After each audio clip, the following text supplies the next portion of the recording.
Evet arkadaşlar, merhaba. Ben Adnan Bakkal. Bir Boom Beach yayınında sizlerle tekrardan beraberim. Bugünkü yayınımız klasik, her ay gelen, her ayın sonunda gelen yengeç etkinliği arkadaşlar. Canavar yengeç. Dün itibariyle geldi. Büyük ihtimal hepiniz oynamışsınızdır mutlaka. Hepiniz belli bir seviyeye gelmişsinizdir. Ben daha yeni yeni ilgileniyorum bununla. Bakalım. Her zamanki gibi bir aksilik olmazsa en azından 60-70 seviye gideriz ama hedefimiz her zamanki gibi 100 seviye arkadaşlar. Şimdi kimler var kimler yok. Evet Emir hoş geldin. Hakan Altun hoş geldin. Aleykümselam gençler. Şimdi her zamanki gibi ne yapalım? Şöyle bir deneme saldırısı yapalım. Benim görüntüm nasıl? Oyunun görüntüsü nasıl? Benim sesim nasıl? Oyunun sesi nasıl?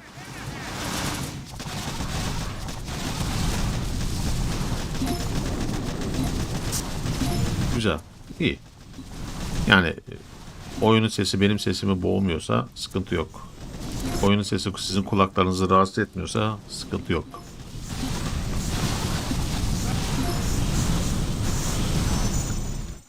Tamam. Görüntü güzel, ses güzel. O zaman ne yapalım? Öncesinde şöyle bir göstereyim arkadaşlar. Klasik. Timimizde bir kişilik yerimiz var. Buyurun gelin. Abi kamerayı hareketsiz neden kullanmıyorsun? Dikkat dağınıklığı yaratıyor bence. Sizde mi dikkat dağınıklığı yaratıyor? Ya hareket ama kamera harekete duyarlı. Ben nasıl hareket edersem kamera da ona göre bak mesela şöyle hareket ediyorum. Şöyle hareket ediyorum. Geriye yaslanıyorum. Öne geliyorum.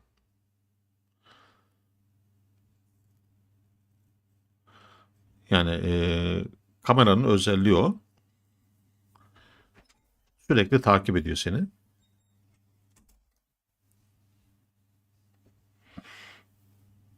İstiyorsanız kapatayım o özelliği. Yani klasik normal kamera moduna kalır. Merhaba, iyi oyunlar, iyi eğlenceler demişsin. Murat hoş geldin. İyi abi demişsin. Sadece arada ayağa kalkar gibi yapınca zoom yapıyor.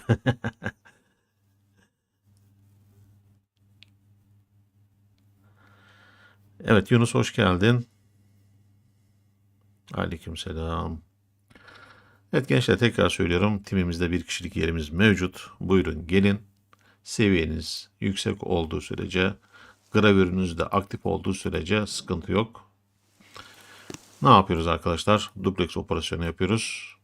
Yani en son duplex operasyonu ile ilgili bir hata vardı. O hata düzeltildi. Buna rağmen biz yine de duplex operasyonu açmaya devam ediyoruz. Evet Rosehan 7. Selam Azerbaycan'dan selamlar. Aleyküm selam. Azerbaycan'a buradan çok çok selam. Şimdi gençler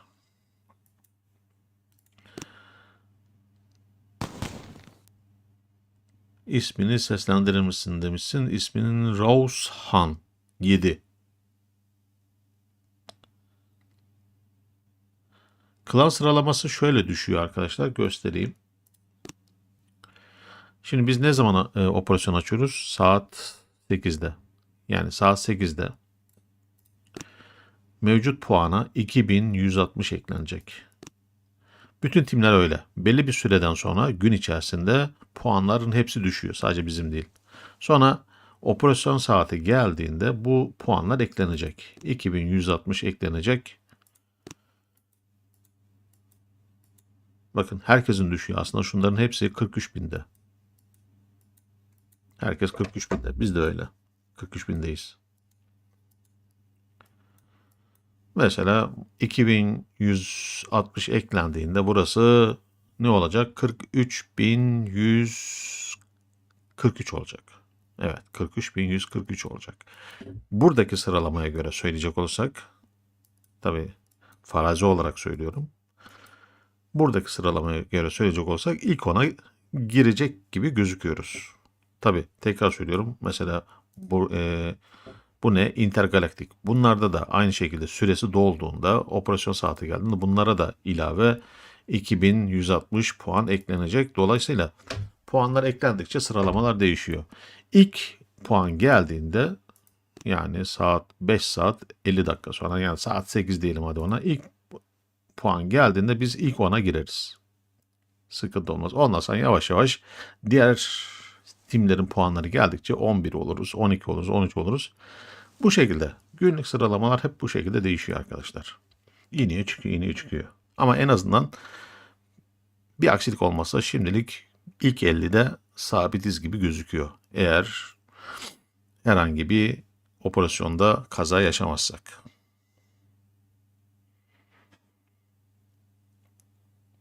Rosen. Ha, Rosen diye mi okunuyor? Tamam. Sait iyi yayınlar abi demişsin. Teşekkürler. Hoş geldin.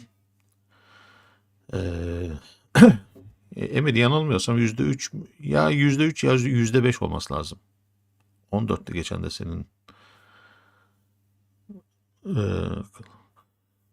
yani ilk ona belki gireriz diye düşünüyorum. Tekrar söylüyorum.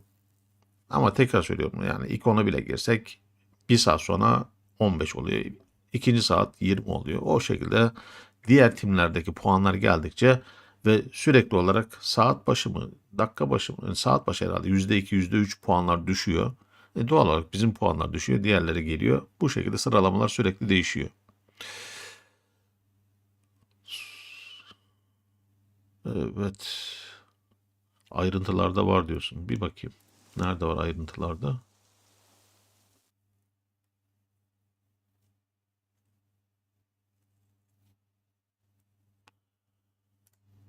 Buradaki ayrıntılardan mı var?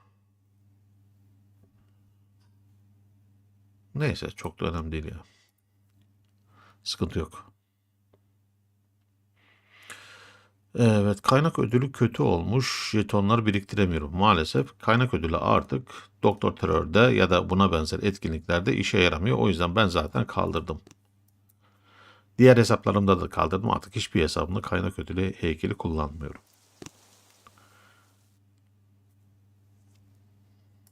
İstatistiklerde mi? Şurada.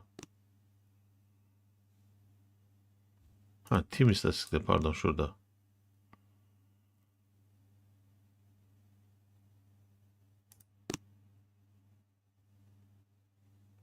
Neyse, ben bulamadım. Sorun değil o kadar. Çok da önemli değil. Şimdi kimler var kimler yok tekrar bir bakalım. Başlayalım mı? Yavaş yavaş. Yahya. Aleykümselam Yahya. Hoş geldin. Evet, bir yerde yazıyor o da. Ben %5 diye biliyorum. Yani saat başı %3 mü düşüyor, %5 mi düşüyor? Öyle bir şey olması lazım. Yani sürekli olarak puan düşüyor. İlk puanı aldığın andan itibaren. Evet. Şöyle başlayalım. Şu birinci. Bu yengecin özelliğine Mega Yengeç özel demiş. Özel bir şey değil demiş. Cümleye bakar mısın? Mega Yengeç özel ama özel bir şey değil. Klasik saf mücadele. O da güzel.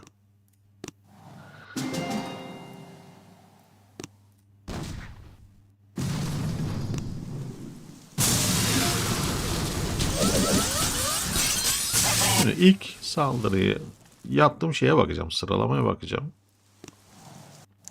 Rosen. Sonar dükkanı ne zaman gelir?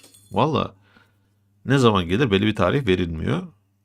Normalde teknik olarak düşünürsek, madem geçen ay geldi, bu ayın da gelmesi gerekirdi. En azından şimdiye kadar gelmiş olması gerekirdi. Geçen ay yengeçten önce gelmişti.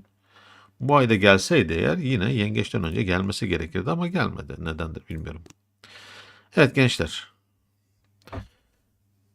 Timde 18.yiz. Bakın Türkiye'de bu oyunu kaç kişi oynuyor şu an? 21 bin kişi oynuyor.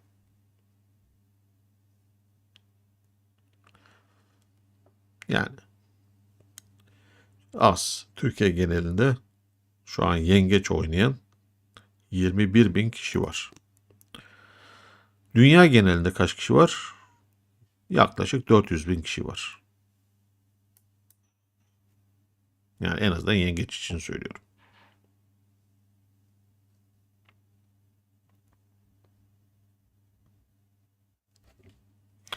Yani yengeci şu an dünya genelinde 400 bin kişi oynuyor. Evet, devam edelim hızlı bir şekilde.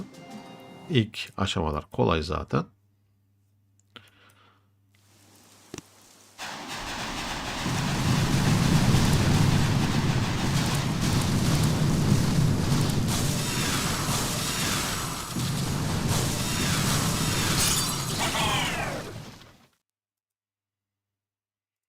Ha, ben ne unuttuk?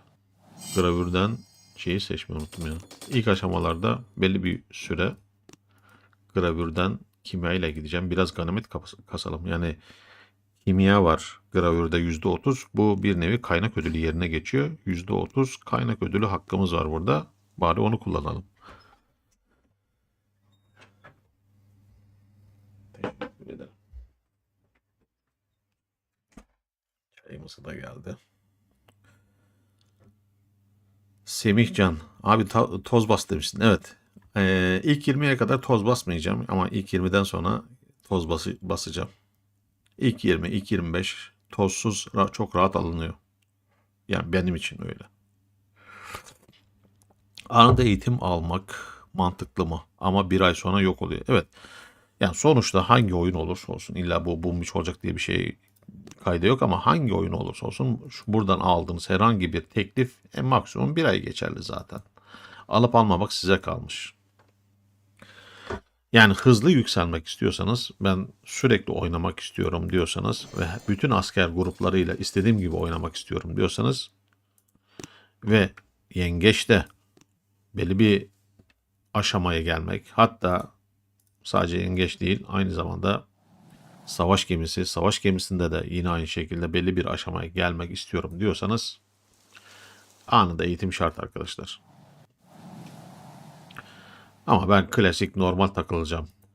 Bana o kadar yüksek seviyeleri, aşamalar önemli değil. Ben puan kasmıyorum diyorsanız gerek yok.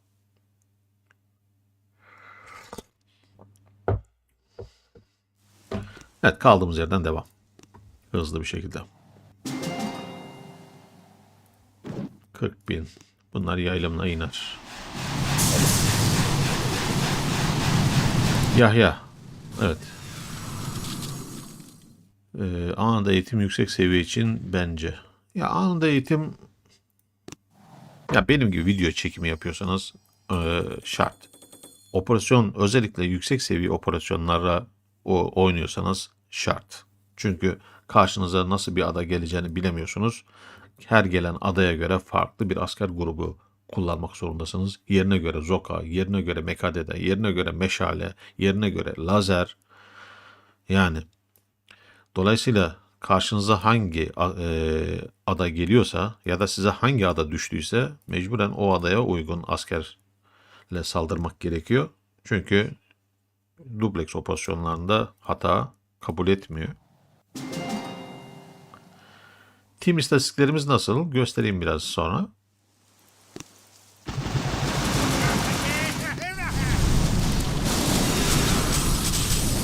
Arca Mert. Arca Hert. Merhaba, kolay gelsin abi demişsin. Teşekkür ederim, hoş geldin. Rojin, tim nasıl abi? İstatistikler nasıl? Valla timimiz iyi arkadaşlar. Göstereyim hemen istatistikleri. 3. sıraya kadar yükseldik yani. Sürekli duplex açıyoruz. Ve şimdilik %100 hep bitirdik. Yani bitirmediğimiz bir duplex operasyonu olmadı. En azından son güncellemeden sonra bu 3. ya da 4. duplex operasyonumuz. Duplex'teki hata giderildi. Puan olarak da 43.140. Bugün 3 puan daha alacağız. 43.143 alacak. Yani maalesef günlük 3 puan, 3 puan, 3 puan gidiyoruz. 2 puan, 3 puan. Yani belli bir seviyeye geldikten sonra puan vermiyor arkadaşlar. Yani mevcut puanın üzerine en fazla 2 puan, 3 puan ekleniyor. Ama düşük puanlarda, örneğin sizin puanınız şu an 20.000 falan olsaydı kesin o zaman en az 100 puan, 150 puan falan alırdınız da, ama belli bir yüksekliğe geldiğiniz, seviyeye geldiğinizde artık alacağınız puanlar 2-3 oluyor. O yüzden şuradaki sıralamalar kolay kolay değişmiyor. Ta ki biri hata yapana kadar. Buradaki şu an 41'e düşmüşüz. Önemli değil. Zaten dediğim gibi saat başı %3 mü %5 mi ne puanlar eksiliyor. Saat 20 olduğunda, akşam 8 olduğunda bizim 2000 puan gelecek ve bir anda biz 43.143 olacağız. Yani 43.143 mevcut şu anki sıraya göre söylüyorum. 43.143. Evet. İlk ona girer miyiz bilmiyorum. İnşallah gireriz. Evet. Şimdi şu gözlüğü bir alayım. Yazılarım. Mesajlar bayağı küçük geliyor.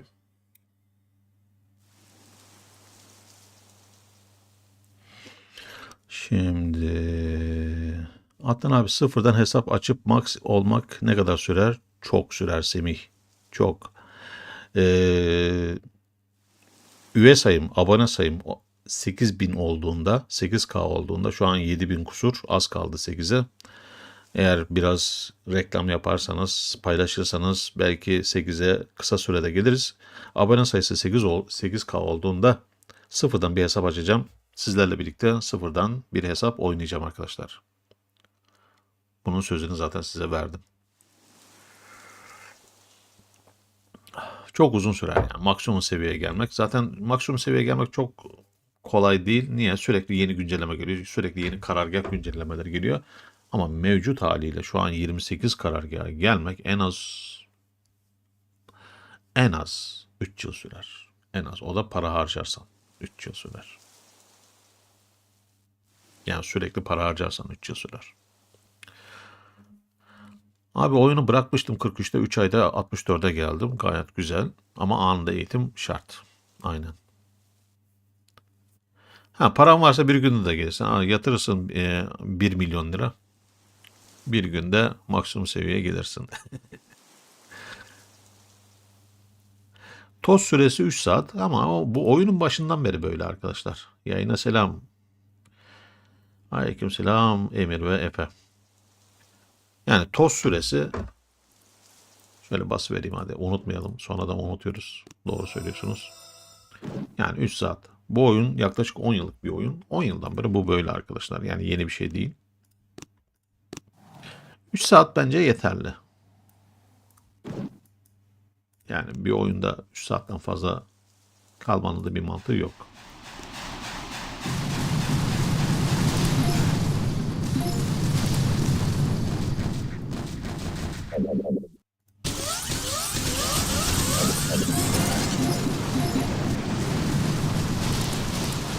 Evet. Kolu kopmuş ahtapot. Teşekkür ederim. Yüreğine sağlık, eline sağlık. Şimdi. Hay.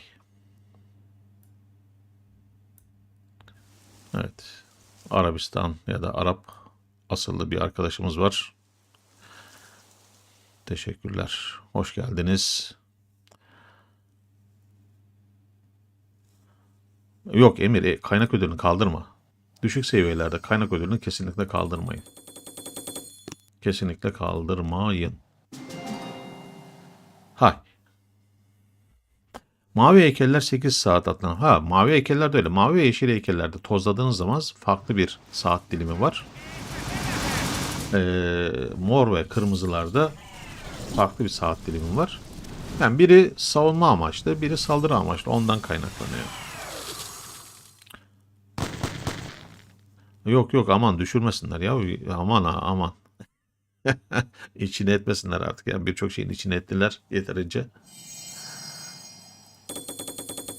Güncelleme adı altında, iyileştiriyoruz adı altında. Bu neye benziyor biliyor musunuz? Yani bizim klasik mağaza taktikleri vardır ya. 100 liralık ürünü önce 200'e çıkartırlar. Sonra %20 indirim yaparlar. Yani ne olur? %20 160'a düşmüş olur. Sonra utanmadan derler ki %20 indirim yaptık. Halbuki 100 liralık ürünü 160'a satıyorsun. Teknik olarak %60 zam yaptın. İşte o zamı göstermemek yerine için önce bindiriyorlar, sonra indiriyorlar. Bunların taktiği de bu.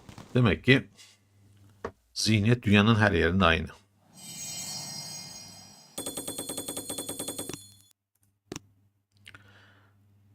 Kaldırma Emir, kaldırma.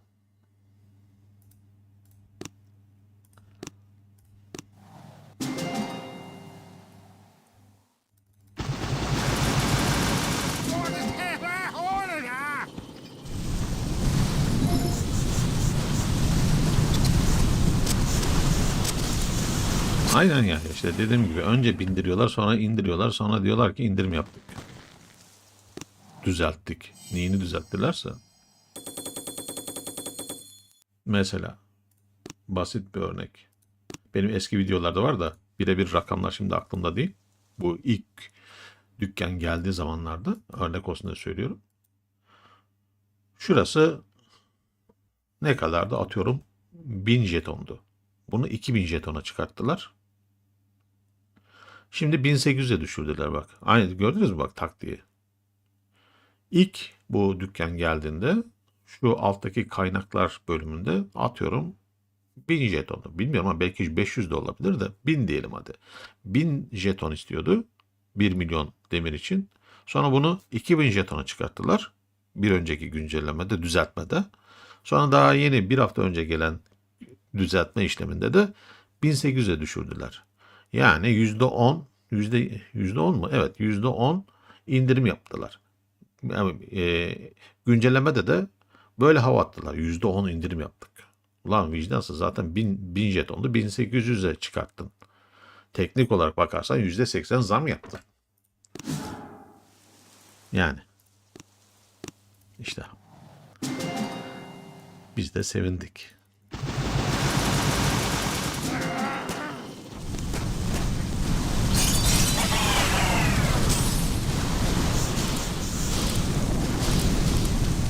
Semih Can, kaç tane kaynak ödülü heykeli koymak lazım?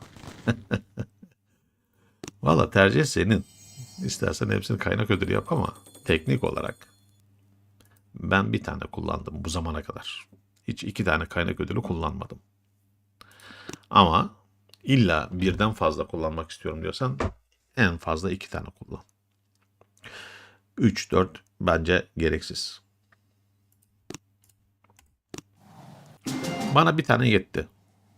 %50'lik bir tane yaklaşık %45'in üzerinde bir tane kaynak ödülü yakaladıysanız eğer o bir kaynak ödülü de büyük ihtimal size yeter. Ama ben illa birden fazla koyacağım diyorsanız tekrar söylüyorum. En fazla 2 tane kaynak ödülü koyun. Asla 3 yapmayın. Çünkü onun yerine birlik sağlığı ya da birlik hasarı ya da gambot koyun. Çünkü saldırı önemli.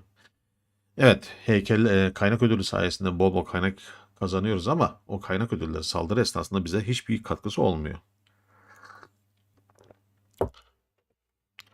Hakan Altun, 68 olmak üzere bir türlü senin klana gelmek için yükselemedim. Benim klana gelmek için en az tekrar söyleyeyim. Şu gravürünüzün aktif olması gerekiyor arkadaşlar. Sabotaj ve zırh özellikle şu ikisinin aktif olması gerekiyor. Şimdi daha önce gösterdim yine göstereyim. Tekrar sıkıntı yok. Şöyle bir göstereyim. Gelelim operasyonlara. Bakın. Örneğin sahipsiz Umut oynamış olsaydık hiç sıkıntı değil. İsteyen gelsin. Çünkü sahipsiz Umut artık bizim için çocuk oyuncağı. Ama duplex hata götürmüyor arkadaşlar. En küçük bir hata maalesef bütün puanları alıp götürüyor. Bütün sıralamayı alt üst ediyor. Bu da birazcık moral bozuyor. O yüzden buna dikkat ediyoruz. 2400 galiba demir. 2004 demir bilmiyorum. Şimdi kaşıkla verip kepçeyle alıyorlar. Yani her yerde öyledir. Bende 3 tane kaynak ödülü var maşallah. O zaman hiç kaynak derdi olmaz. Hele hele bir de o 3 tane heykeli tozla. Kaynak heykeli tozla. Her saldırıda, her harita temizleyişinde istediğin birimi istediğin gibi yükseltirsin. Rajin. Abi Kozmik Duo diye bir yayıncı vardı. Evet, biliyorum onu. Çok tatlı birisi, sempatik, güzel yüzlü birisi. Bebek yüzlü. 4 yıl önce 9 tane kaynak ödülü koymuştu. Tozladı, bir de onları yengeçte tek aşamada 7 milyon kaynak geliyor. Tabii yani 9 tane. Yani eee, zaten 1 milyon altın veriyor. 9 tane kaynak ödülünü tozlarsan sana herhalde 9 milyon altın vermesi lazım.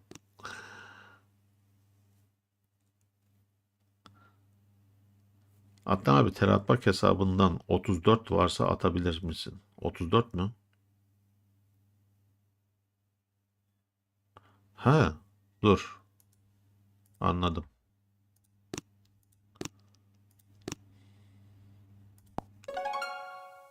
Yengecim diyorsun. Dur bakayım. Gerilerde kalmadıysa paylaşayım. Yok. Baya baya gerilerde kalmış. 37'yi paylaşayım sana. 38'i paylaşayım. 40'a kadar toz kullanmadan çok rahat geldim burada. Evet. Büyük Yo, diğer hesapta mıydı? Evet, diğer hesaptaydı. Neyse, önemli değil. Şimdi ben tekrar geleyim. Gerilerde kalmış.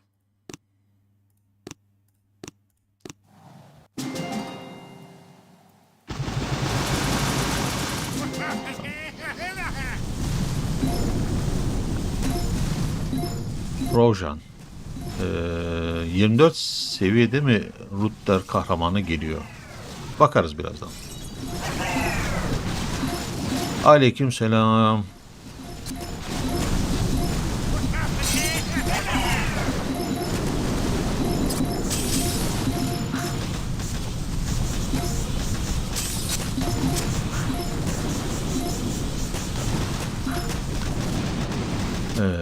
Evet, evet, gerçekten demirin fiyatı binmiş ilk başta. Evet, yani tahminen öyleydi ya. Demirin fiyatı ilk başlarda 1000 falandı. 1000 jetondu. Sonra 2000'e çıkarttılar. Şimdi 1800'e düşürdüler. Düşürürken de bakın diyorlar, size iyilik yaptık. Adnan Bakkal'ı teşekkür. Hoş geldin Adnan Bakkal. Bana bildirimler geç mi geliyor bilmiyorum. Yani bilmiyorum. Yani bir zaman kaybı oluyor. You shouldn't at Zombot. Adnan abi, ben 32. stajda takıldım. 32 seviyede takıldım. Birazdan bakarız da. Şimdi seviye de önemli. Yani sizin seviyeniz de önemli.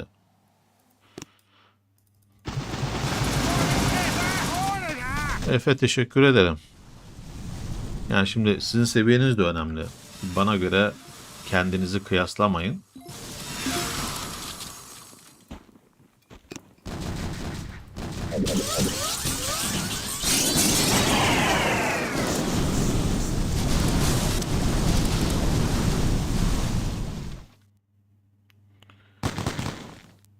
41 seviyeyim. Bundan önceki yayında 38'dim demişsin Adnan.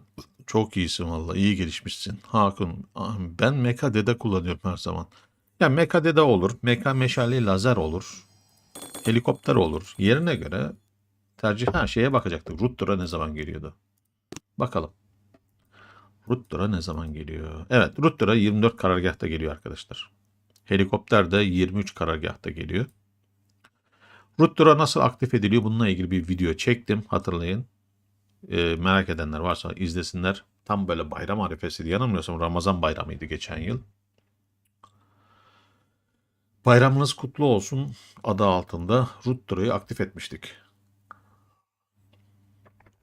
Fatih. Reis, iyi yayınlar. Çanakkale merkezde misin? Yok, Çanakkale Çan ilçesi arkadaşlar.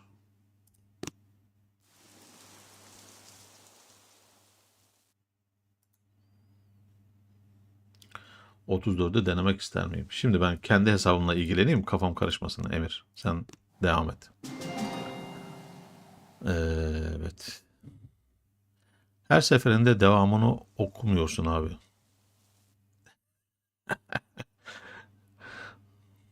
Semih Can Kertil. Adnan abi, rakipler çok güçlü geliyor. Ne yapmak lazım? Valla. Dün bir tane video paylaştım sizde. 10 tane mavi heykeli olan bir kişiyi izlemişsinizdir. Oraya ben en az 3 saldırı yaptım. Ancak üçüncüsünde aldım. Sonradan fark ettim. Bak, o kadar 3 saldırı yaptım. En sonunda aldım, adayı patlattım son dakikada, son anda. Sonradan bir de fark ettim ki heykelleri tozlamamışım. Lan, heykeli tozlamadan baya bir zayiat verdirdi bana. O yüzden karşınızdaki kişi güçlü gelebilir. Gayet normal. Bu oyunun taktiği bu. Maalesef taktiği bu. Yani 10 yıldan beri bu oyunda eşleştirmelerle ilgili bu sıkıntıyı hiçbir zaman gidermediler arkadaşlar. Neyse, bak, bu ada güçlü değilmiş. Mavi heykeli yok. Önemli değil. Mesela bu ada sana göre güçlü ise yapacağın ilk iş, üzerinde sarı ünlem olduğunda değiştir. Bitti. Buna rağmen hala güçlü geliyorsa gene beklet, gene değiştir zaten. Ama bunları yaparken şu küçük adalara sürekli saldır. Mutlaka saldır. Eninde sonunda şu büyük adalardan da saldırıp alabileceğin bir ada mutlaka gelecektir. Bu şekilde kendini yavaş yavaş geliştireceksin. Çok hızlı değil ama yavaş yavaş geliştireceksin. Neyi geliştireceksin? Cephaneliği geliştireceksin arkadaşlar. Size tavsiyem, ağır silahlı, zoka, savaşçı, bunlara önem verin. Bunlara mutlaka önem verin. Sonra zoka kullanmak için, savaşçı kullanmak için de doğal olarak neye ihtiyacınız var? İşaret fişeğine ihtiyacınız var.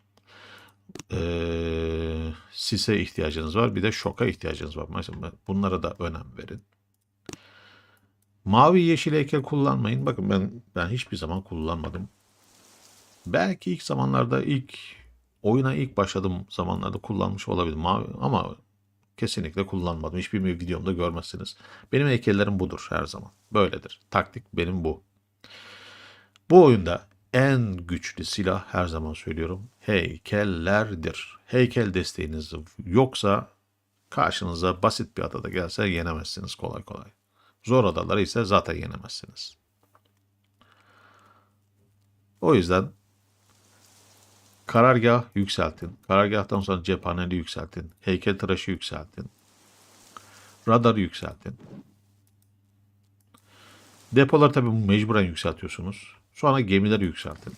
Bakın, şu savunmaya hiç önem vermeyin, yükseltmeyin. Eninde sonunda zaten bunları yükseltiyorsunuz. Bakın, benim artık yükseltecek hiçbir şeyim kalmadığı için mecburen savunma da kastım ve maksimum seviyeye geldim.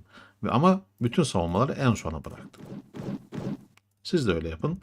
Ancak bu şekilde. Belli bir süre tıkanıklık yaşıyorsunuz ama o tıkanıklık belli bir aşamadan sonra geçiyor arkadaşlar. Ondan sonra elinizi kolunuza sallaya sallaya istediğiniz adaya saldırırsınız.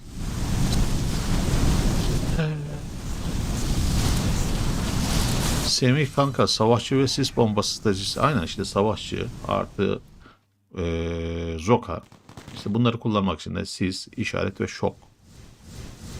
Yahya, muhtemelen 10 saniye geç düşüyor. Yanılmıyorsam evet, benimle sizin aranızda en az 10 saniye gibi bir fark var. Tabii ben sürekli mesajlara da bakmıyorum. Şimdi yengeçte basit aşamalar olduğu için sık sık bakmaya çalışıyorum ama ilerleyen aşamalarda kolay kolay siz söyleyin, mesajlara bakamayabilirim. O yüzden Emir, sen kontrol edersin. Yok, bu 10 saniye klasik arkadaşlar. Yani bazen 8'e düşüyor ama her zaman bir gecikme oluyor.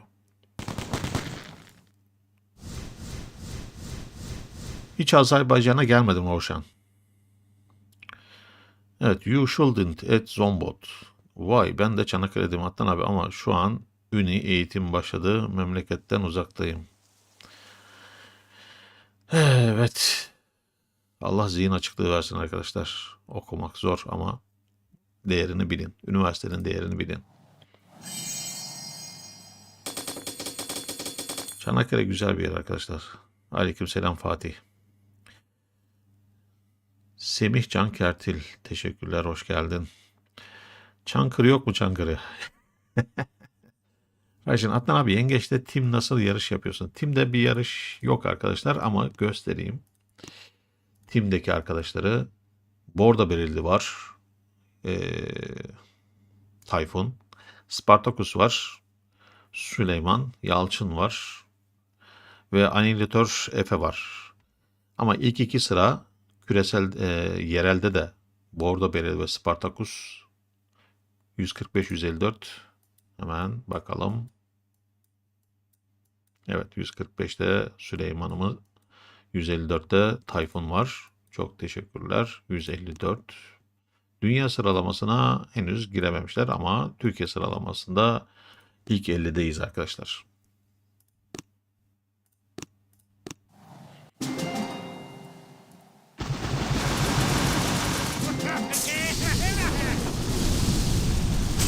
Şimdi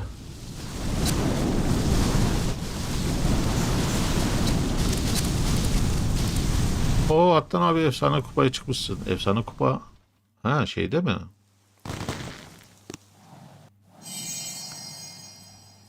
Evet, zafer puanında efsaneye geldik arkadaşlar. 1725'in üzerine çıktık.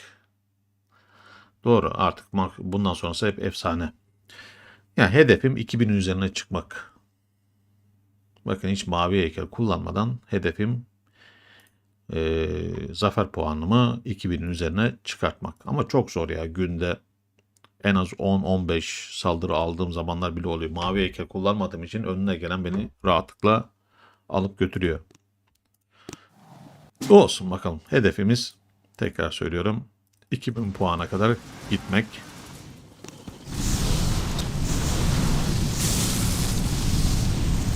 Zoka'ya niye önem verelim ki eğer operasyon yapmıyorsak? Yani siz bilirsiniz arkadaşlar, bir şey diyemem. Zoka ve savaşçı harika savaşçılardır. Yani Zoka ile savaşçı arasında öyle bir fark yok. İkisi de sis içerisinde hareket eden askerler ve ikisi de oldukça güçlü. İkisi de 3-4 vuruşta ne yapıyor? Karargahı patlatıyor. Tercih sizin arkadaşlar. Teknik olarak düşünüyorsanız Zoka daha çok operasyonlarda işe yarıyor. Ama benim Zoka saldırılarımı mutlaka izlemişsinizdir. Harita temizliği yaparken de Zokacılar harika iş yapıyor. Alışkanlık arkadaşlar. Neye alışırsanız öyle gidersiniz. Tanka alışırsanız tankla gidersiniz. Meşaleye alışırsanız meşaleyle gidersiniz. Savaşçıya alışırsanız savaşçıyla gidersiniz. Bu tamamen alışkanlık.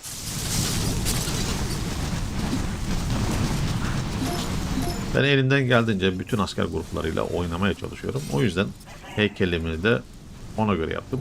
Yani benim heykel düzenim bütün asker gruplarına uygundur. En azından harita temizlemek için uygundur. Zokaları küçümsemeyin. Operasyonlarda savaşçı hiçbir işe yaramaz. Bir de öyle bakın vallahi. Biz operasyоncuyuz. Neden operasyоncuyuz arkadaşlar? Artık belli bir seviyeden sonra harita temizlemek bize yetmiyor, kesmiyor. O yüzden operasyona önem veriyoruz. Evet. Şu Arapça arkadaş.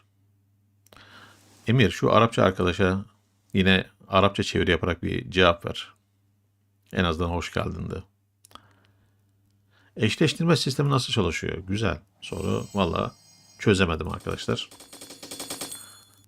Yani senin seviyen karargahına göre söyleyeyim. Atıyorum senin karargahın 18-19 ama senin karşına 22 karargah, 24 karargah bile çıkabiliyor.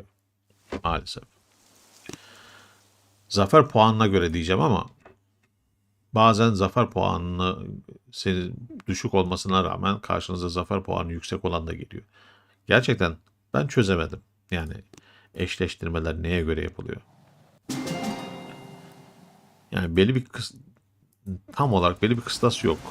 Ama en çok ağırlık olarak zafer puanına önem veriyorlar yanılmıyorsam.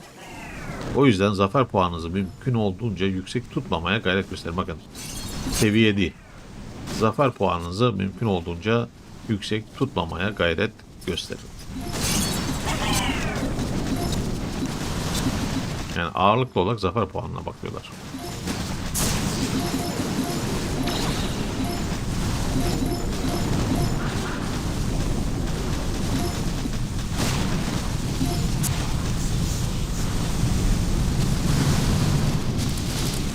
Tamam.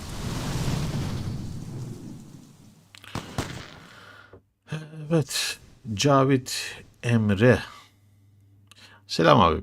Pek çok insan 11-12 kırmızı heykel bir tane de gambot kullanıyor. Sence öyle daha mı iyi oluyor? Hemen göstereyim. Bizde var öyle bir arkadaş.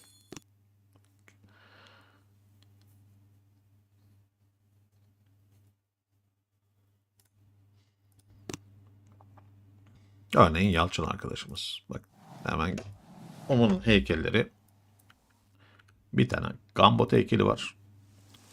1, 2, 3, 4 tane sağlık heykeli var. Ne etti? 5. Geriye 8 tane kalıyor. 8 tanesi de hasar. Biz bu heykel düzenine yengeç heykel düzeni diyoruz. Eğer yengeçte sıralama kasmak istiyorsanız heykelleriniz böyle olması gerekiyor. Ama yengeçte sıralama kasmak istemiyorsanız, kasmayacaksanız bu şekilde yapmanıza hiç gerek yok. Bir de bu heykeller nerede çok işimize yarıyor? Yine operasyonda çok işimize yarıyor. Bu heykellerle meşale oynayacaksanız operasyonlarda harika. Çünkü hasarı aşırı derecede yüksek, sağlığı aşırı derecede yüksek. Artı lazer oynuyorsanız yine aynı şekilde lazerciler de bu heykel düzeniyle yakıp yıkıyor arkadaşlar, bilginiz olsun. Yani amaç ne? Nerede kullanacaksın, ne amaçla kullanacaksın? Heykellerinizi ona göre yapın.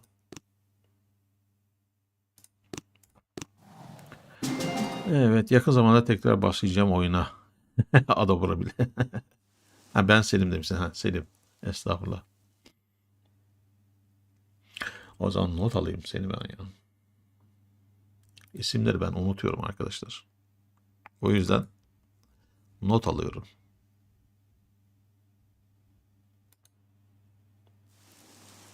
Hemen. Adorable.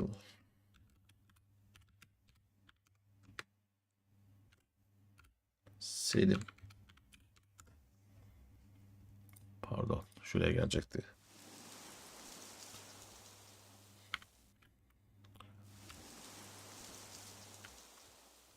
Tamam.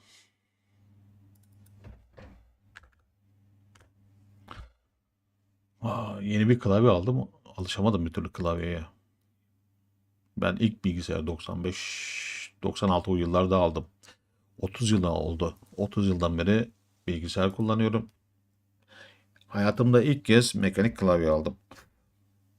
30 yıl sonra ilk kez mekanik klavye aldım. Aha, operasyon başlamış.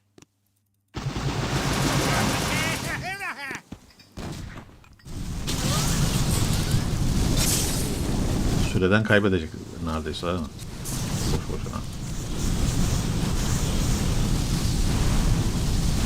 Neyse ki bu seviyeler zorlu değil. Anıl Önder, aleykümselam, hoş geldin.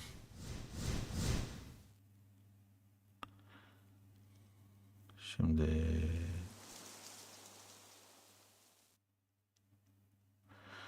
evet, hızlı bir şekilde şöyle bir bakayım. Vallahi hiç sorma, üniversite falan olaylar oldu. Sorun değil Selim. Önemli olan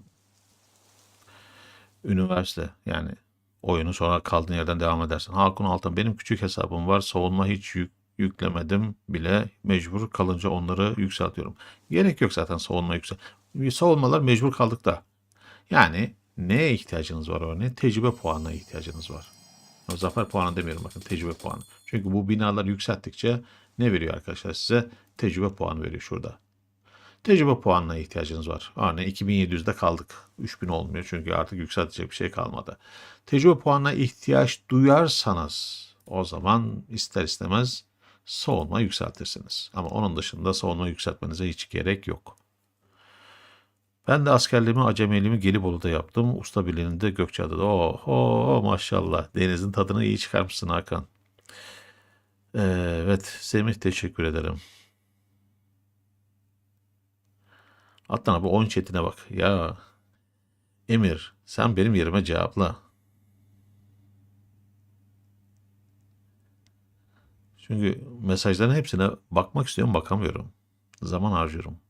Mehmet Güneş, hoş geldin Mehmet. Aleykümselam. İbrahim Burak, like atmayı unutmayalım demişsin. Teşekkürler.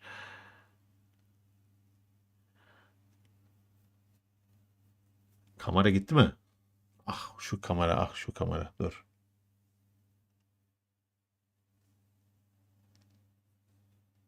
Ne oldu şu kameraya?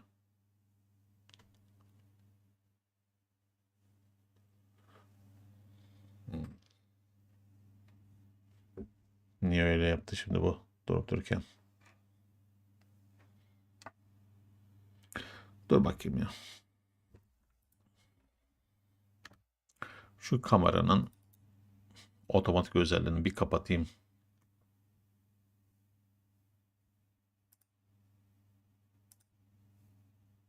Hı,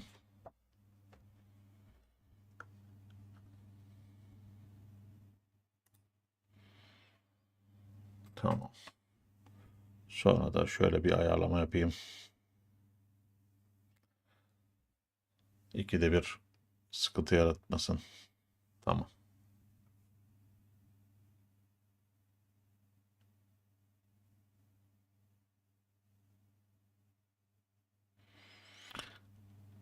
Evet.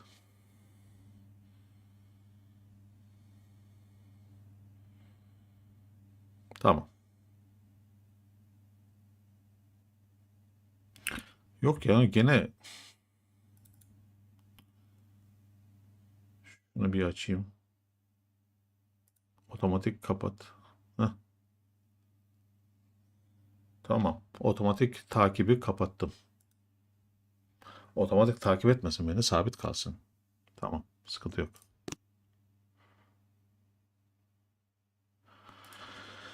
Evet Hakan.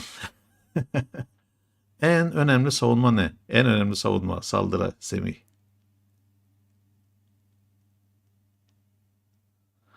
Evet, düzeldi reis demişsin. Aydın hoş geldin. Evet, Anıl Semih. Tamam, otomatik odaklanmayı iptal ettim. Bu oyunda en önemli savunma saldırı. Saldırı gücünüz ne kadar iyiyse o kadar iyisiniz arkadaşlar. Evet, şöyle göstereyim tekrardan. En önemli savunma saldırıdır. Bunu unutmayın.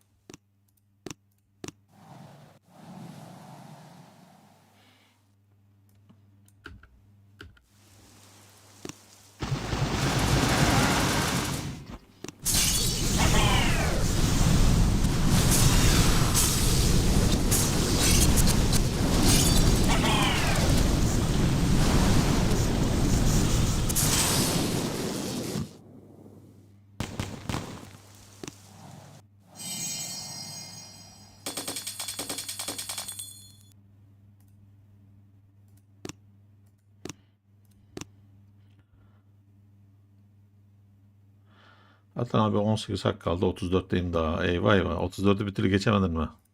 Zor anlaşılan 34. Abi o yengeç hesabı olan arkadaşın klan saldırısını izletir misin?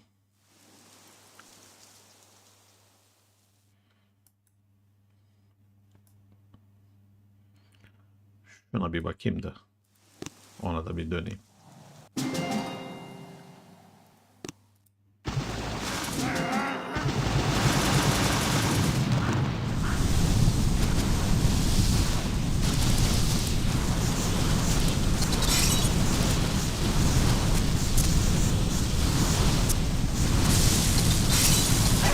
Evet. Şimdi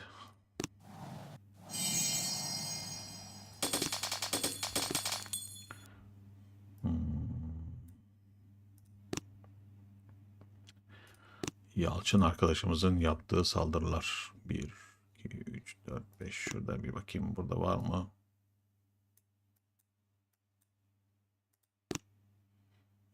O eskileri izleyemiyor muyuz? Eyvah eyvah. 1, 2, 3, 4. Şuna bakalım. Burada var mı?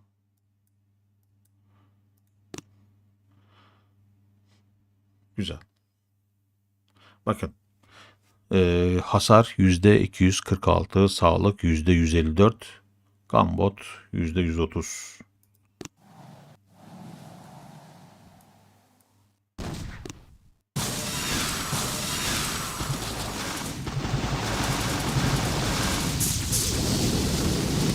Şimdi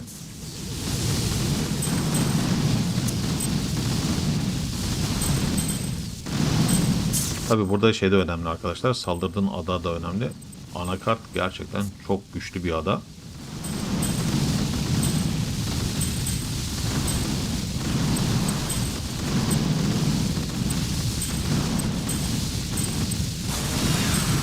Taretlerin gücü gerçekten çok fazla. Sağlıkları aşırı yüksek. Kolay kolay inmiyorlar.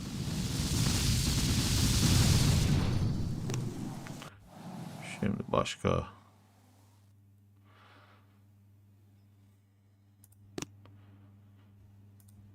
Bizde başka kim vardı? Campo 2 mi? Evet, Campo 2 de var. Bakın aynı şekilde. Onun saldırılarını da izleyelim. Hemen.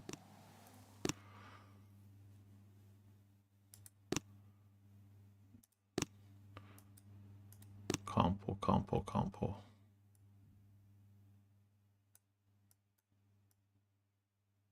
Evet, şurada. Bakın. Bu arkadaşımız da aynı şekilde yengeç hesabı var. Bakın bir izleyin şimdi. Uyum üssü.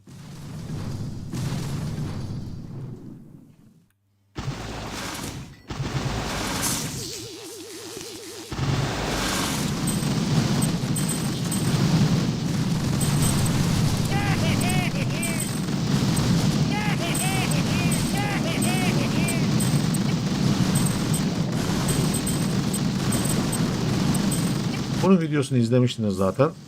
Ben paylaşmıştım. Flex operasyonu olarak.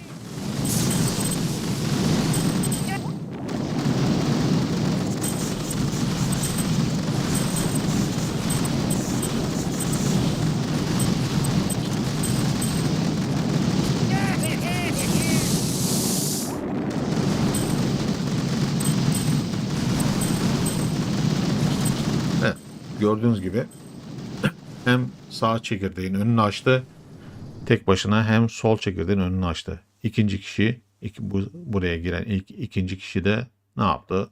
Gönül rahatlığıyla burayı patlattı. Yani heykel desteği gerçekten bu yönden önemli arkadaşlar. Şimdi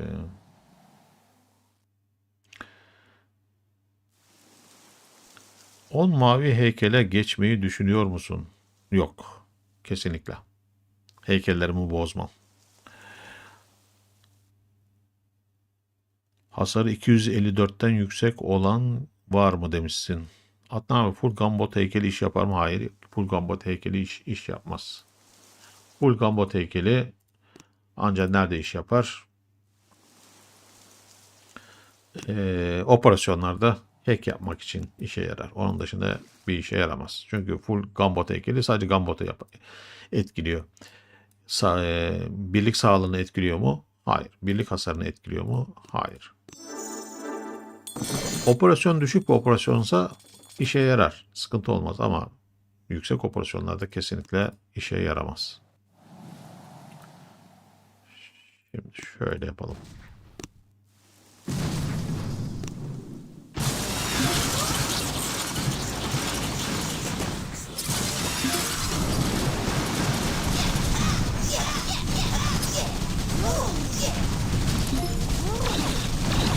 Oo, burada İnkas topu varmış. Eyvah eyvah.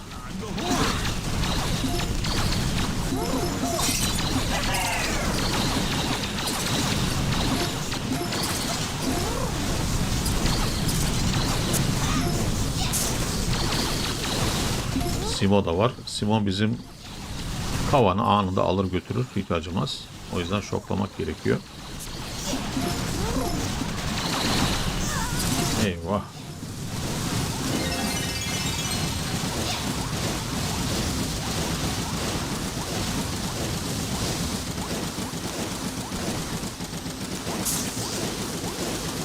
Enkaz topundan kaçalım dedik ama geç kaldık.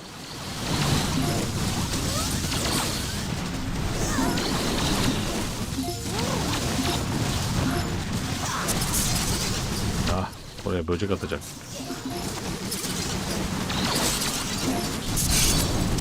Niye ben böyle afalladım bir anda ya? Tamam. Şimdi hasarı 254'ten yüksek olan var mı? Bilmiyorum ki. Bir bakmak lazım. Hasarı 254'ten yüksek olan var mı? Kimler saldırmış? Hasar 218. 272 var. Evet. Tayfun arkadaşımız var. Ha, bakın. Tayfun arkadaşımızı izleyebiliriz istiyorsanız. Pardon. Orada belli. Evet, Tayfun.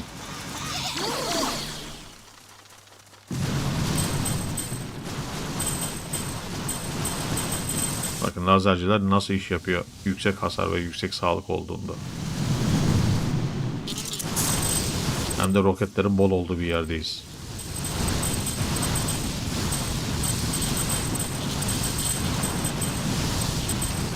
Hem sağlıkları yüksek hem hasarları yüksek.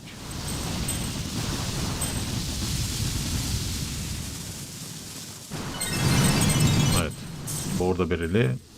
Evet, Tayfun arkadaşımız.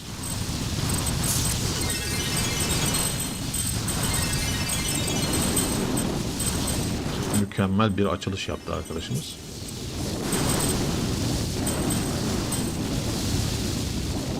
Yani tabiri caizse bitirdi burayı. Tek başına. Hem de full lazerle. Evet. Biz kaldığımız yerden ne yapalım? Devam edelim. Hemen bakalım. 25. aşama. Bundan sonraki aşamaları kontrol etmek gerekiyor. Ezbere dalmamak gerekiyor. Evet.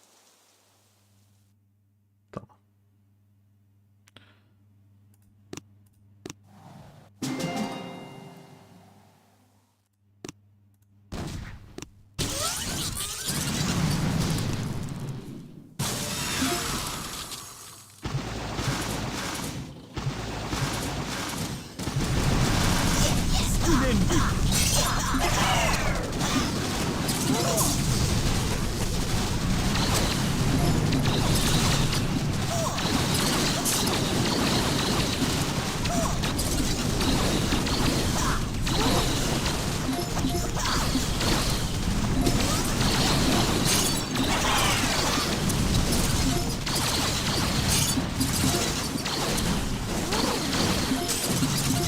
Kahraman ölmesin de gerisi önemli değil. En çok kızdığım şey o.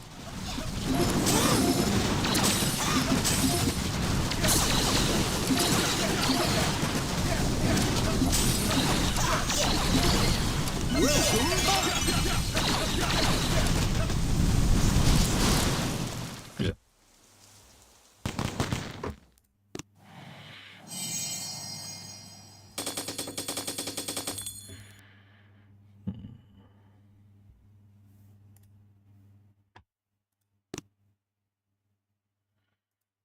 En sonunda 34'ü geçtin mi?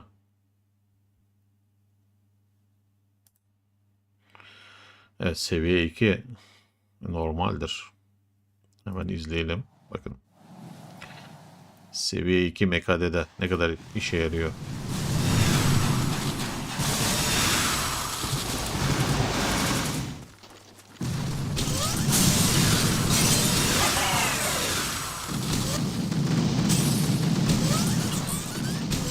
O yüzden seviyeler önemli. Aleykümselam Selim Enes, hoş geldin. Serhat Demirel. Aleykümselam. Hoş geldin. Anında eğitim yok. 5K hızlandırma ile devam ediyorum. Valla ben hızlandırmayı seçtiğim zaman afallıyorum. Nereye şok atacağımı şaşırıyorum. Çoğunlukla da kaybediyorum. O yüzden düşük seviyelerde önemli değil ama yüksek seviyelerde mümkün olduğunca hızlandırmayı tercih etmiyorum.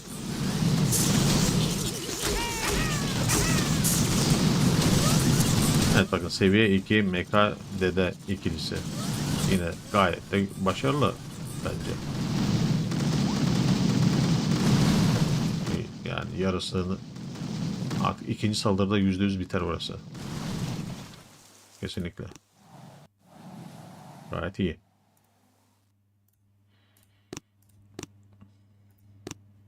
Dur. 26'da bir bakalım. Şimdi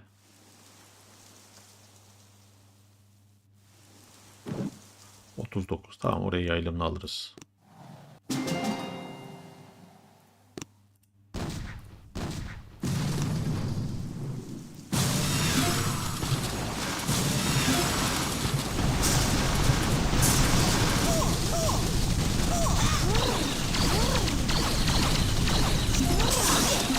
Buraya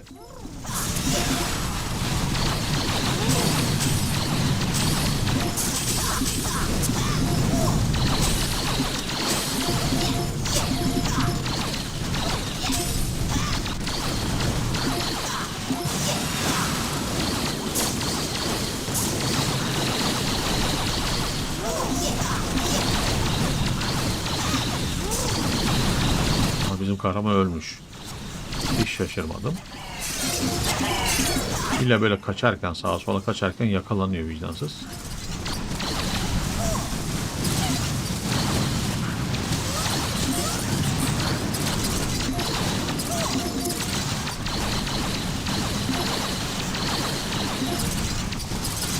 Evet.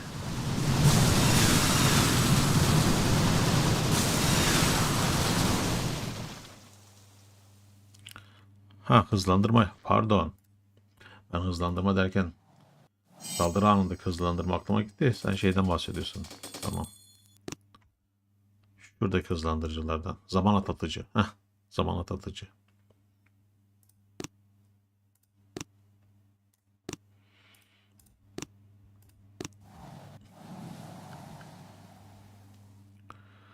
Güzel. 44. Güzel. Buraya da jenleri yaylımla alırız.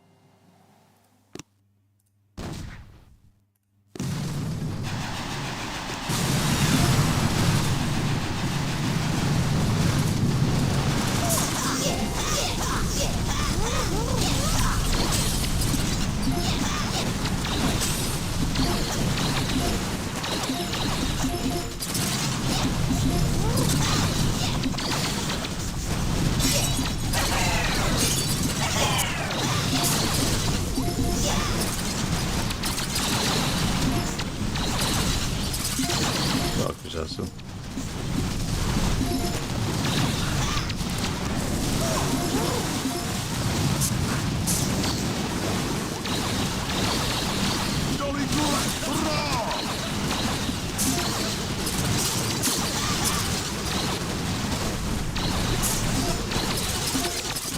Hadi canım, hadi canım benim. Tamam. Koray Yıldız. Merhaba Koray, hoş geldin. İbrahim Burak ya kavan için düzenleme gerekiyor. Tüm birimlerin canı full ise işaret fişeği takip etsin. Evet maalesef işaret fişeğini takip etmiyor gerizekalı. Hep gerilerde kalıyor.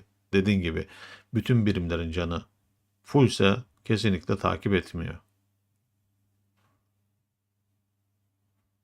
Örneğin şöyle bir deneme yapalım. Gerçi burası farklıymış ama olsun.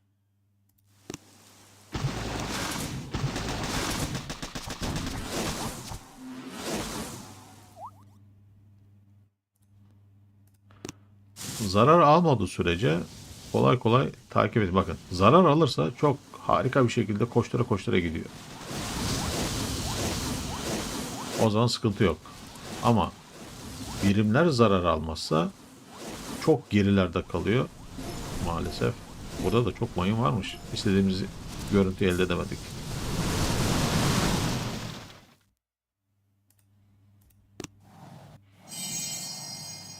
Bakalım başka bir yerde deneyelim.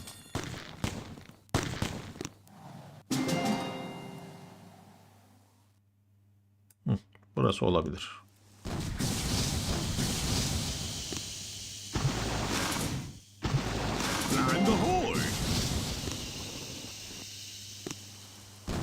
Ama burası da olmaz ya. Ha, dur şöyle gelsin. Bakın şöyle geliyorum. Yine neyse. Zarar gördü, o yüzden koştura koştura gidiyor. Geri çekil. Koş koş koş koş koş. Ben anladım ne demek istediğinizi. Eğer herhangi bir birim zarar görmüyorsa, hasar almıyorsa kavan çok çok gerilerde kalıyor. Özellikle Zoka gibi, piyade gibi, lazer gibi askerlerle saldırıyorsak o zaman sıkıntı yaratıyor. 100 olur mu bugün Atlan Hocam? Valla 100, hedefimiz 100 de olur mu bilmiyorum. İnşallah olur diyelim. Söz vermeyelim. Ama hedefimiz 100.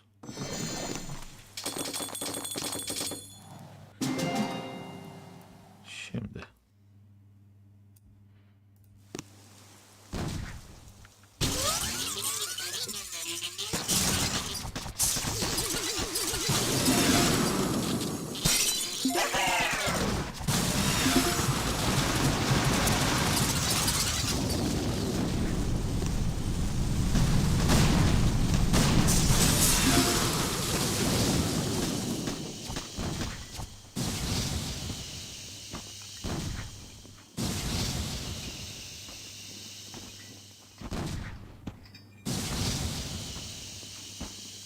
Güzel.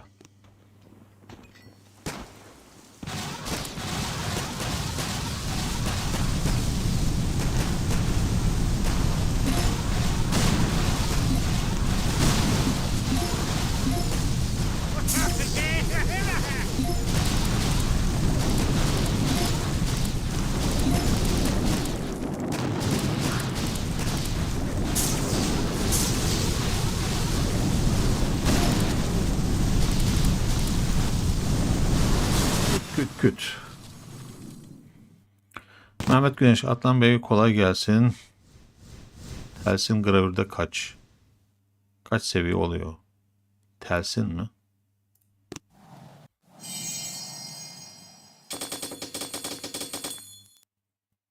Telsin ne demek? Gravür içindekiler. Hadi hayırlısı, sizi bekliyorum. Serhat Demirel.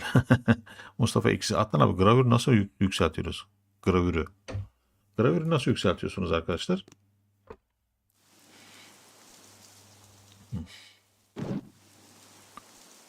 Şimdi şuradan araçlara geliyorsunuz. Burada çıkan birliklere hızlandırıcı yapsak mı acaba ya? Ya da diğerlerinden bir tane örnek vereyim bakayım. Hey, yanlışlıkla nereye gidiyorsun?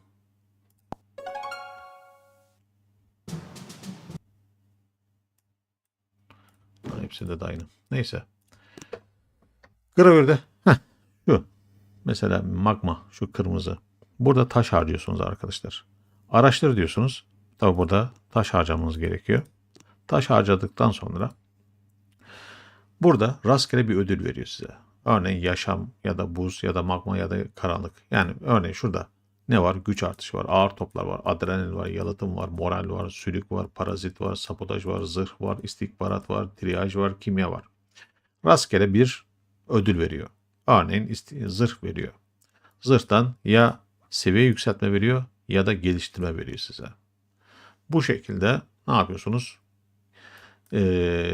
Gravürdeki bazı özellikleri maksimum seviyeye getiriyorsun. Örneğin ben burada zırhı maksimum yapmışım. Sabotajı da maksimum yapmışım. Şimdi büyük ihtimal kimya. Kimyada artık normal seviyeyi maksimum yapmışım ama geliştirme lazım bana. Yani bunun için de 300 jeton lazım. Bu, hem buradaki yükseltmeler yönelik birlik şey geliyor. Şans kupanı geliyor. Aynı zamanda da jeton da veriyor. Bu jetonlarla da buradaki yükseltmeleri gerçekleştiriyorsunuz ve bu sayede maksimum seviyeye geliyor. Ben de kimyada burası maksimum seviyeye geldiğinde gravürcüyü ikinci aşamaya geçiririm. Sizlere tavsiyem 1 zırh, 2 sabotaj, 3 kimya. Tekrar göstereyim. Sabotaj, zırh ve kimya. Bunlar maksimum olmadan gravürcüyü ikinci aşamaya, yani ikinci seviyeye getirip savunmaya açmayın. Çünkü savunmayı da açtığınız zaman burada 12 tane özellik var. Burada da hemen hemen bir o kadar özellik var.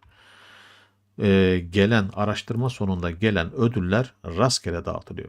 Ya savaş oluyor ya savunma oluyor.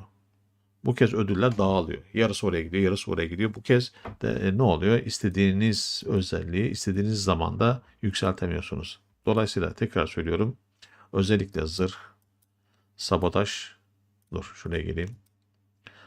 Zırh ve sabotaj, bu iki özellik. Bir de mümkünse kimyayı maksimum yaptıktan sonra gravürcüyü ikinci seviyeye yükseltin. Evet.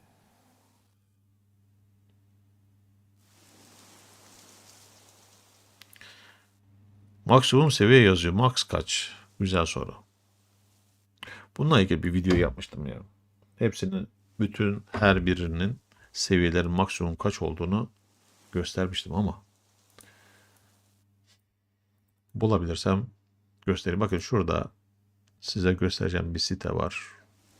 Gravürcü. Evet. Şu siteye gidin arkadaşlar. boombeach.fandom.com.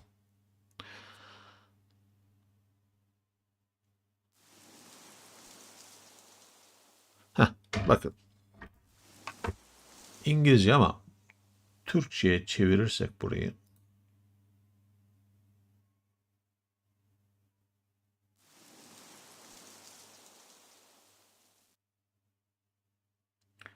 Evet, şuradan şöyle diyelim. Tamam. Bakın burada Google'un çevirisine göre yapıyorum. Güç dalgalanması diyor. Maksimum seviye 4 arkadaşlar. Örneğin mühimmat diyor. Maksimum seviye 6. Adrenalin maksimum seviye 4 arkadaşlar. Yalıtım maksimum seviye 4. Meeting demiş. Niye meeting demiş bilmiyorum. Buradaki Türkçe'ye göre söylüyorum.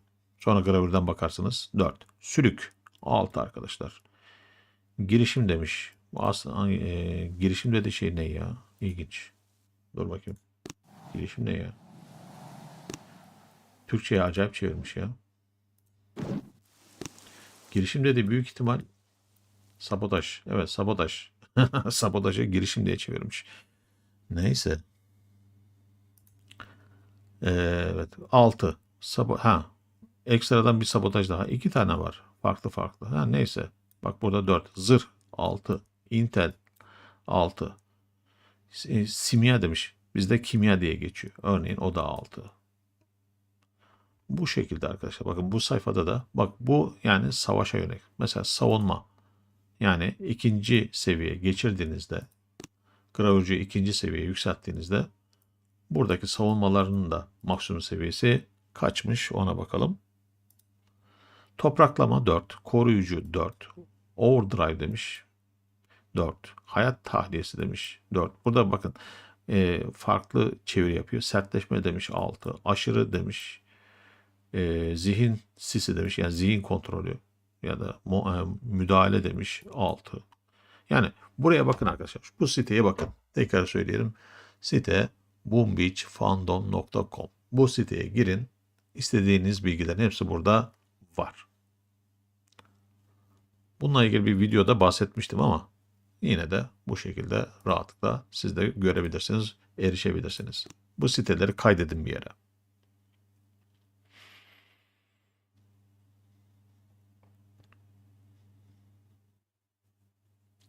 Maksimum seviye bakın.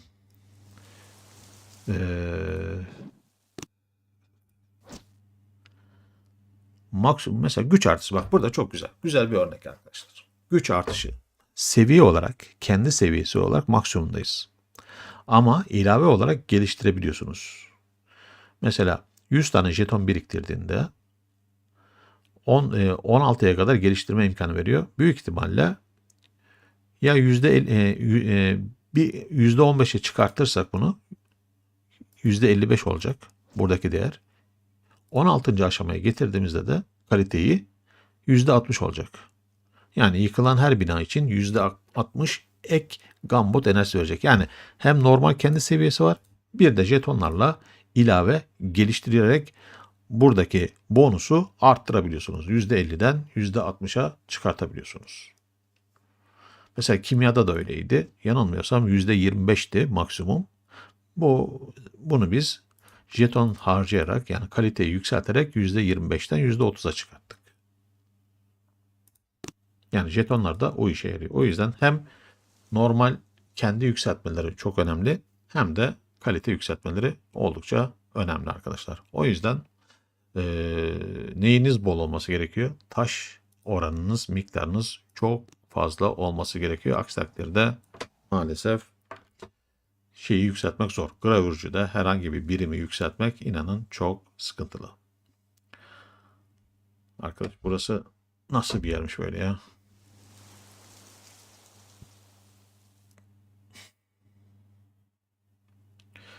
Buraya lazercilerle dalayım.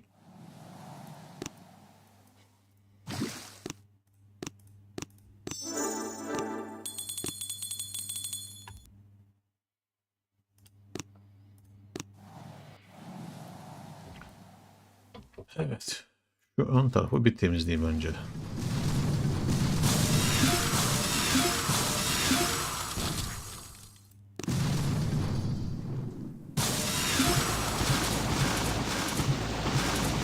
Çünkü o bombalar bizim özellikle lazercileri de etkiliyor.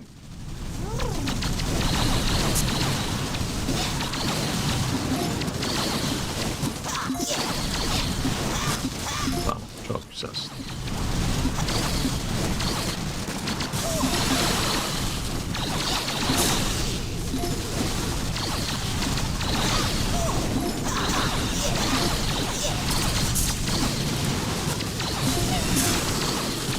Aha, bir yerde cehennem var. Nerede? Burada.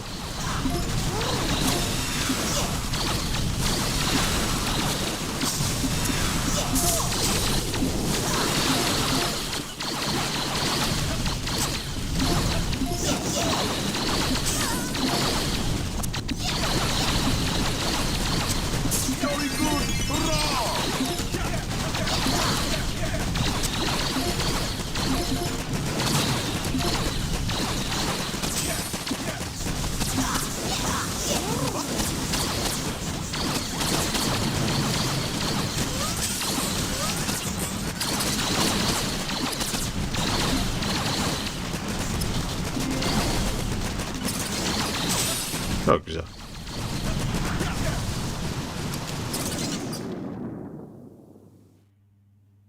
Evet, 16'ya geldiği zaman son. Sonrasında artık o jetonların hiçbir önemi kalmıyor. Yani yeni bir güncelleme gelmediği sürece o jetonlar orada birikir. Ha, ya da örneğin, tabii hepsi için geçerli bu. Ben ne dedim? Kimya, sabotaj. Mesela bak, ben bu sabotajı da aynı şekilde maksimum yaptım. Zırhı da aynı şekilde. Hem normal kendi seviyesi maksimum oldu, hem geliştirme. Ondan sonra savunmayı açtım. Artık bundan sonra buradaki jetonları nereye kullanacağım? Bakın, zihin kontrolü var. Hem normal kendi araştırmadan gelen bonuslar sayesinde yükseliyor. Hem de eğer kaç tane jeton istiyor? 100. 100 tane şurada biriktiğinde bunun zihin kalitesini de 16'dan 17'ye çıkartacağım. Sonra artık burada biriken jetonları başka yerlerde harcarım. Ha, bütün her şey maksimum olduğunda ne olacak? Yapacak bir şey yok. Birikecek. Aynı şey gibi. Örneğin şurada göstereyim. Kahraman kulübesi gibi. Benim kahraman kulübesinde bütün kahramanlar maksimum seviyede. Özellikleri de maksimum seviyede. Ne yapacağım ben şimdi buradaki jetonları? Kahraman jetonlarını biriktiriyorum. Artık ilerleyen zamanlarda güncelleme gelirse, yükseltme gelirse kullanırız. Gelmezse birikir mecburen. Yapacak bir şey yok. Evet. Güzel. Bunları bir... Ha, dur. Bunu da yükselteyim.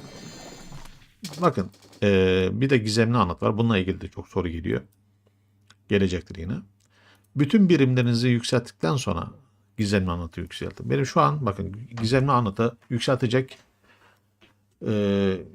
herhangi bir birim kalmadığı için mecbur yükseltiyorum. Diyelim ki şöyle bir karşınıza ekran geldi. Ne diyor? Yükseltmek için ya 250 tane taş harcarsınız ya da 500 tane elmas ya da 7 milyon altın ya da 60 tane jeton. Hangisini tercih edersin? Tabii ki ben altını tercih ederim. Asla ve asla burada şeyi harcamayın. Yani taşları, elmasları harcamayın. Diyelim ki 7 milyon altın gelmedi. Burada da bazen toz geliyor. Ha. Diyor ki 500 tane toz harca. Yuh devenin nalı. O zaman yapacağınız şey şu. Şuradaki değiştirme butonuna tıklayın. 20 tane elmas harcayın. Yeni bir ekran gelsin karşınıza. Bak ne kadar güzel. 6 milyon odun, 4 milyon taş, 2,5 milyon demir. 500 tane de elmas. Ben niye elmas harcayayım ki? 2,5 tane demir harcadım. Bakın sadece 20 tane elmas harcayarak ne yaptım? Boşu boşuna taş harcamaktan, elmas harcamaktan kurtuldum. Bu kadar basit. Bunu da bu şekilde kullanın arkadaşlar.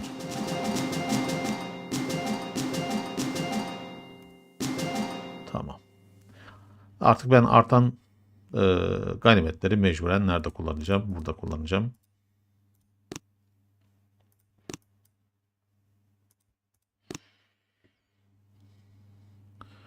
Tebrikler. Altın kupayı almışsın. Serhat Demirel. Karargah 26 için önerebileceğin ordu kombinasyonu var mı? Karargah 26 ise gerek yok. İstediğin kombinasyonla oyna. Rasim Tuzluoğlu. Seni severek izliyoruz demişsin. Teşekkür ederim. Olta keyfi iyi yayınlar abi demişsin. Teşekkürler. Hoş geldin. Heykelin yükseltme seviyeleri hep 8 saat mi? Evet. Eğer doğru. Şuradaki heykelin gizemli anıtın yükseltmeleri 8 saat arkadaşlar. Ben bumpas aldığım için 5,5 saate düşüyor ama klasik olarak 8 saat. Ne kadar yükseltirseniz yükseltin 8 saat. Evet. Bende pas olduğu için 5,5 saat sürüyor. Bakın ben şöyle göstereyim size. Burada kombinasyonlar var. Full meşale oynayabilirsiniz. Savaşçı oynayabilirsiniz. Bombacılarla oynayabilirsiniz. El bombacısı ya da dede fark etmez. Zoka, full zoka. Meşale, meka lazer, helikopter. Karışık düzen. Ya da meka top. Mesela benim en çok kullandığım birlikler bunlar arkadaşlar. Ben genelde bunlarla oynuyorum. Karşıma gelen adaya göre bakıyorum hangisini alayım. Siz de bu şekilde kendinize bir kombinasyon yapın. Karşınıza gelen adaya göre bu kombinasyonlardan birini seçin, yapın saldırınızı. Evet 30. aşamadayız. Hızlı hızlı gidelim. Oy bu ne ya? Bir öncekinin biraz zor hali gibi gözüküyor. Hemen bakalım.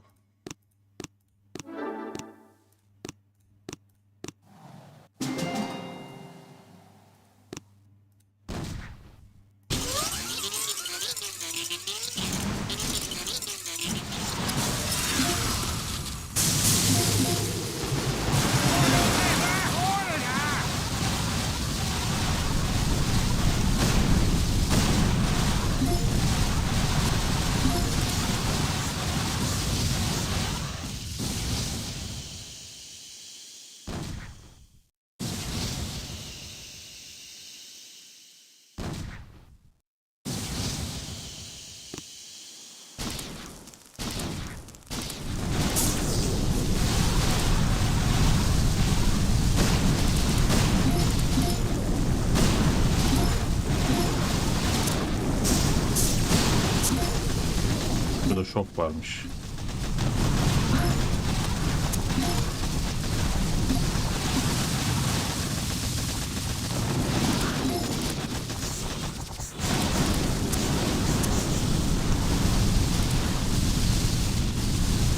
Yalnız.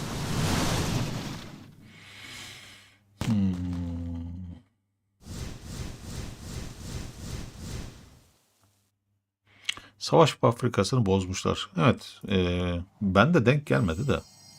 Aynı sizin gibi bizim timde de birçok arkadaşa denk gelmiş. Birinci saldırı yapıyorlar. Sonra ikinci saldırıya geçiyorlar. Bir bakıyorlar bütün taretler olduğu yerde duruyor. Onu da düzeltirler de niye öyle? İşte bir şey düzeltiyorlar ama neyse. Arkadaşlar ben hemen bir 2 dakika mola. Kusura bakmayın. Ben o sırada size evet Mehmet arkadaşımızın saldırısını izleteyim. Hemen geliyorum arkadaşlar. Kısa bir mola. Vay. Korku üssü de böyle bir üs zaten. Maşallah.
Geldim arkadaşlar.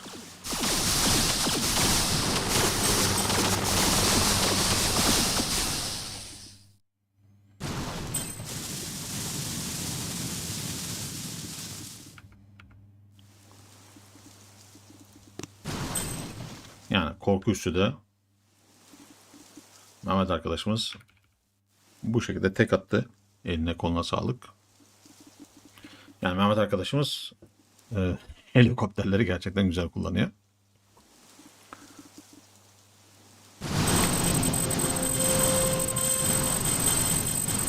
Anıtta ödüller ne zaman açılıyor? Valla ben de anlamadım bu anıtı. İlla 500 seviye olması mı gerekiyor? Galiba 100. aşamadan sonra açılmaya başlıyor ama bak mesela şurada şöyle bir şey diyor. En azından ben 126'dayım şu an. Odun üretimi artı %3 diyor. Demir üretimi artı %3 diyor. İnşaat hızlandırma artı 2 diyor. Cephanelik artı 2. Heykel hızlandırma artı 2. Derin dalışla ödül kalitesi artı 1 diyor. Yani büyük ihtimal 100'den sonra ödüller vermeye başlıyor. Şimdilik bende bunlar var. Ama zamanla bunlar hem sayı olarak artacak hem de miktar olarak artacak. Alicia hoş geldin.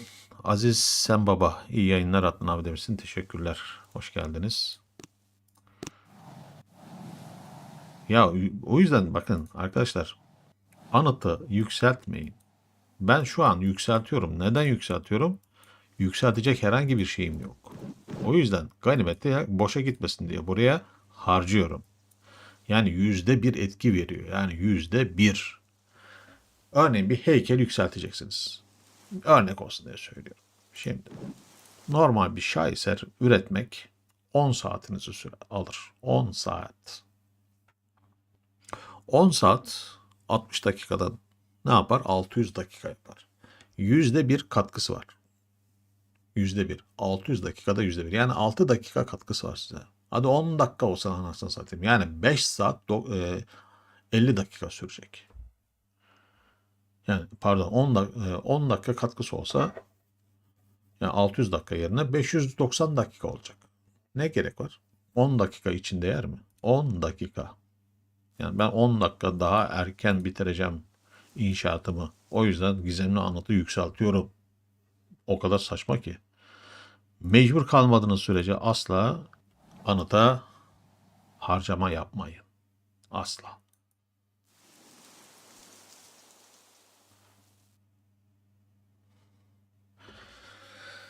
Oy oy oy. 31'deyiz. Bu ne arkadaş? Bol miktarda roketimiz var. Buraya MKD'de de girilir. Girilir MKD'de. Ama girilir aslında ya. Dur bakayım. Neyse. Şöyle bir deneme yapayım.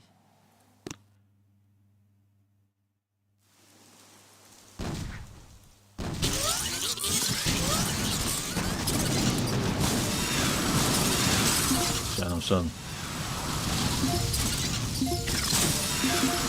Güzel. 1, 2, 3, 4, 5, 6, 7, 8, 9.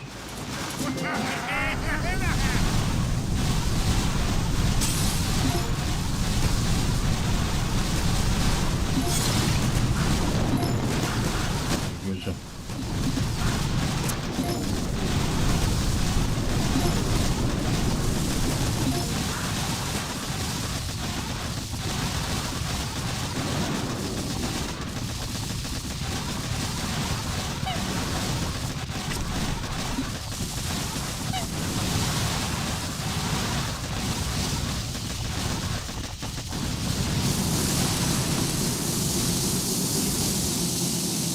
Lan burada da mikrodalga var maşallah.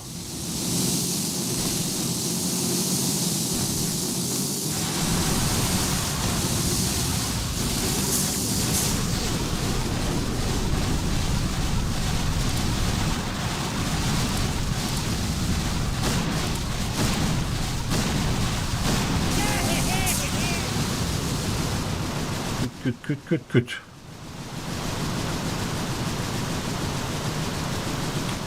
Şimdilik en azından köyü maxlamadan. Yok, köyü maxlamadan hiç gerek yok. Anıtı yükseltmeye.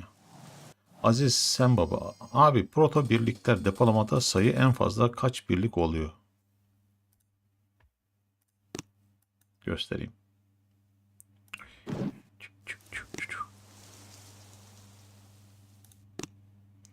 30 arkadaşlar. 30 tane biriktirebiliyorsunuz. Ama 30'u nasıl yapıyorsunuz? En fazla 22. Peki üzerine 8 nasıl ilave ediyorsunuz? Şöyle ilave ediyorsunuz arkadaşlar. 8 tane 22 olduğunda zaten şurası 22 olduğunda doluyor. Sizi üretmeye izin vermiyor. 22 olduğunda bütün gemilerinize proto birlikleri ekleyin. Yani 8 gemi eklediniz. 8 gemi ekledikten sonra tekrardan proto birlik atölyesine geri gelin. Örneğin burada ne var? Lazatron var. Bakayım şurada. Heh, bakın. Hadi gelin size canı canı deneyim.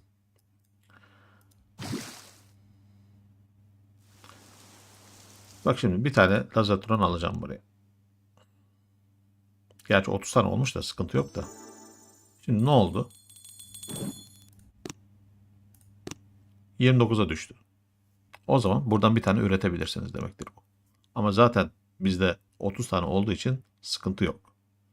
Anca bu şekilde ne yapıyorsunuz? 30'a yükseltiyorsunuz. Dur bakayım. Şunu bir harcayayım. Herhangi bir yerde.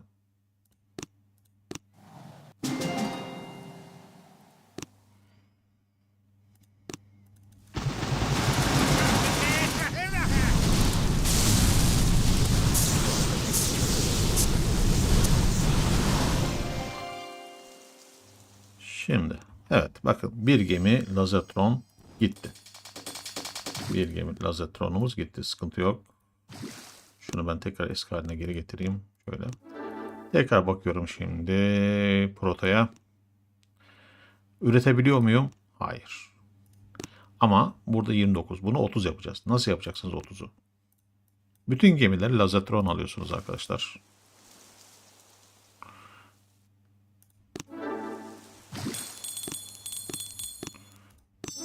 Pardon. Sen niye geldin şimdi?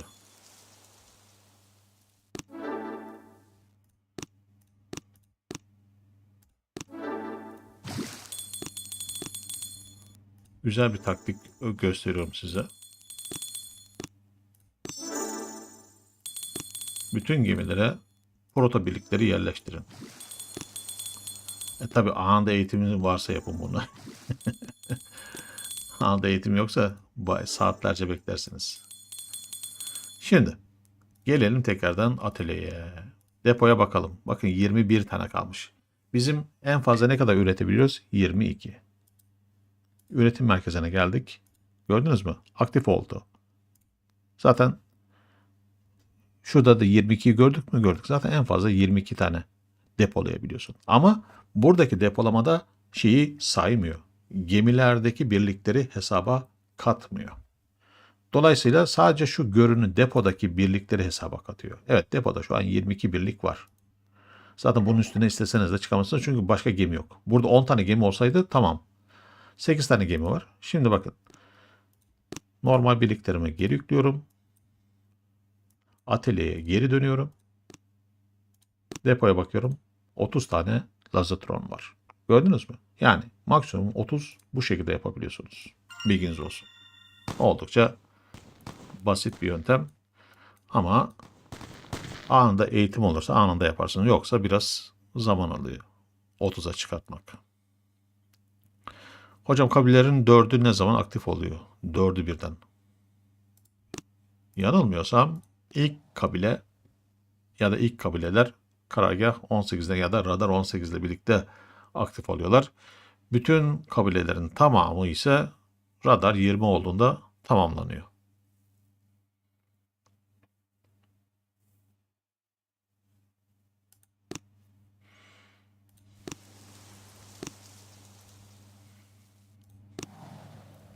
Şimdi 32. aşamayı şöyle bir gözden geçirelim. Buraya lazercilerle de olur. MKD'de olabilir mi? Olabilir. MKD'de de olur burası. Lazerde olur.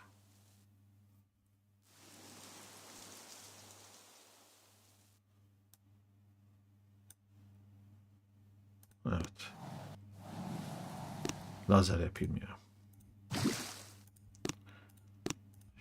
Yani MK, meşale, lazer üçlüsü. Ben bunlar ne diyorum? Cehennem üçlüsü diyorum. Tamam.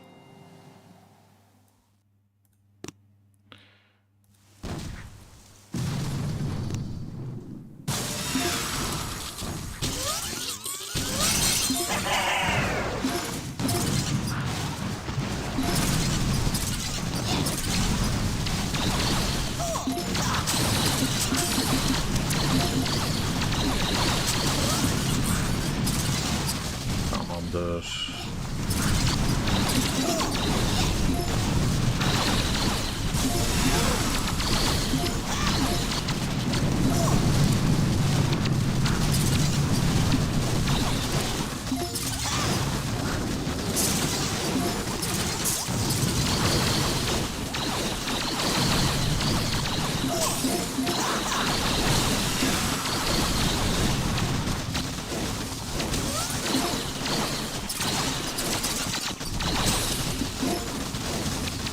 Lazerlerimiz ölmesin.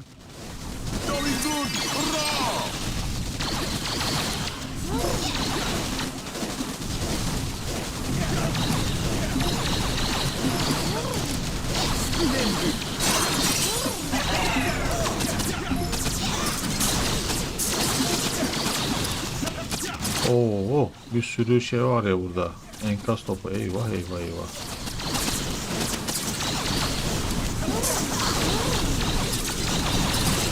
Eyvah eyvah eyvah.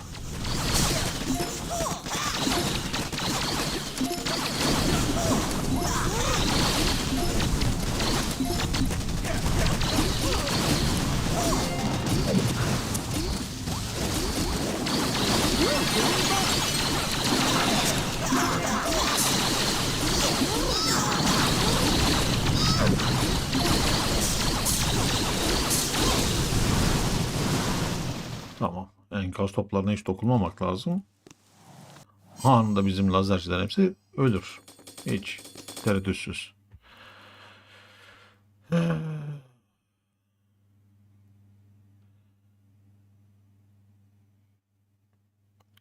Abi senin Gambot'un normalde tozlamadan kaç Gambot enerjin var?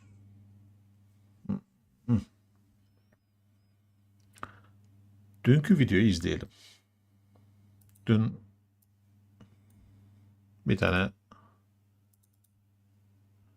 bol mavili bir video paylaştım sizle.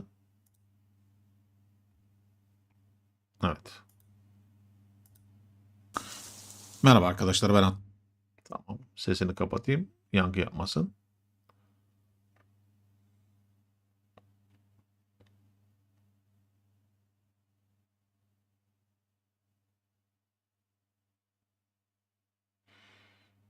Nerede başlıyoruz? Şuralarda başlıyoruz.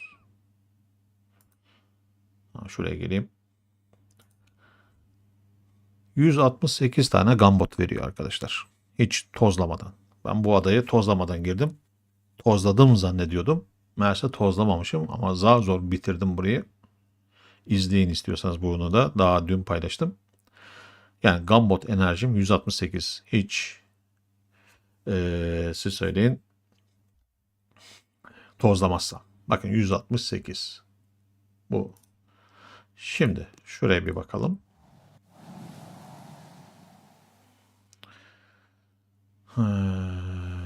Burayı da lazercilerle alır mıyız? Hadi burayı da lazercilerle alalım. 168 de bakın hiç tozlamadım. 168 gambot enerjim var. Şimdi ne kadar var? 250. 168, yani 170 diyelim ona. 250, 80 tane giriyor. Üzerine ilave. 80 gambot daha kazanıyorum.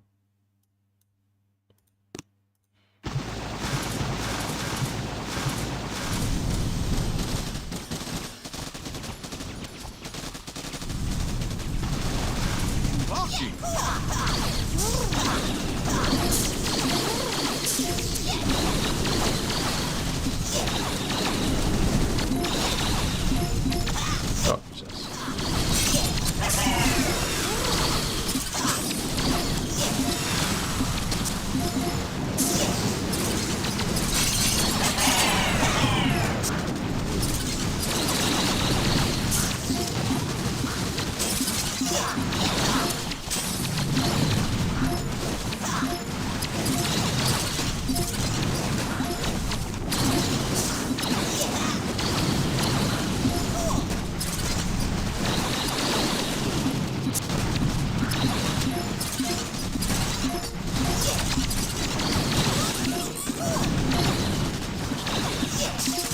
Nerede bizim kahraman? Ha, aşağıdaymış. Kahraman aşağılarda kalmış. Hiç ellemeyeyim. İşaret fişeği falan atmayayım.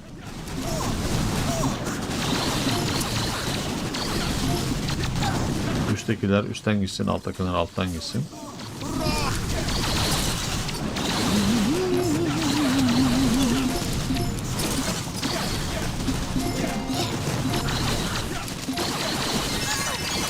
Tamam, bitti.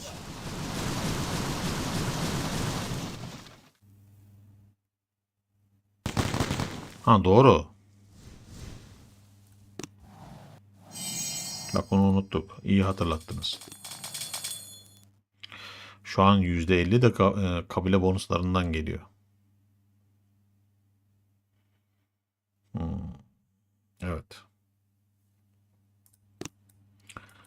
Anca şöyle yaparız arkadaşlar. Mantık şu. Tabii. Bir şey diyemem de. Klasik 57, 57. Hiç gambot heykel kullanmazsınız. Ama mevcut şu anki heykel desteği artık kabilelerle birlikte maşallah var. 193'te öyle geliyor. Yani bilmiyorum nasıl hesaplanır. Eski videolara bakmak lazım. Eski videolara bakmak lazım. Yani bu kabile bonusu olmadan önce tozlamadan kaç gambot enerji var? Tozladıktan sonra kaç gambot enerji oluyor? Ona bakmak lazım. Haklısınız. Bak onu hiç düşünme. Kabile aklıma gelmedi. Evet, 35'teyiz arkadaşlar. Klasik. İlerleyen aşamalarda zor olur. Bu da şimdiki aşamalarda iyi kötü işimize yarayan bir taktik.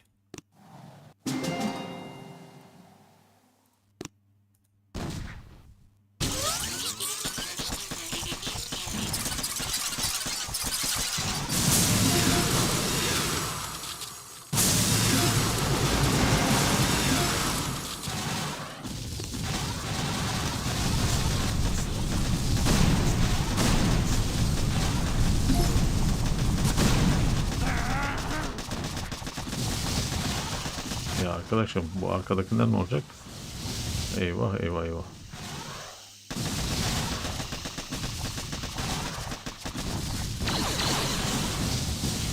Koş koş koş koş koş koş koş.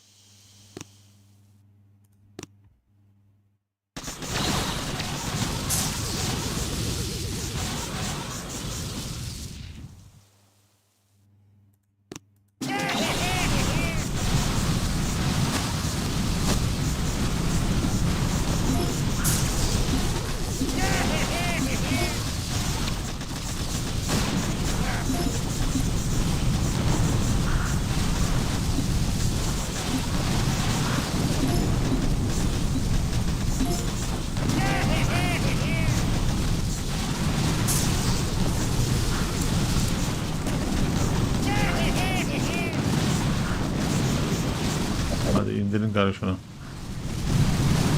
Vay, zar zor. Alicia, Atlan abi. Aylar önce senin önerilerin ışığında başladım Bombiç'e ve şu an 48'deyim maşallah. Şu an Savaşçı ve Zoka ile 70-80 ve hatta 84 dahil birkaç ya da full mavili adaları kolayca alabiliyorum. Evet, her zaman söylüyorum arkadaşlar. Karşınızdaki ada çok güçlüyse yapacak hiçbir şey yok. O ayrı mevzu ama belli bir seviyedeki adalara Zoka'yla ya da Savaşçı'yla çok rahat alırsınız. Alamazsınız da bir şey yok. Zorlanırsınız. Belki ilk saldırıda da alamayabilirsiniz ama sonraki saldırılarda alabilirsiniz. O yüzden Zoka'larınızı geliştirin. Savaşçılarınızı geliştirin.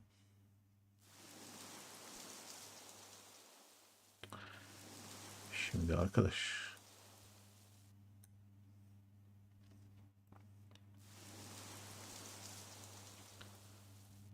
Evet, buraya lazerciler de güzel gider aslında. Hiç roket yok. Ama mayın çok.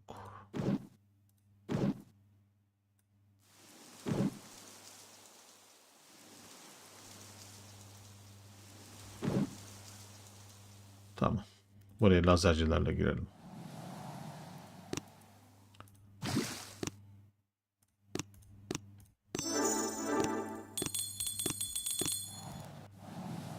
Tamam. Şimdi madem lazercilerle giriyoruz.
Bizim kahraman ölmüş gene ya. Hayret bir şey arkadaş ya.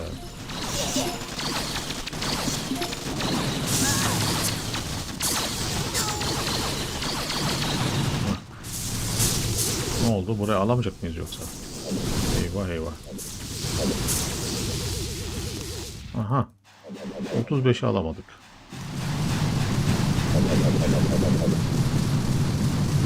Yuh, devenin nalı.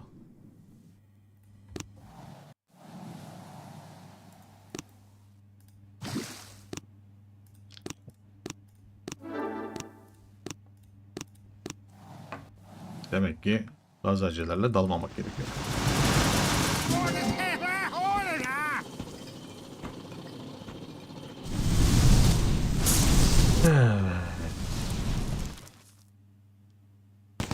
Alamadım ada oldu mu? Yani mesela dünkü adayı bayağı uğraştırdı. Üçüncü saldırıda anca alabildim. Yani alamadım ada oluyor ama uğraştırıyor. Çok uğraştırıyor. Farklı farklı taktikler oluyorsun. Sağdan saldırıyorsun, soldan saldırıyorsun, ortadan saldırıyorsun. Olmadı arkaya geçiyorsun. Yani adanın dizilişine göre, savunmanın dizilişine göre değişiyor arkadaşlar.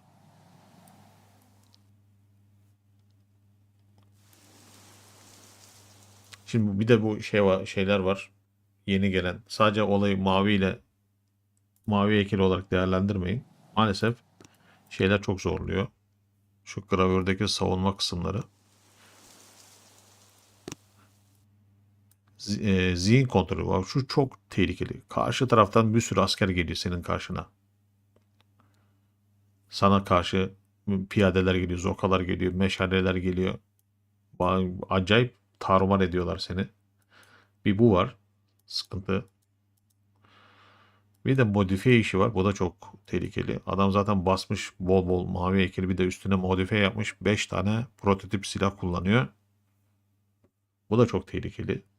Yani savunmalarda da çok değişiklik olduğu için son günlerde yavaş yavaş zorluyor artık.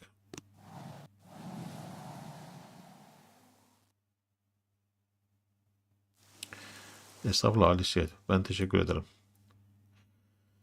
Şimdi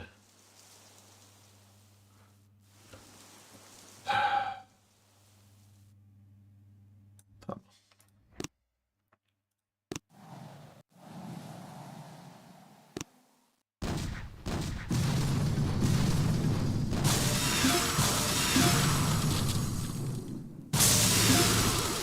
Patlasaydın ya sen de ya. Vicdansız, o kadar enerji harcattırma bana boş boşuna.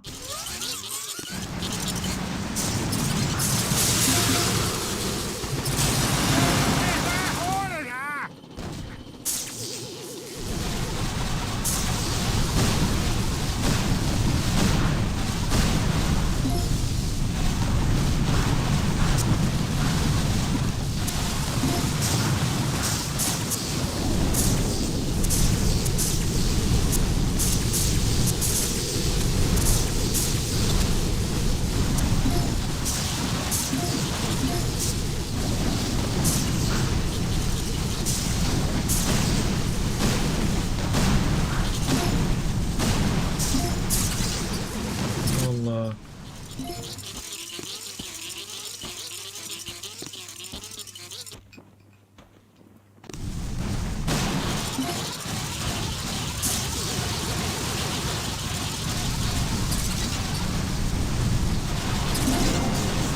Şimdi. Güzel.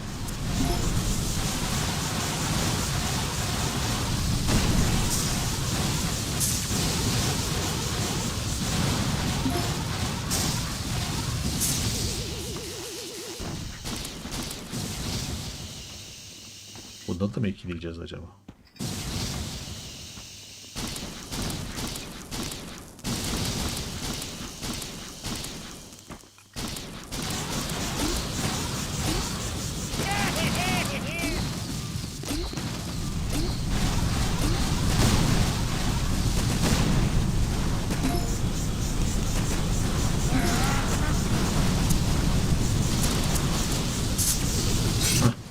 Evet şükür ya. Bunda da mı ikileyeceğiz acaba dedim ya.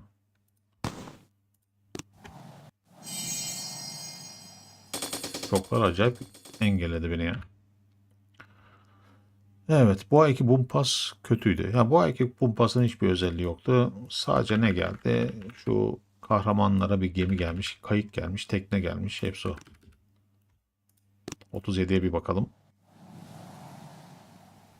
Hmm.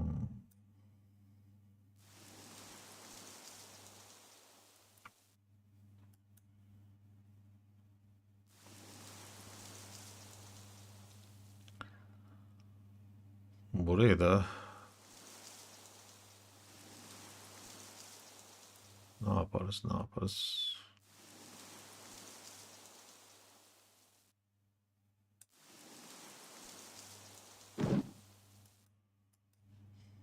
Deneyelim bakalım ya. Deneye deneye öğreneceğiz.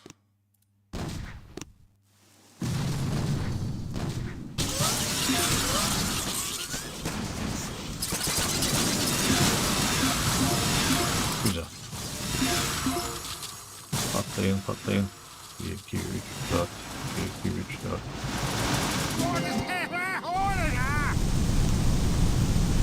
Burada şok atar var. Şok atar bizi engellemezse çok iyi olacak.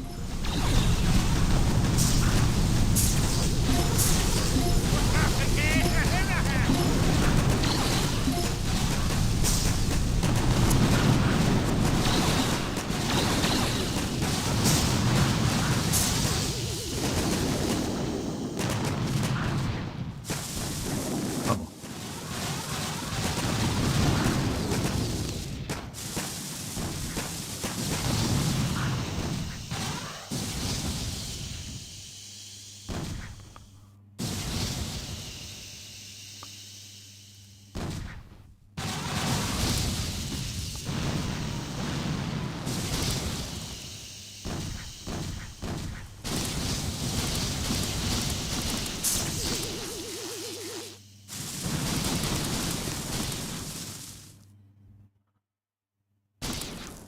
Harikasın, harikasın, harikasın. Sorun yok, sorun yok, sorun yok.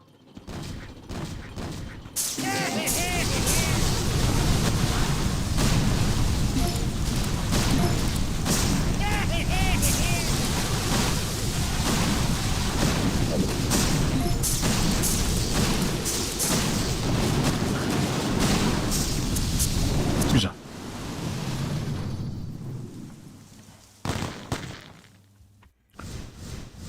Evet Ali. Aleykümselam abi. İyi yayınlar, iyi seyirler. Serhat Emrer aleykümselam. Evet, you shouldn't. Abi hızlı birlik eğitmeye para veriyor musun? Yoksa Supercell sana bedava mı?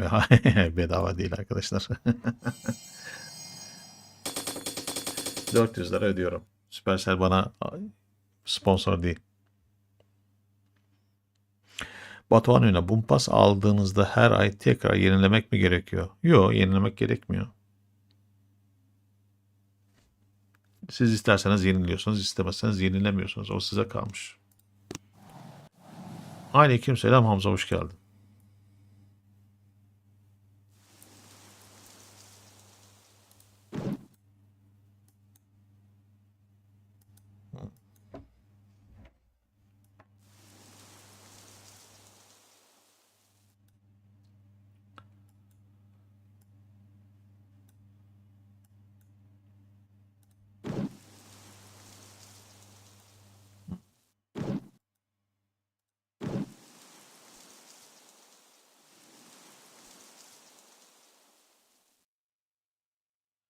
Gemide kaçta kaldım? İki tane hesabımla gittim. Birinde 17, birinde 18 olması lazım. Öyle bir şey olması lazım. Bu hesapta 17'de bırakmışım. 7 tane motor açmışım. Diğer hesaba bakayım. Ha, diğerini de 19'da bırakmışım. Ha, ikinci hesabımda 19'da bırakmışım. 20'yi zorlamadım. Yani ben pek sıralamayı oynamadığım için o an sandıklara oynuyorum arkadaşlar genelde. Şuraya tekrar bakayım.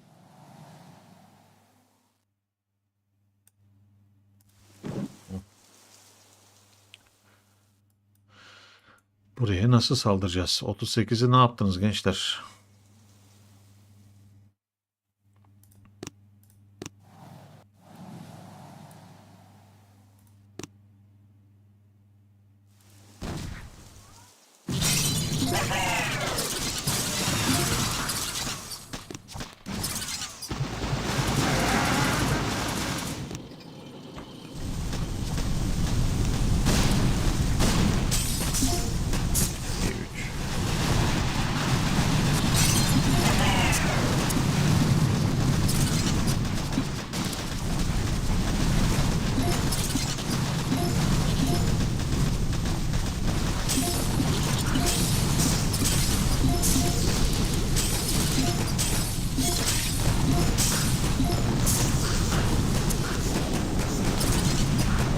Burası biraz sıkıntı, boşuna enerji harcadık.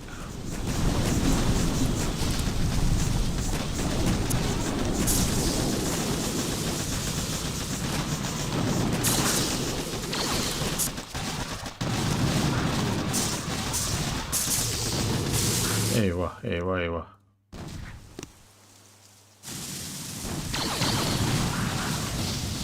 Tamam.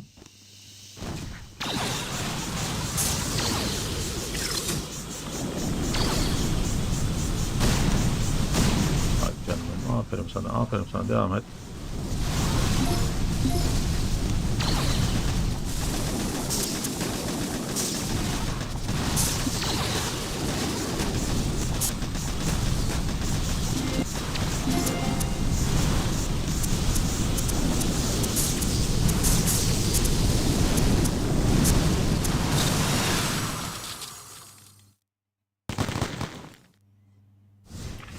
İçerik üretici desteği ne oluyor arkadaşlar?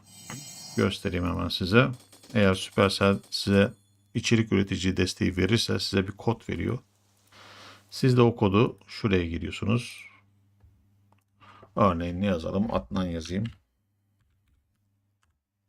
Geçersiz kod diyor.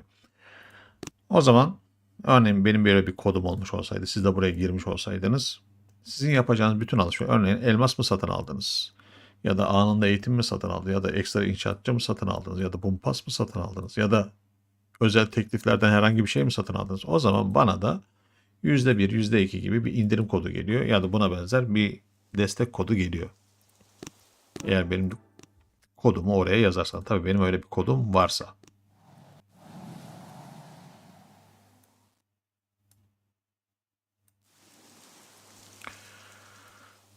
Şimdi arkadaş,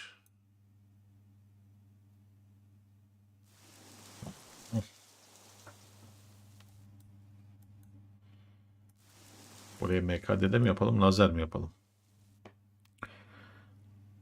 Ales Word, yani bu şekilde destek. Mert Akçay, aleykümselam, hoş geldin. Teşekkürler.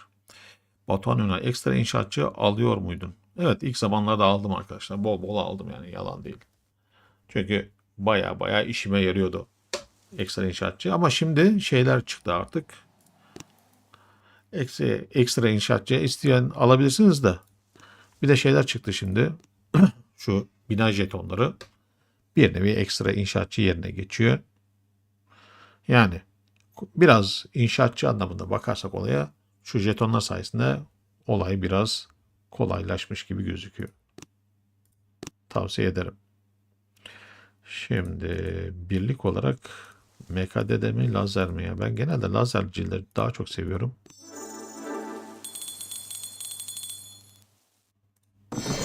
Evet, ben de aynısını Mert düşündüm. Yapalım bakalım saldırımızı.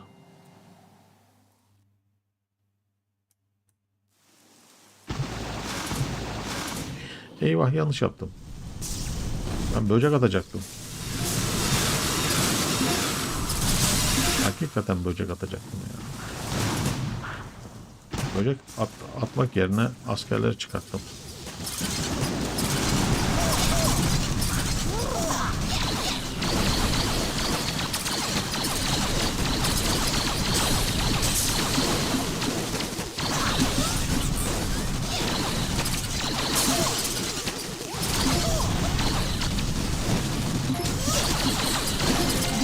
Kahraman bak, ölme. Asla burada ölme. Kahramanlık yapmaya kalkma gereksiz yere.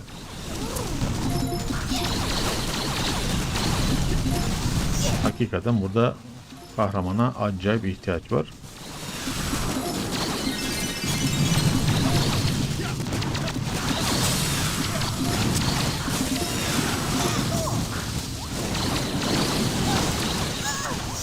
Lan yürü ulan, yürü. Bak, meşalenin peşinden gidiyor ya. Vallahi billahi.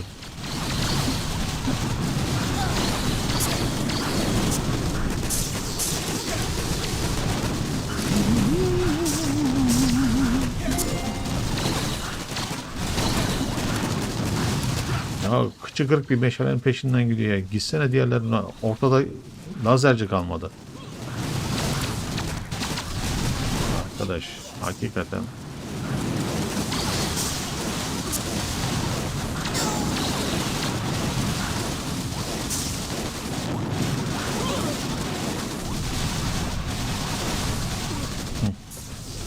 Ortada lazerce kalmadı. Meşalenin peşinden koşturdu gitti vicdansız ya.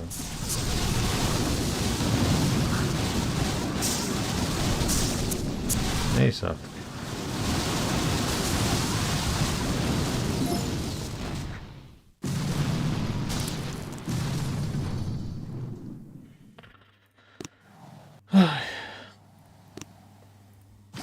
Yüze ulaşamayacağız anlaşılan.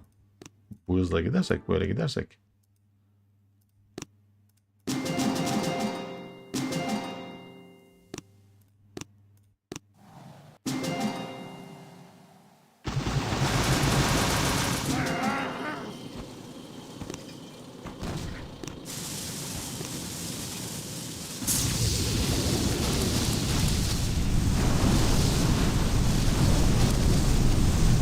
Olay bu ya.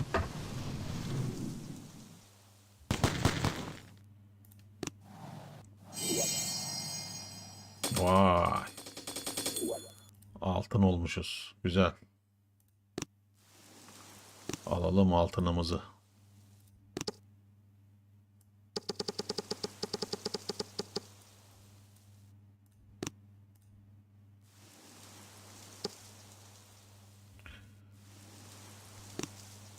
Kupalar bir işe yarıyor mu? Hayır.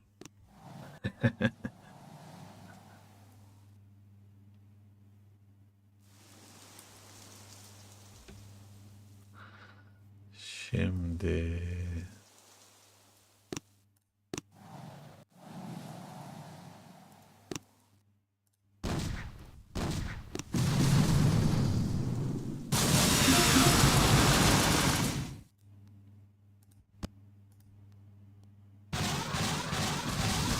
ya patlama anasını satayım ya patlama ya. Niye al patla madem patladın.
Lan o kadarı şoklayamadım.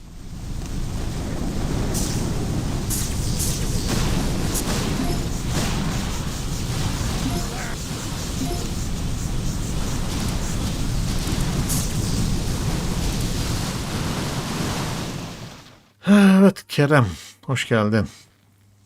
Sen de mi buradasın? Sen de mi Brutus?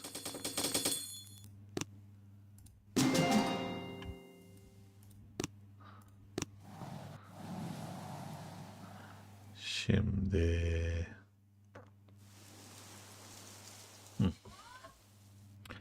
41'e ne yaparız?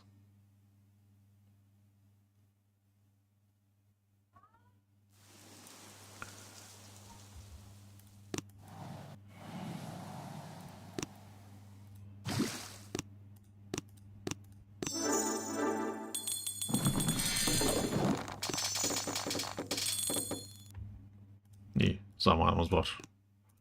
Bir daha tozlarız onlar bizi de. En azından tozsuz yakalanmayalım. Böyle bir çıkış yapalım.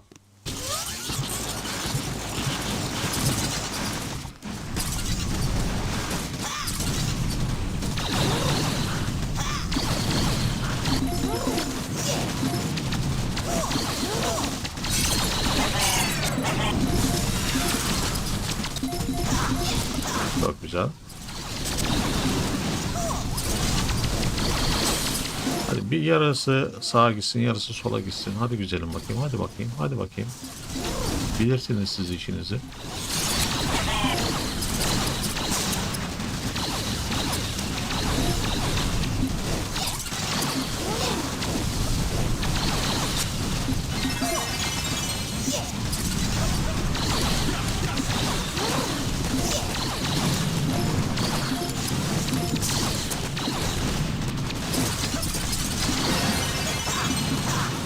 Harikasın.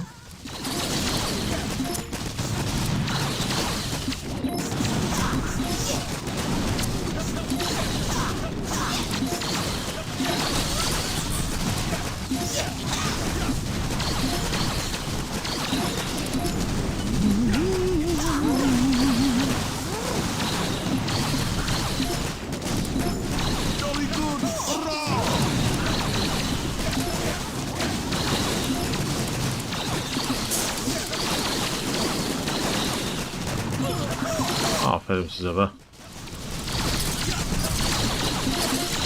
İşte bu.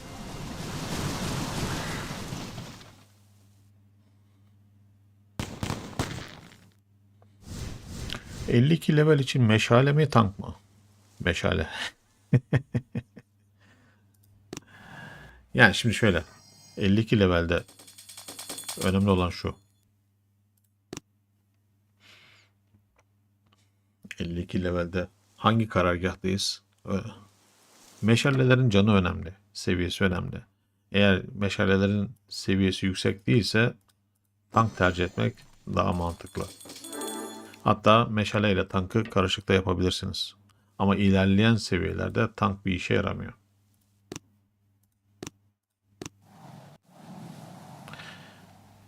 Yani tanklarla ben oynadım mı? Çok oynadım arkadaşlar. Full tank çok oynadım. Zaten yanılmıyorsam 12. seviyede, yani karargah 12'de tanklar gelmeye başlıyor. Sonra 14 ya da 15'te sağlıkçılar gelmeye başlıyor. Sağlıkçılarla tank kullanmak harika.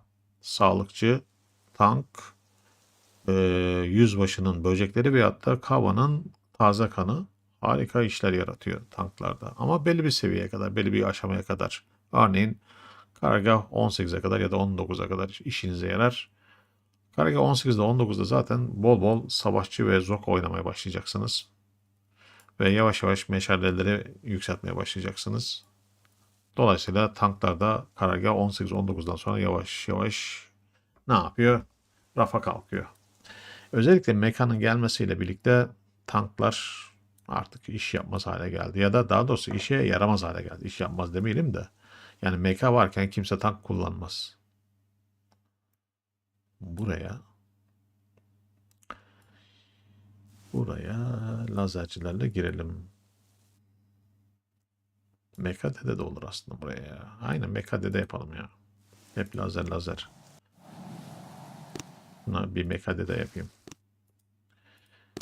Ama çok fazla cehennem var. Cehennemleri ne yapacağız bilmiyorum.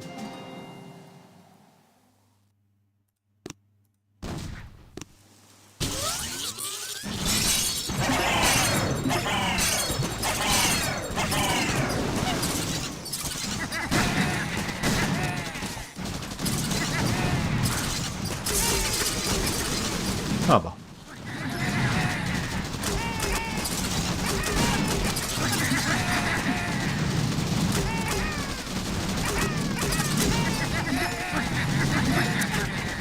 Harikasın.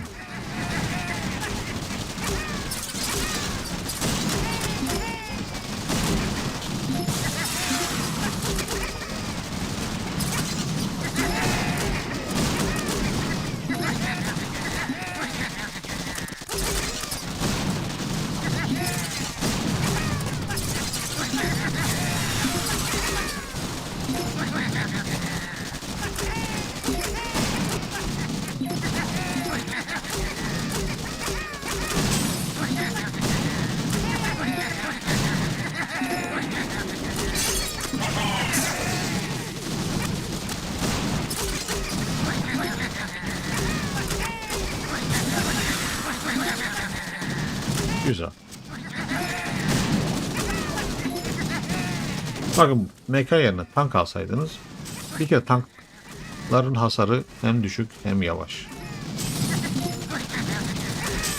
Canları da düşük. Bu kadar dayanır mıydı? Belki dayanırdı bilmiyorum ama MK varken kimse kolay kolay tank oynamaz.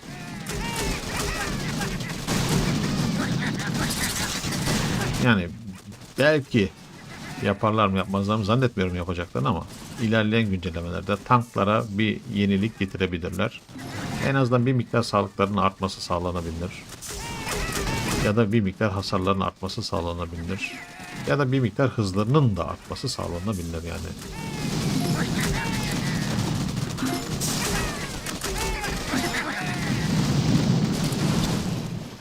Güzel. Ha, eskiden mecha yoktu. Biz bak dedeler de yoktu. Ne oynuyorduk? Tank el bombacısı. Genelde öyle oynuyorduk. Muratalı 52 level için mesela Mehmet Güneş sende alışkanlık olmuş. Adada gemi gördün mü tıklıyorsun. 1000 veya 500 ganimet birikse alıyorsun. Da olsun orada abi. 1 milyon milyonlar olsun. Ha şeyi mi diyorsun? Şuraya gelen gemiyi. Ya doldurabilirsiniz. Doğru söylüyorsunuz. Herhangi bir saldırı olduğunda oradaki altınlara bir şey olmuyor. Ganimetlere bir şey olmuyor. Yani şuraya gelen ganimet gemisinden bahsediyorsunuz. Anladım ben sizi. Haklısınız. Bekletebilirsiniz. Hatta bir arkadaşımız bekletmişti. 30 milyona kadar çıkmıştı. Ne kadar saldırı yapılırsa yapılsın gemilerdeki gemide biriken altını ne yapıyorlar? Alamıyorlar. Yani teknik olarak biriktirmek daha mantıklı. Ama bende alışkanlık olmuş. Görür görmez tıklıyorum. Hemen gelir gelmez geminin üstüne tıklayıp ganimetleri alıyorum. Bence ileri seviyelerde tanklar çok yavaş geliyor. Yani biraz önce de dedim. Level'ime göre ikisi de çok son seviye abi. Güzel. Girişle hiç uğraşmayıp direkt en arkaya sisle gitseniz daha hızlı olmaz mı? İşte onu bir becerebilirsem olay o.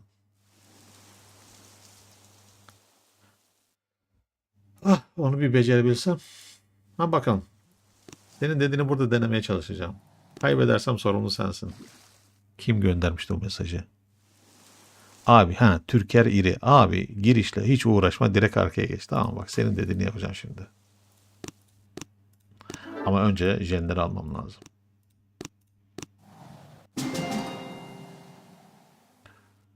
Oo.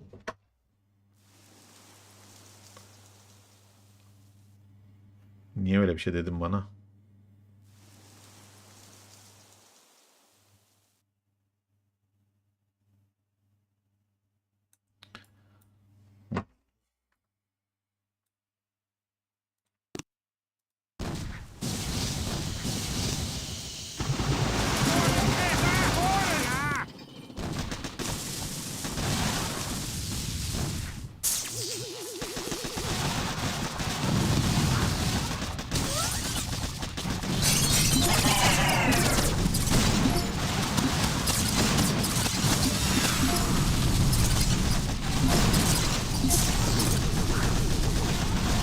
Eyvah eyvah. Hep bu hatayı yapıyorum zaten. İşaret atacağıma genel sağlık attım.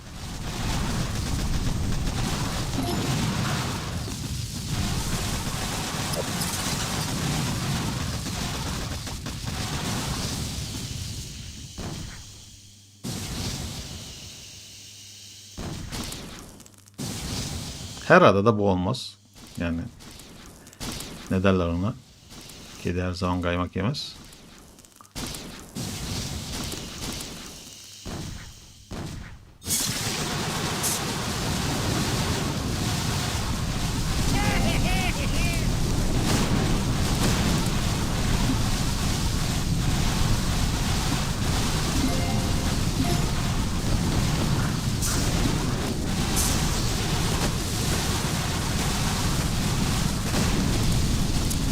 Olay bu.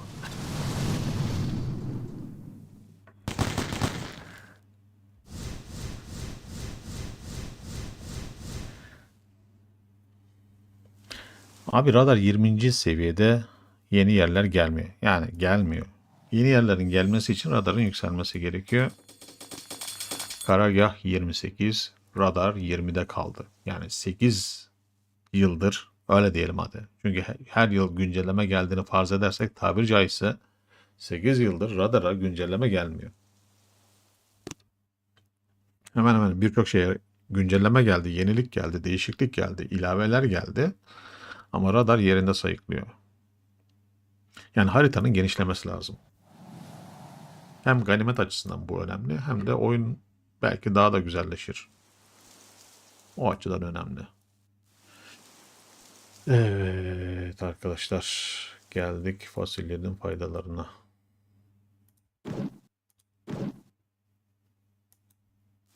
Burada da mantık olarak aynısını yapabilirim de şuradaki şoklar beni mahveder. Kilitler, ben en iyisi MKD'de ya da lazer. Aynen lazercilerle oynayayım burada.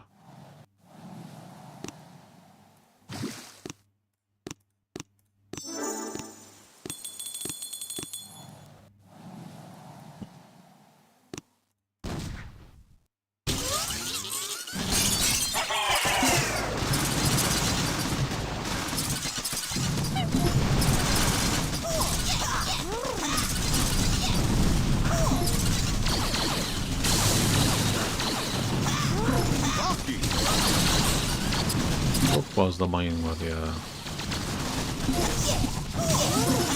Sıkıntı lazerciler gider bizim mayınlara basarlar. İşin yoksa uğraşmadan sonra.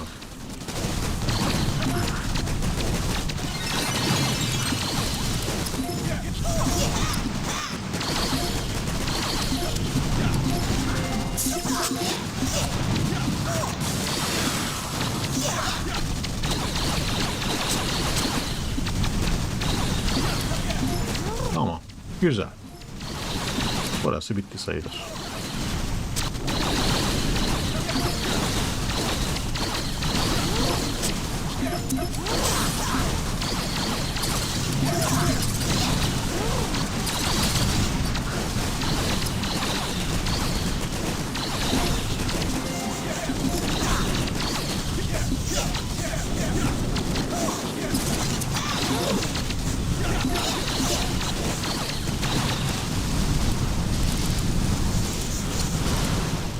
Teşekkürler.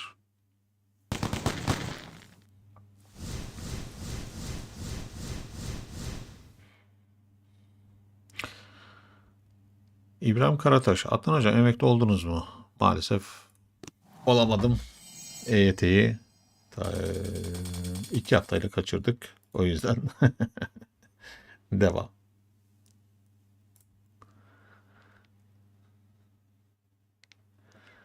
Şimdi başka. Abi en etkili şekilde ordumu nasıl ayarlayayım? Hesabım 50. En etkili. Valla en etkili bir şey diyemem şimdi. Benim kullandığım tekrar söylüyorum. Şurada göstereyim kombinasyonlarım bunlar. Full meşale, full savaşçı. Bazen karışık bazen full ama el bombacısı ya da full dede. Zoka, meşale, meka, lazer, helikopter ya da karışık düzen. Piyade, dondurucu, dedeler, lazerler ya da meka dede. Ben bunlarla oynuyorum. Şimdi 50 kaçıncı seviye dedik? 52. 52, 52. Bizim Emir kaçtı ya? Emir 57 olmuş. Valla ağır silahlı Zoka saldırılarına önem ver. Benim full Zoka saldırılarına önem ver. Yine savaşçı saldırılarına önem ver. Tank belli bir seviyeden sonra tekrar söylüyorum işe yaramıyor. Elbette tank kullanmaya devam edin ama bütün yatırımınızı tank üzerine yapmayın. Oy oy oy.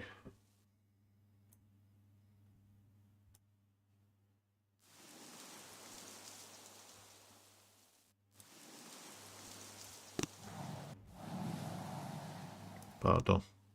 Saldır diyeceğiz.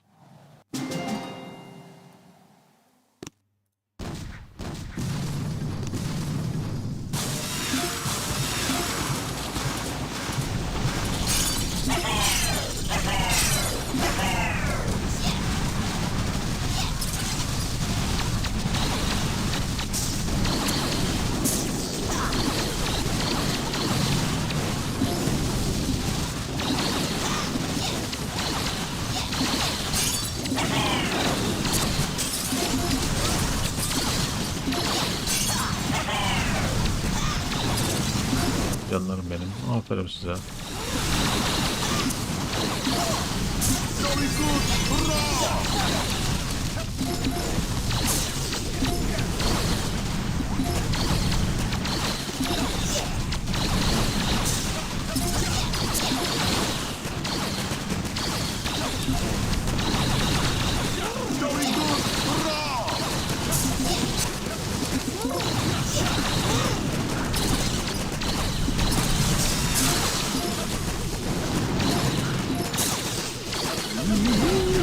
Harikasınız, harikasınız.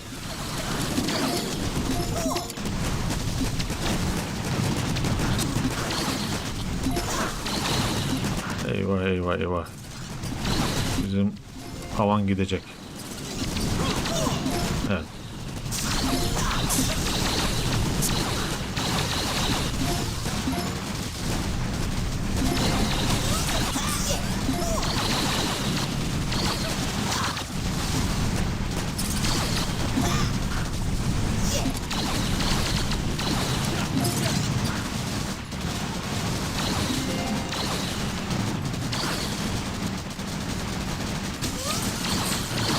Enkaz topu mahvediyor yani. Bak, enkaz topu yüzünden kavan gitti. Neyse, en azından adayı patlattık. Harika ya, bakın neredeyse her saldırıda bol bol güç tozu geldi. Bol bol elmas da geldi.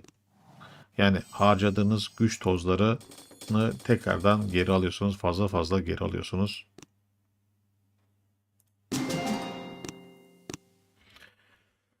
Bakalım, bakalım, bakalım.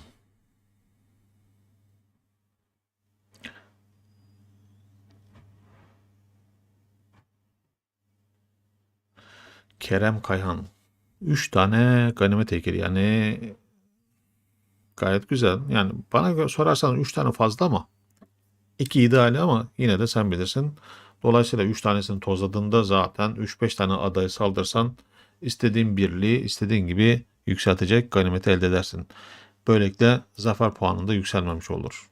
Gayet mantıklı bir taktik aslında. Yani mesela o yüzden diyorum ya, düşük seviyeli olan arkadaşlar kesinlikle ve kesinlikle kaynak heykeli kullansın ve her saldırıda mutlaka bir tane toz harcayın. En azından bir tane toz harcayın ve ganimet heykelini tozlayın. Bol bol ganimet toplayın. Ganimet yetişmiyor. Bakın ben de nasıl diyeyim bilmiyorum. Yani şu yengeci hesaba katmazsak haritayı tertemiz ediyorum. Yani haritayı komple temizliyorum. Bak, bir sürü ada var. Küçük ya da büyük fark etmez. Ya arkadaş, bir tane mayını yükseltecek kadar altın birikmiyor ya. İlginçtir. Güncellemelerden sonra maalesef böyle bir sıkıntı var.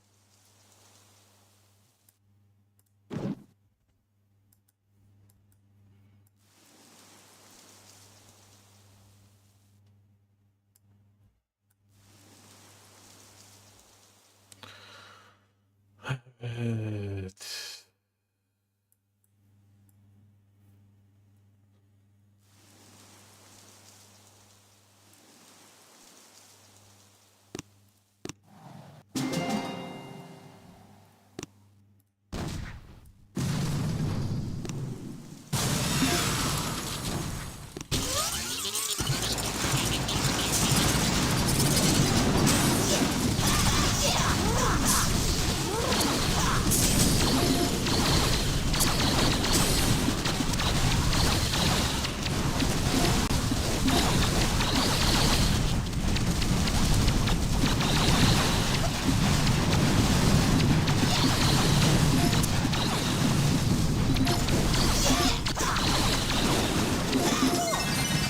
Eyvah, eyvah.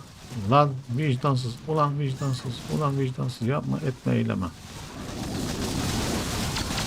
Ben buraya top atacaktım ya. İşte böyle yanlışlık yapıyorum. Bütün strateji gidiyor. Kötü oluyor. Ulan ben oraya ne güzel top atacaktım. Jenleri indirecektim. Şansa bak ya.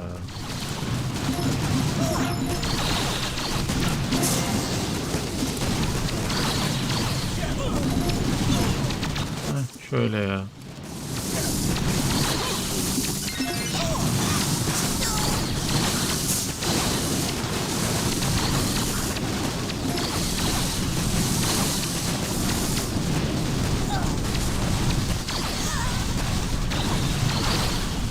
İşte bu. Az kalsın batıyorduk ya.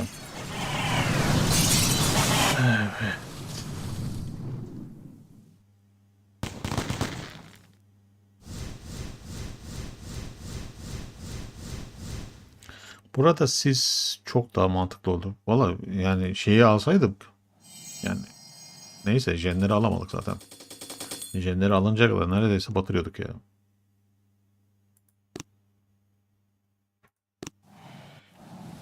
Hmm.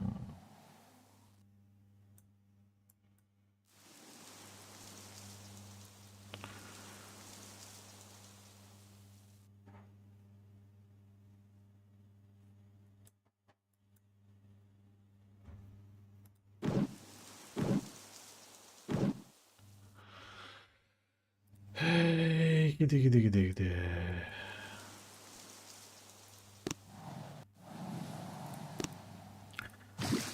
Ha, hep gaza getiriyorsunuz beni.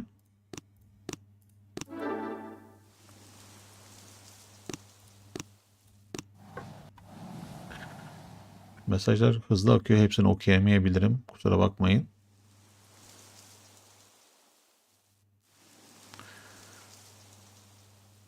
Evet, MKD'de daha kötülük dükkanında para bile birikmiyor. Kötülük dükkanında para maalesef artık birikmiyor.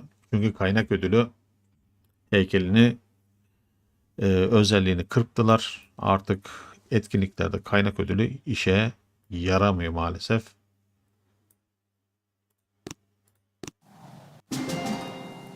Bu da jeton birikmeyi engelliyor bir miktar. Zaten amaçları da o.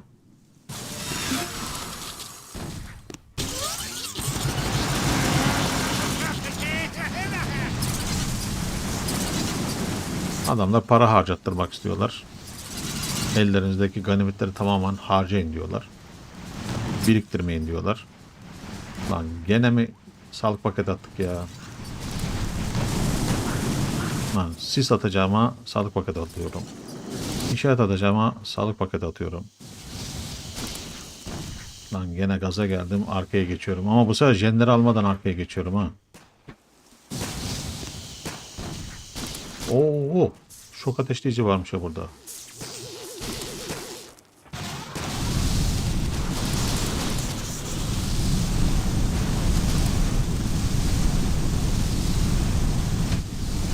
Böyle yapacağız. Yapacak bir şey yok.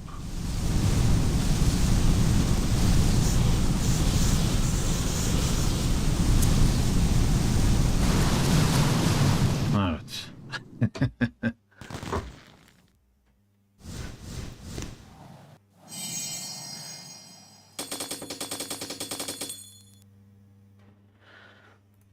Yani Doktor Terör ben mesela bitirdim. Siz de bitirmişsinizdir mutlaka da. Ya da bir şekilde saldırmışsınızdır. Ne vermiyor? Kötülük parası vermiyor. Vermeyince ben ne yapayım? Ne işime yarayacak benim kaynak ödülü? Hiçbir işime yaramaz. Hele hele büyük seviyelerde artık herkes kaldırdı kaynak ödüllerini. Ama düşük seviyeler kesinlikle kaldırmasın. Çünkü kaynağını buradaki jetonlardan ziyade neye ihtiyaç var? Altın, demir, taş, oduna ihtiyaç var. O sizler kaldırmayın. Yani düşük seviyeli olan arkadaşlar kesinlikle kaldırmasın. Evet. Ya arkadaş.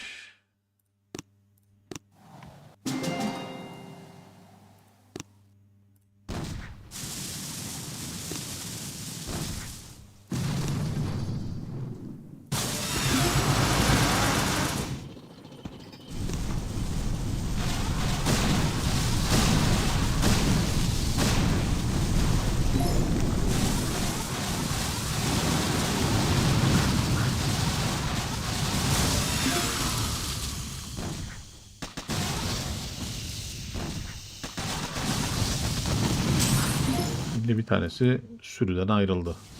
Yapacak bir şey yok.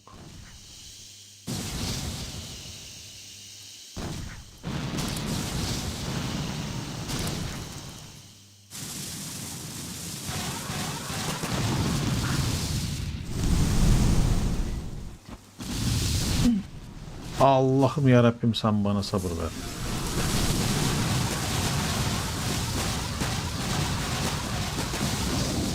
Bilerek isteyerek batırmak için çaba harcıyorum ya.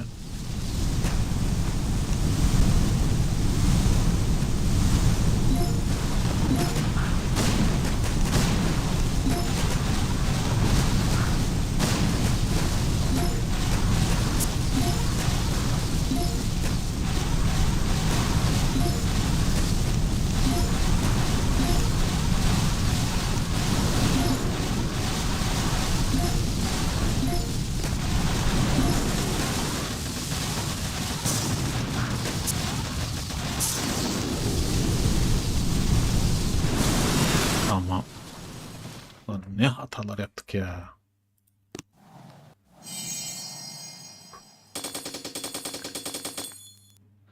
Kerem. Şaysera 46, muhafız 20 ve 18. Tozladığımda yengeçte girdiğimde. Canım 3 tane kaynak ödülünü tozlayıp yengece girersen zaten tek saldırıda istediğin kadar ganimet elde edersin. İkinci saldırı yapmayana gerek yok. Ganimet heykeli kalkmaz arkadaşlar, kalkmaz. Ben sadece şey için söylüyorum. Şeyde işe yaramadığı için, şu Doktor Terör gibi, ne bileyim Hammerman gibi etkinliklerde işe yaramadığı için ve bizim gibi, benim gibi seviyesi yüksek olanlar artık nasıl olsa işe yaramıyor, işimizde yok diyerekten ne yaptık? Kaynak ödüllerini kaldırdık, ama sizler kaldırmayın. Simo indir, valla Simolar çok beter vuruyor ya.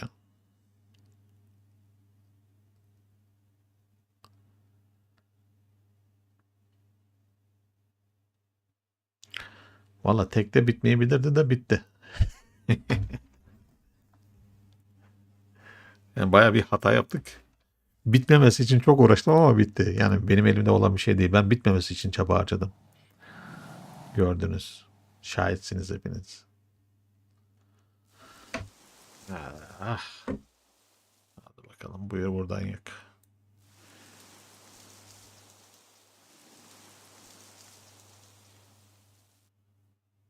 Roket çok, mayın çok.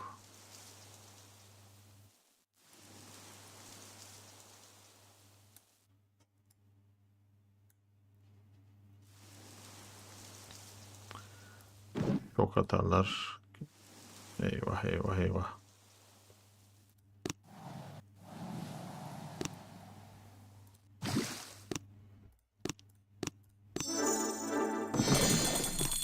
Bak işte buraya söz veremem. Belki tek olmayabilir.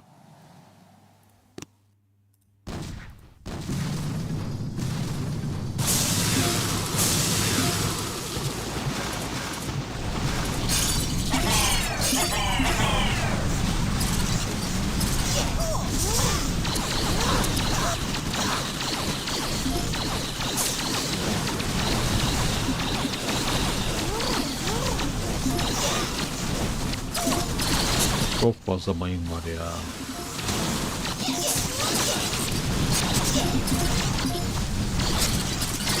Hakikaten çok fazla mayın var.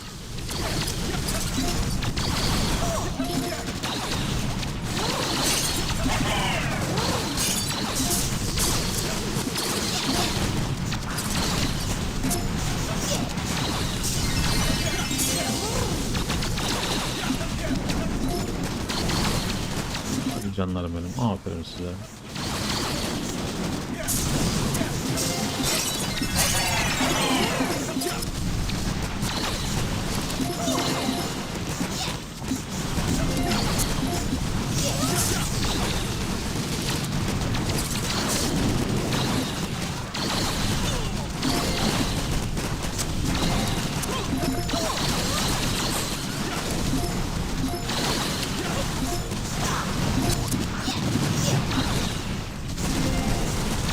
Tamam.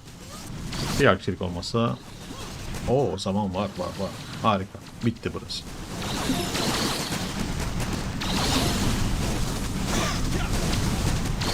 Evet. Abi eskiden yengeçte 5 günlük anında eğitim geliyordu. Maalesef o etkinlik kalktı. Evet, eskiden bu şekilde kıyak yapıyorlardı. En azından ayda bir gün ya 2 günlüğüne bile olsa, hadi bir günlüğüne bile olsa ayda bir tane en azından yengeçte anında eğitim verseler güzel para kazanır. Bunların amaçları eğer para kazanmaksa alın size para kazanmanın en güzel yolu. O.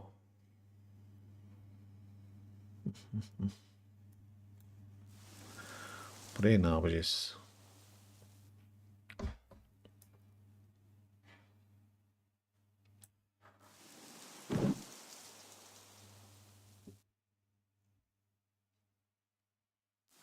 Hı. Evet. 50'yi ne yapacağız? Söyleyin bakalım arkadaşlar. Evet, hiçbir gambot yeteneği yok bu yengeçte. Artık sizin heykel desteğiniz neyse o kadar üstünlüğünüz olacak. Var. Yani bu yengecin özelliği o. Evet, burası tek bitmeyecek zaten, öyle gözüküyor. Çok şeylerin canı çok yüksek. Jenlerin canı çok yüksek. Jenlerin canı biraz düşük olsaydı bir tarafı yaylımla indirir, ikinci tarafı meşalelerle alıp çek yapardım da burası kesinlikle tek olmaz. Aynen. Kesinlikle tek olmaz. Bir sürü Simo var ya. Of. O Simo'lar şeyi de görmüyor anasını satayım. Sisi de görmüyor. Yani sisin içinde de vuruyorlar seni.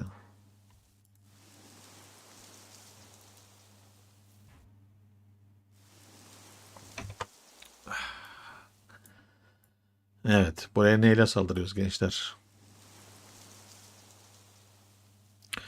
MK meşale lazer mi? MK topçu mu? Yoksa full meşale mi? Ne yapıyoruz?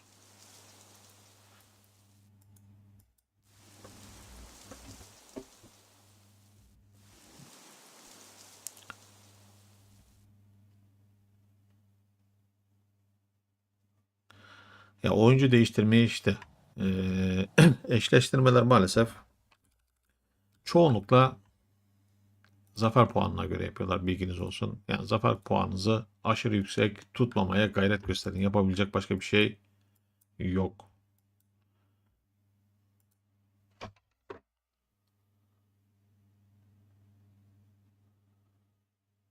Evet.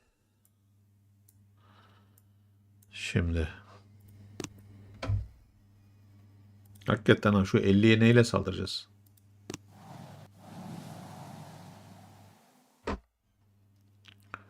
Millet başkaları neyle saldırmış buraya?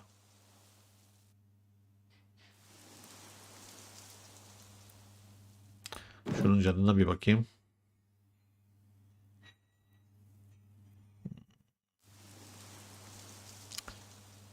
Ne yapacağız biliyor musunuz gençler?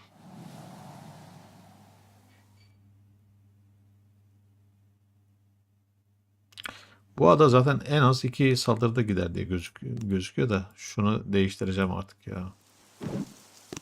Şu kimyayı kaldırayım şuradan da. Ganimete ihtiyacım yok. Zırh mı yapayım, sabotaj mı yapayım? Bilemedim. Şimdiye kadar hep standart geldik. Zırh ya da sabotaj, ikisinden birini seçeyim. Sabotaj seçeceğim ya. Bakalım ne olacak. Şimdi ne kullanıyorum demiştin sen? Meşale, meka, lazerci. Helikopter mi? Sabotaj iyi gibi. Evet, sabotaj helikopterlere çok can veriyor. Buraya helikopter olmaz ya.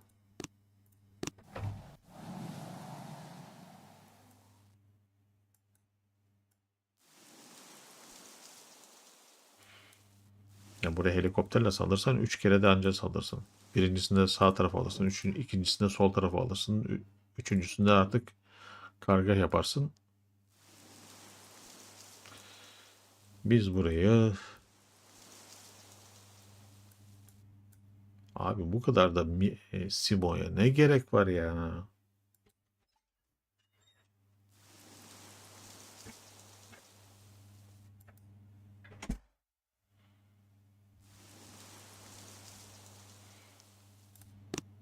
Neyse ya. Battı balık yan gider.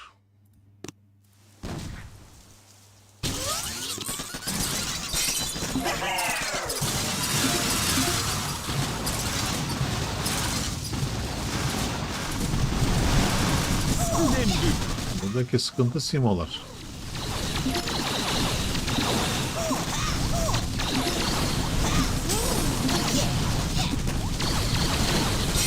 Abi simoların hangisini şoklayacağım? Ne bileyim ben ya.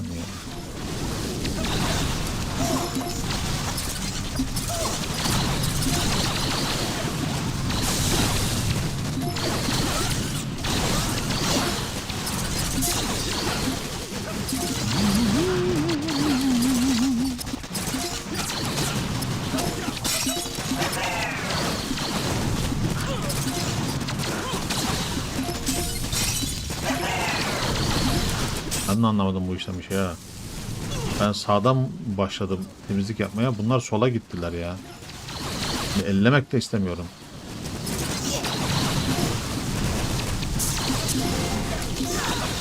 Ya neyse artık.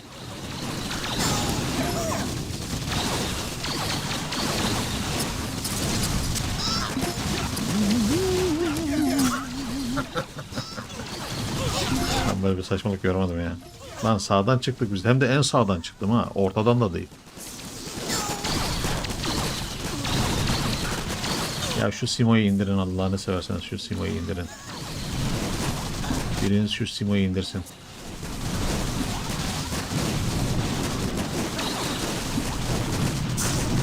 Tamam.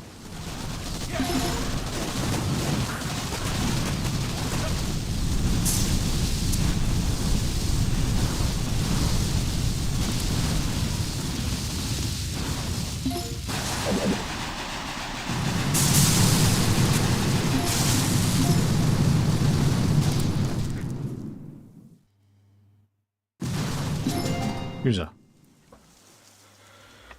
Evet. Ha, sıralamaya mı bakalım? Bakalım arkadaşlar.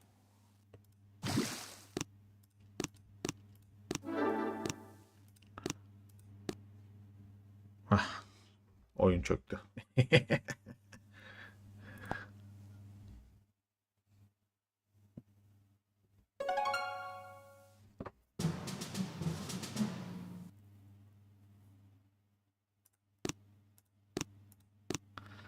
Evet, küreselde of 332'ye gelmiş adamlar ya. Yerelde bakalım ilk 50'de kimler var?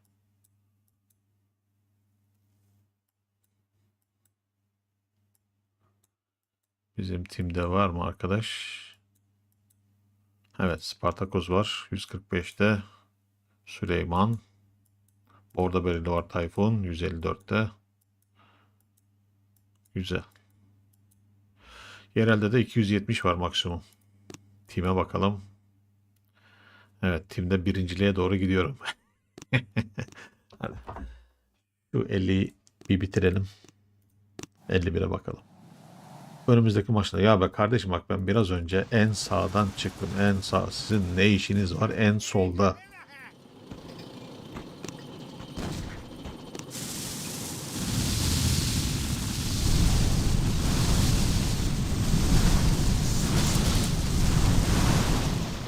Tamam. Yani güzel temizledik aslında. Zaten iki saldırıda bitirmeyi hedefliyorduk. Yine hedeflediğimiz gibi iki saldırıda bitti. En sevdiğimiz etkinlik tabii yani sonuçta bunun için doğal olarak en eğlenceli etkinliği yengeç arkadaşlar. Şimdi eğri oturup doğru konuşmak lazım. Tabii de operasyonlar da aynı şekilde. Etkinlik olarak bana göre en güzel bunlar. Bu ikisi operasyon ve yengeç. Ha diğerleri de güzel de ben seviyeye göre söylüyorum. Yani artık belli bir seviyeden sonra doktor, terör oynamak ya da ne bileyim Hammerman oynamak zevk vermiyor. Hele hele artık son güncellemeden sonra ödül de vermiyor. O yüzden pek zevkli değil. Şimdi bunları ne yapabiliriz? Ya canları çok yüksek bunların ya. Buraya da mı iki saldırı da alacağız ya? Öyle mi gözüküyor? Buraya iki saldırı da almasaydık iyiydi ya.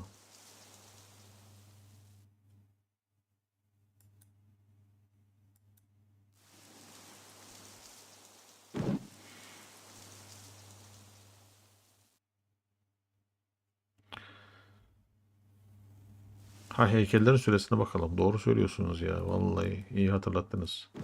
25 dakika kalmış. Ben onlara bir tane daha toz atayım. Tamam. Heykellerin süresini yükselttik. Sonar yerine yengeç gibi daha değişik bir şey gelseydi daha iyi olurdu. Aslında sonar da güzeldi. Orada da güzel ödüller vardı. Hele hele o sınırsız inşaatçı vardı. Harikaydı. Tabii alanlar için. Ama bizi kandırdılar ilk başta. Dediler ki etkinlik bittiğinde jetonlar da bitecek. O yüzden jetonlarınızı etkinlik bitmeden harcayın. Biz de harcadık ama etkinlik bitti. Jetonlar yerinde durdu. Buna rağmen sınırsız inşaatçı alanlar oldu. Tabii benim inşaatçıya ihtiyacım yok ama zevkli olurdu yani. Değişik bir şey olurdu. %100 kaynak ödülü vardı, bonusu vardı. O da güzeldi bak. Ama bu sefer gelmedi. Geçen ay yengeçten önce gelmişti Sonar. Bu ay yengeç geldi gidiyor. Gelmedi. Bilmiyorum artık bir daha gelmeyecek mi ya da ne zaman gelecek? Henüz daha belli değil. Buraya ne yapalım ya? Buraya ne yapalım? Buraya da ben lazercilerle gireceğim ya. Çünkü roket yok. Buraya ya MKD'de gireceğim ya lazercilere gireceğim.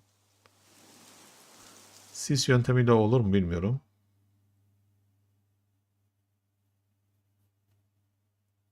Evet, sonarda evet, bir iki tane yer açıyorsunuz. Elinizdeki bombalar bittiği için orada kalıyor. Ama yengeç öyle değil. Yengeç sürekli oynuyorsunuz. Doğal olarak yengeç sonara göre daha eğlenceli. Ayrı mevzu.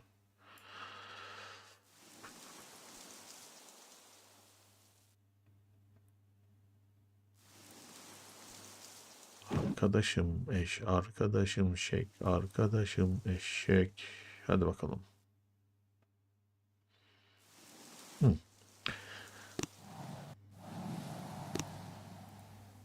Buraya lazercilerle dalayım. Üste gideceğim. Sol tarafa gideceğim.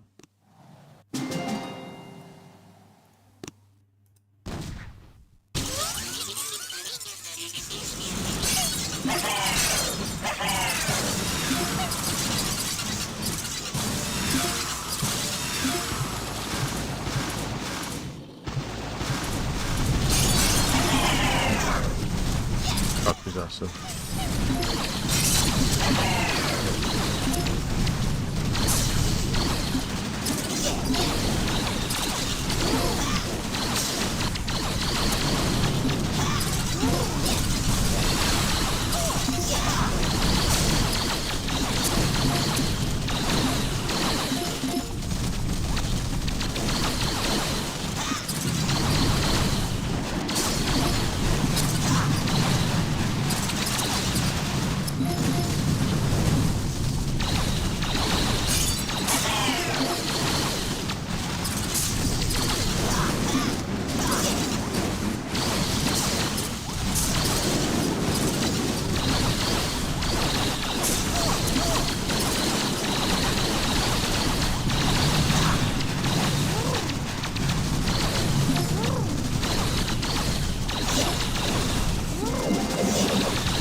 Hadi bakalım. Hadi gel gel gel gel gel.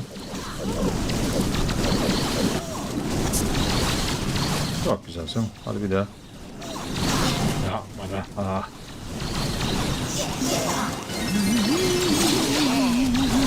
Az kaldı, az kaldı. Hadi.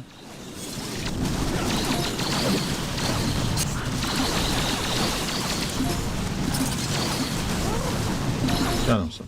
Tamam. Vallahi iyi yaptık ha.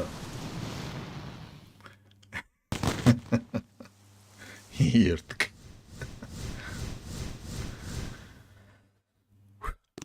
İşte Gambot'un fazla olmasının verdiği faydalar diyelim ona. Ödüller güzel abi de yengeç oyuna bağlı. Ha, evet, başka mesaj, son mesajlar bu şekilde. Biraz önce okuduk. Güzel. Şimdi 52'ye bakalım. Hmm.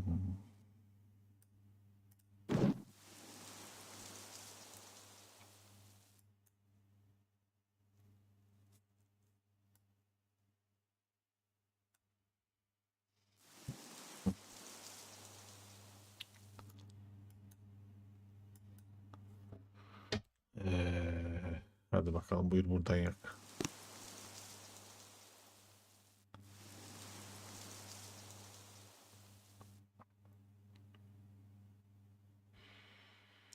Ben Jose demişsin mesajda. Evet. Ben Jose. Bir bakayım şöyle mesajlara.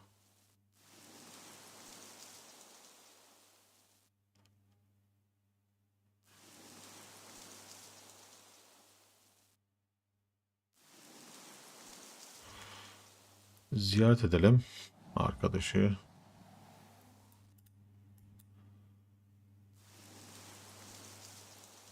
O 1, 2, 3, 4. Maşallah 1, 2, 3, 4, 5, 6, 7, 8. Tam bakın işte yengeç hesabı. Gravür var mı? Var. O ikinci seviye çıkartmış gravürü. Zaza Furkan. Ne diyelim? Zaza Furkan'a hoş geldin diyelim. Evet Furkan, hoş geldin.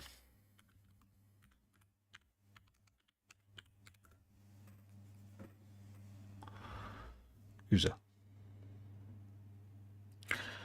Abi Supercell etkinliklere çağırıyorum seni. Yok.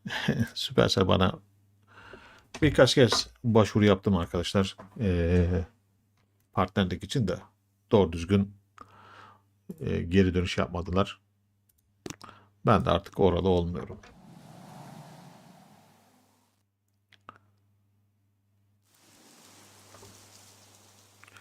Şimdi buraya bir saldırı yapalım da.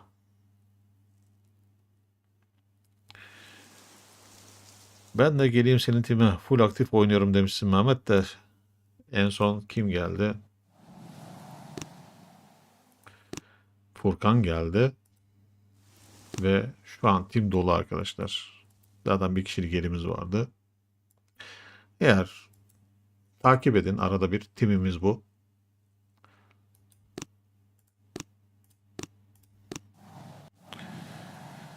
Evet, Kerem Kayhan. Klana girmek isterdim ama benim orada direkt dağılır, orada oplarda.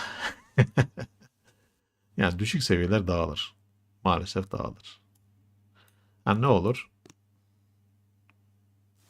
Tamam Furkan. Akşam opta görüşürüz.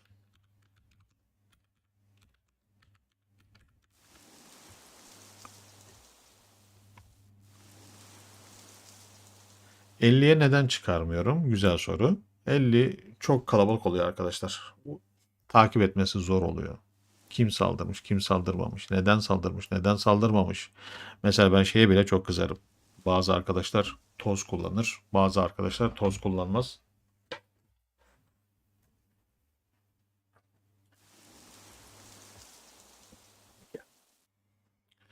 Yani toz kullanmayan, kim toz kullanmış, kim toz kullanmamış, onları bile takip ederim.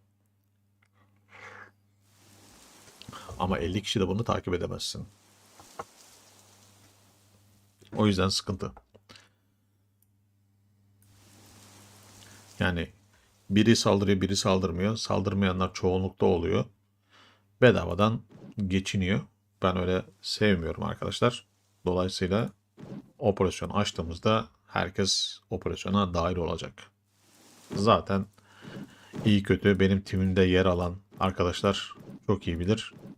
Belli bir süre operasyonlarda yer almayanı ben timden çıkartıyorum. Kimse gocunmasın. Toz kullanmayan olursa yine aynı şekilde timden çıkartıyorum. Ya da saldırıları düzgün olmayan varsa yine aynı şekilde timden çıkartıyorum. Yani yine göstereyim size. Yani duplex operasyonunu hata götürmüyor arkadaşlar. Onun dışında bir operasyon olsaydı, kendi timim için söylüyorum çünkü bizim tim gerçekten çok iyi. Elbette bizden iyi bir sürü tim var da kendi adıma konuşuyorum. Arkadaşlarım adına konuşuyorum. Farklı bir operasyon açmış olsaydık, mesela bunun duplex'ten önceki operasyon ne? Neydi? Sahipsiz umut. Ondan önceki ne? Büyük umut muydu? Ha, yok. Büyük saldırı. Örneğin büyük saldırı gibi, ne bileyim sahipsiz umut gibi operasyonlar açsaydık sıkıntı değil. Çünkü onlar artık bize kolay geliyor. Ama dublex'te, tekrar söylüyorum, duplex hata götürmüyor arkadaşlar. Örneğin yengeç.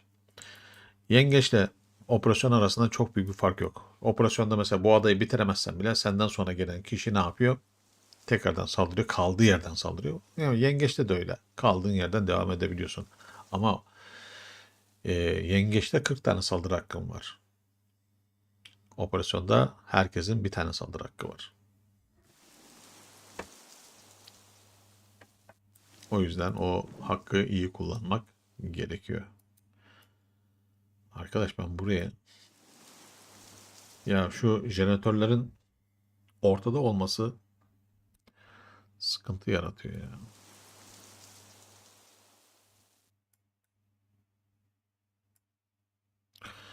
...35... ...50 daha 85... ...çok yaylım isteyecek. Neyse bakalım ya. Gerekirse ikinci kez saldırırız.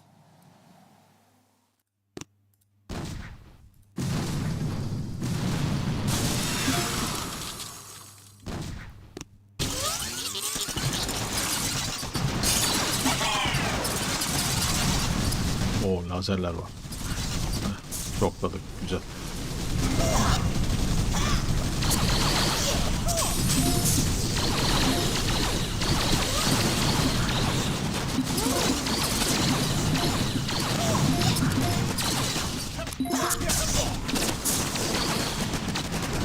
Ya arkadaşım ya. Arkadaşım ya, mayından üstüne gitmeyin ya.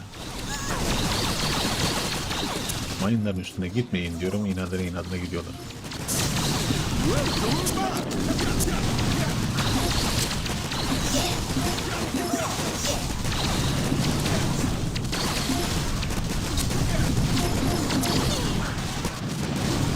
Şimdi böyle yapacağım. Şuraya bir şok, şuraya bir şok.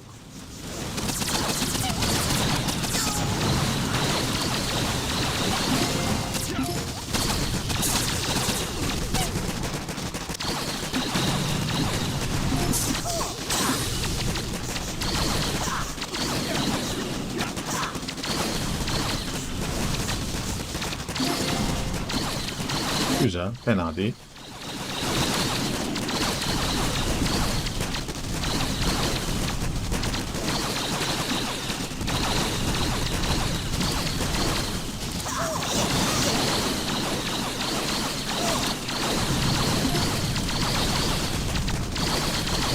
Zaman yeterse sıkıntı yok.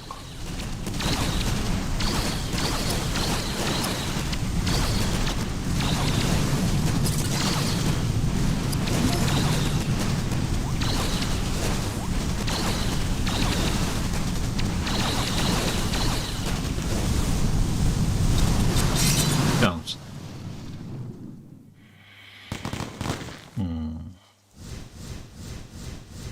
85k canı var, Gambot'la alırsın. Ya Gambot'la alırım da bütün enerjiyi oraya harcamak istemedim. Şimdi o bütün enerjiyi oraya harcadığım zaman bu sefer kahramanı koruyamıyorum. Canı biraz fazla geldi. Yengeçte helikopter iş yapıyor mu? Adasına göre. Mesela burada iş yapmaz. Yapar mı? Lan beni gaza getirmeyin arkadaşlar.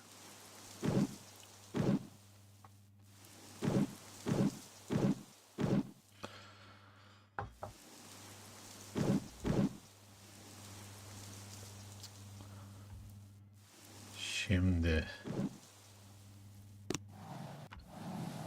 Ulan hep getiriyorsunuz beni gaza ama hadi bakalım.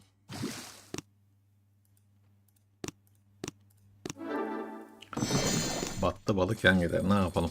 Çok da önemli değil. Saldır gitsin.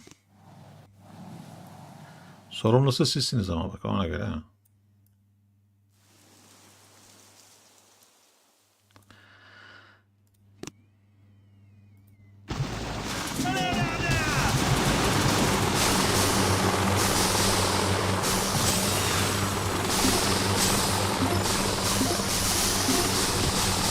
Helikopterlerin güzel yanı şoklar ve havanlar görmüyor.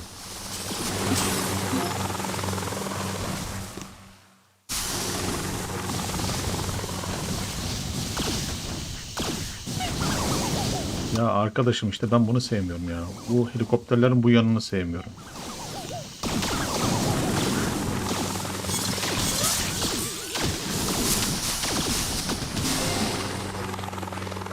Hayır, oyun takıldı deme bana. Oyun takıldı deme bana. Çok güzel yerleştim.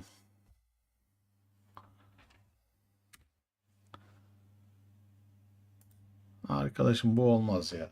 Çok güzel yerleştim ya. Yemin ediyorum çok güzel yerleştim ya. Şuna bak ya, zayiatsız yerleştirdim helikopterleri.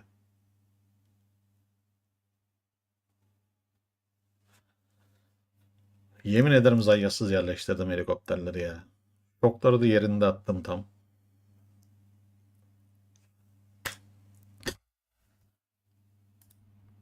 Yapacağın işe.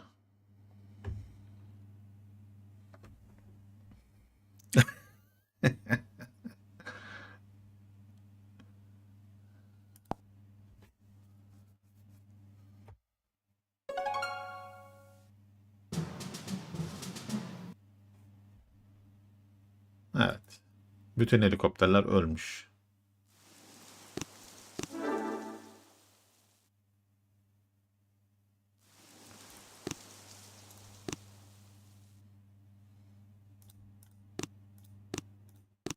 Aha. Bitmiş arkadaşlar. Dur. Şuna bir bakayım ben. Ha yok. İyi. İyi. Acaba iyi saymamış. Çok güzel. Harika.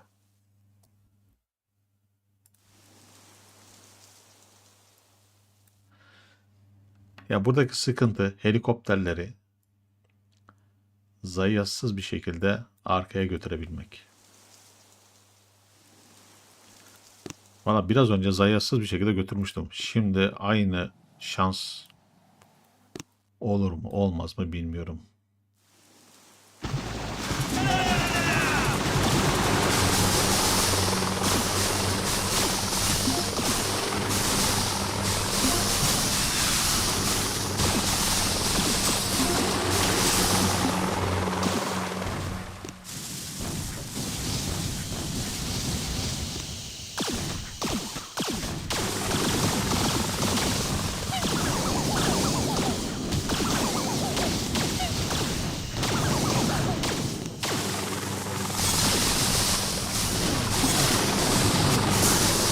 Arkadaş yapma. Yapma. Niye ben böyle heyecan yaptım ya? Hakikaten neden böyle bir heyecan yaptım ben şimdi?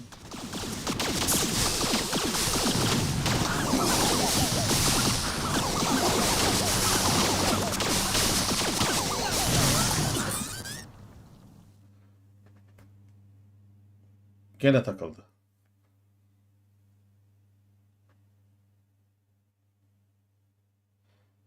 Ya bu 53. aşamada bir sıkıntı var.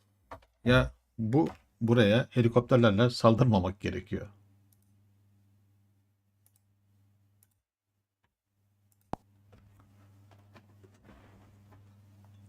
Ana 53'ü geçemeyeceğiz.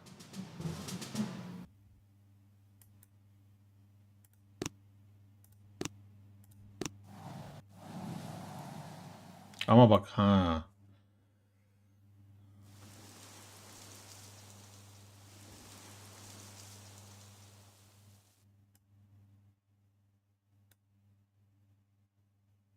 Güzel temizlemişler aslında da.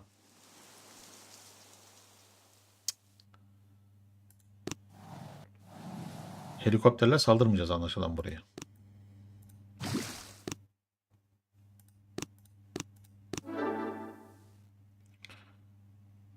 Valla bu sefer saymış maalesef.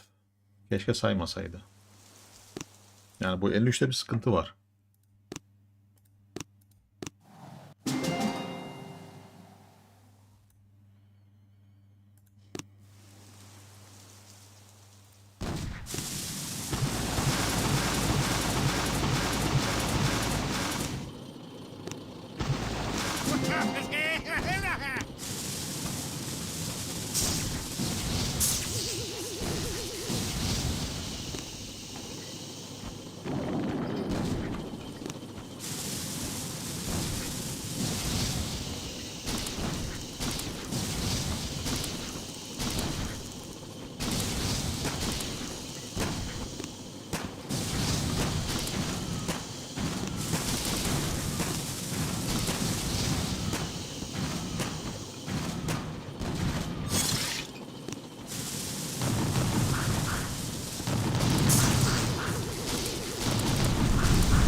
Yani meşaleyle geçseydik keşke arkaya.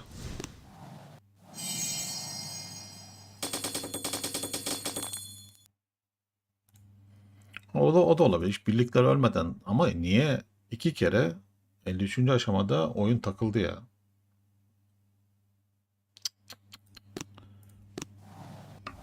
İlginç.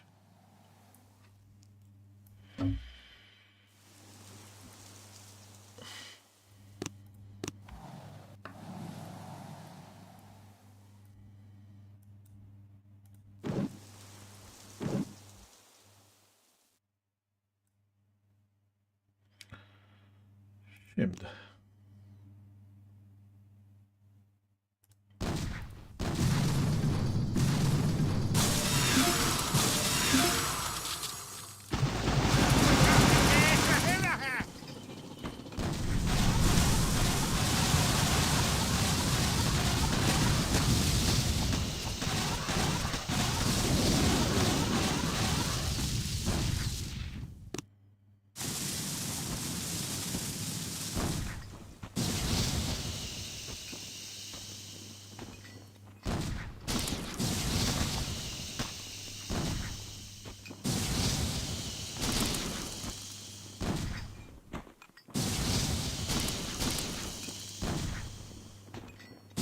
Bak.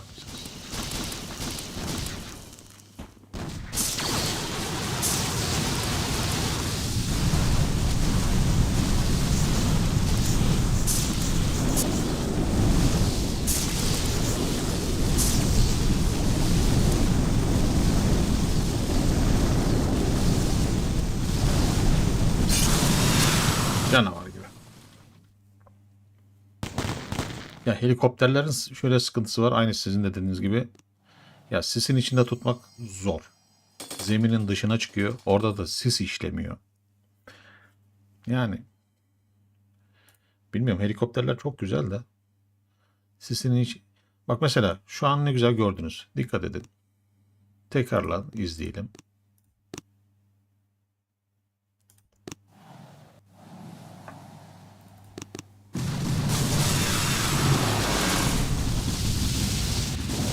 Evet. Bakın şu andan itibaren dikkatli izleyin. Ne kadar güzel bak. Tek çizgi haline gidiyor. Ne güzel. Ha tamam, burada helikopter kullansaydık, helikopter direkt karşıya geçer. O anlamda değil de sis anlamında söylüyorum. Yani nereden gideceği belli. Biliyorsun yani. Nereden gideceğini biliyorsun. Bak. Bütün birlikler böyle. Kenardan gider. Sen de sisini öyle at. Ama mesela şu kenara göre söyleyecek olursak, biraz önce de gördük helikopterler. Helikopterler ya sağa taşıyor ya sola taşıyor. Bir türlü şu çizgiden ilerlemiyor. Yani işaret fişeğine göre kenardan gitmesi gerekirken şu bölgeden gidiyor. Bu topun olduğu yerden ya da mayının olduğu bölgeden gidiyor. Ondan sonra da diğer taretlerde bizim helikopterleri görüp zayiat uğrattırıyor. Öyle bir sıkıntı var helikopterlerde. Vay arkadaş ya. Bu nedir arkadaş ya?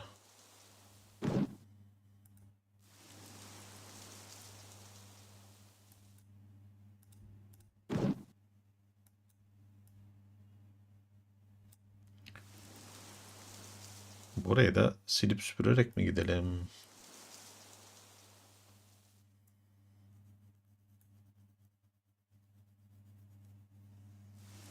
Yeniledim. Pozları yeniledim. 3 saat zamanımız var. Bu kez unutmadım. Ataberk hoş geldin.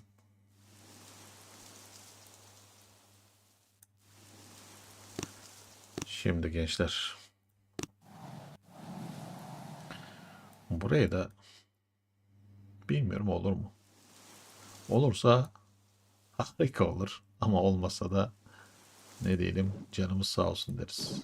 Yapacak bir şey yok.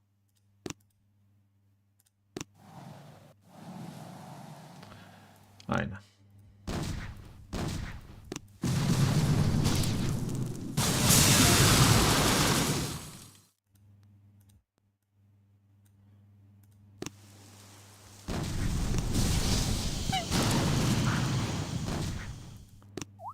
Eyvah eyvah. İşte böyle hata oldu mu olmuyor.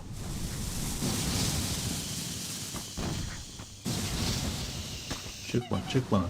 Lan vicdansıza bak ya. Nasıl da yakalandılar.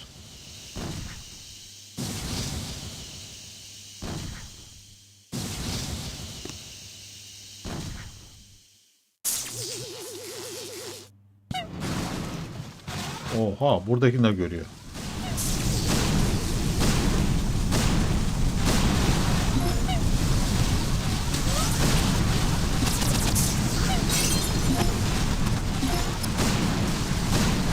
Yok abi. Ben arkaya geçerim diye düşünüyordum ama.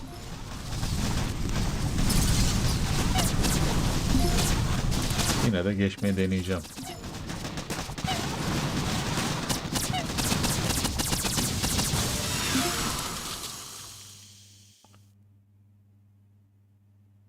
Enerji yetmeyecek. Ya vicdansız ya. Ya dur 2 saniye dur anasını satayım dur ya. Dur. Yapacak bir şey yok.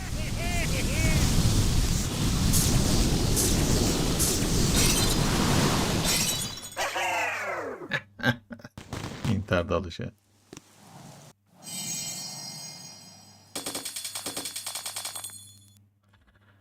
Adnan abi sıfırdan hesap açacak mısın? Açacağım arkadaşlar. Abone sayısı 8K olduğunda. Serhat Demirel de zaten cevabını vermiş. Teşekkürler.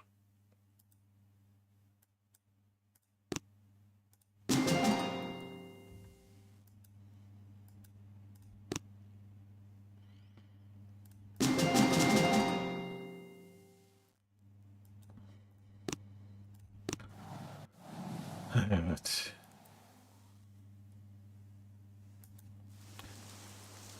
Bu ne böyle şimdi ya?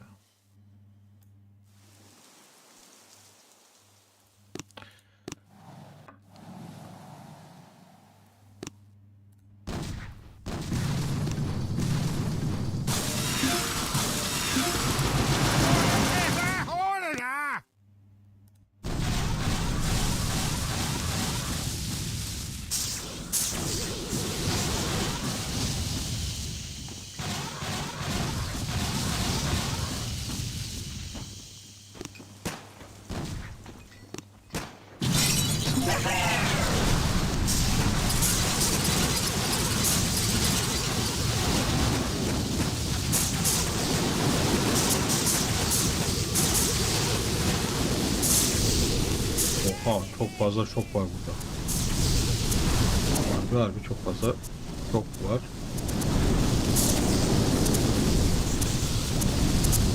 Şoklar bizi durduruyor.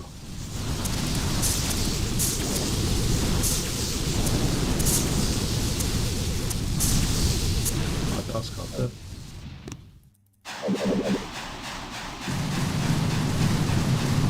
Heh. Güzel yakaladık aslında da. Çok fazla şok vardı ya. Hakikaten çok fazla şok vardı. Canına bir bakayım. 119.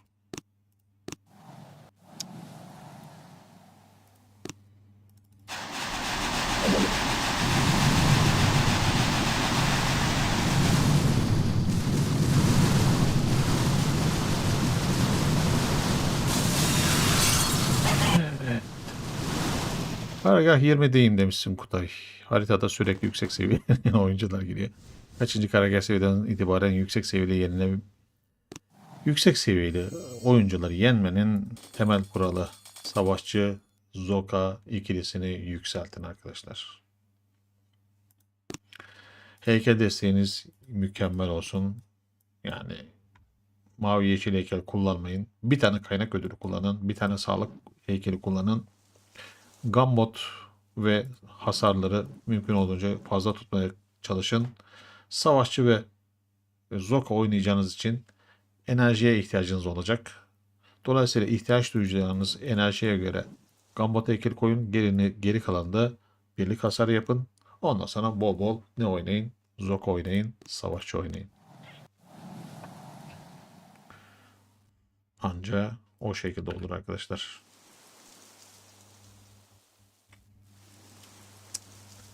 İşte en sevmediğim ada tasarımı. Çok geniş bir ada ve hiç jeneratörler ortada. Hadi çık işin içinden çıkabilirsen.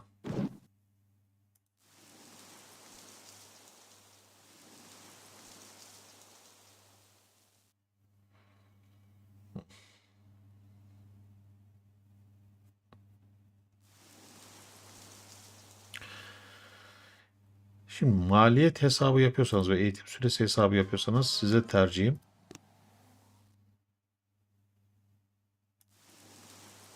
yani size tavsiyem diyorum. Daha doğrusu tercihim değil. Evet. Bakın burada ben karpuzcuyu maksimum yaptım. Şu piyadeler bana hediye geldi.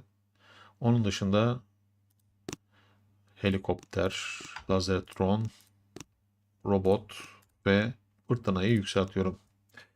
Şimdi gelelim eğitim süresine. Nerede bizim karar? Evet, cephanelik burada. Eğitim süresi olarak en düşük eğitim süresine sahip birlik savaşçıdır arkadaşlar. Ve maliyet olarak da en düşük maliyete sahip yine savaşçıdır. Haritayı temizlemek istiyorsanız full savaşçı kullanın. Hem maliyet açısından hem de süre açısından en ideali savaşçılar arkadaşlar. Şimdi gelelim buraya. Ağam bizle eğleni. Cehennem var. Çoklar var. Bumlar var. Simolar var. Aynen ağam bizle eğleni.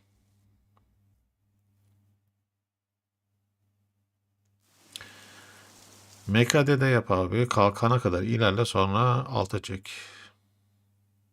Piyadeler en ucuzu da her adada piyade olmuyor arkadaşlar.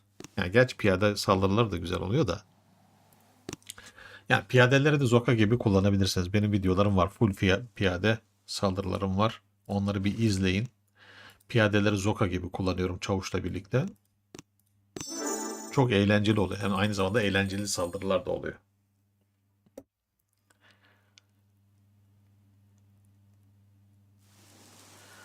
Savaşçı kullanırken toz basman gerekiyor. Karşındaki adaya bağlı.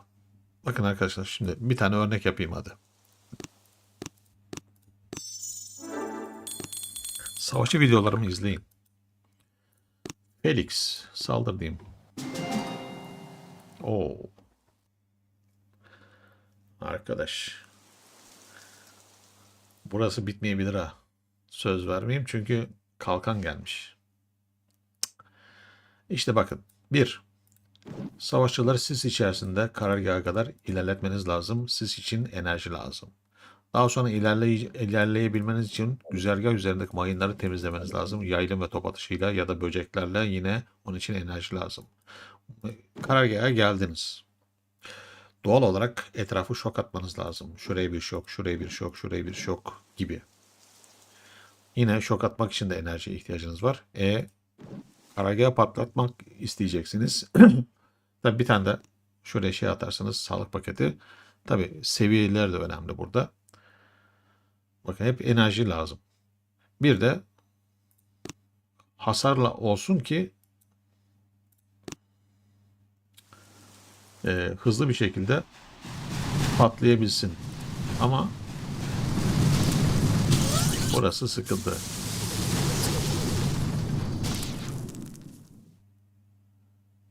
Burası sıkıntı.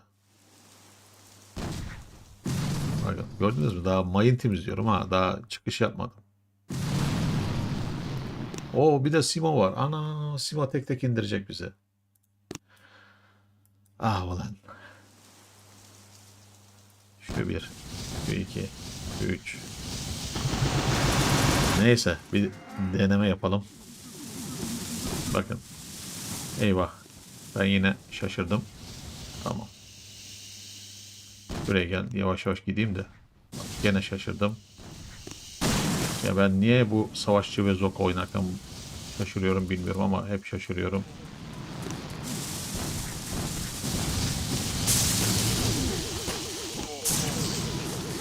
Simo'ya mecburen şok attım yoksa tek tek indiriyor vicdansız.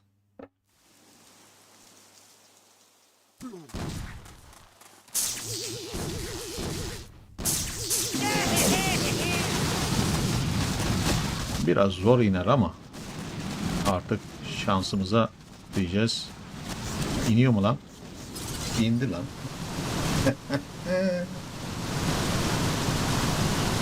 Ay ay ay ay ay ay.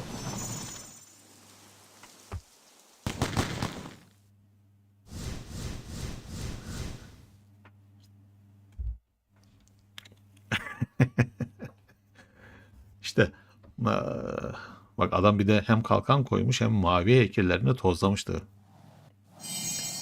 Ne diyorum arkadaşlar size hep? Bu oyunda en önemli silah heykeller arkadaşlar. Heykel desteğiniz çok iyi olsun. Gambat açısından, hasar açısından, sağlık açısından. Yani tek sağlık yetiyor. Bakın 5 tane de hasarım var. Gerisi gambot. Gördüğünüz gibi. Gerçi gambot çok kullandık. Neden kullandık? Allah'tan biliyorsunuz bir de ekstra gambot takviyesi var kabilede. Vay anam vay.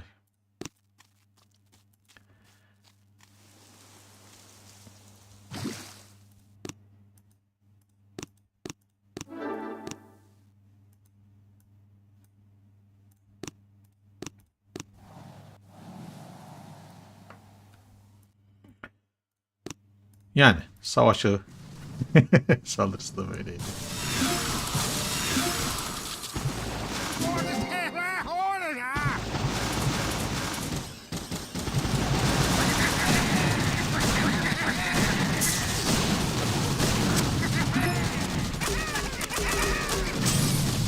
Eyvah şurada lazer var.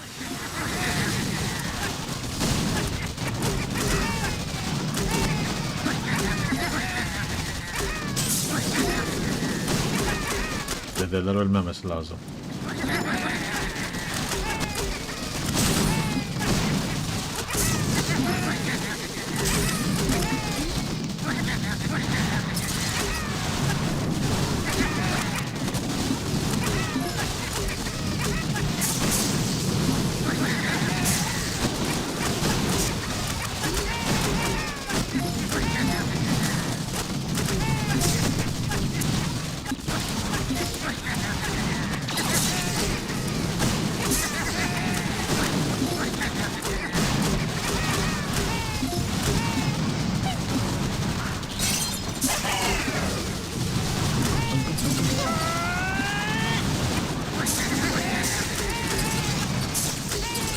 Arkadaş.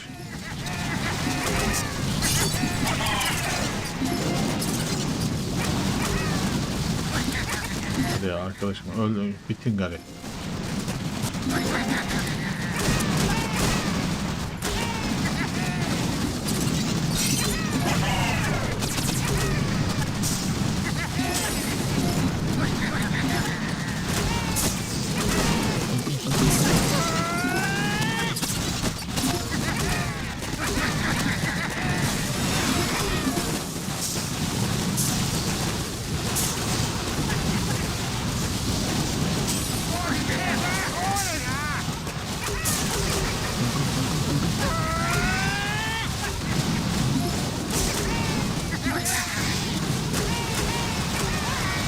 Ah,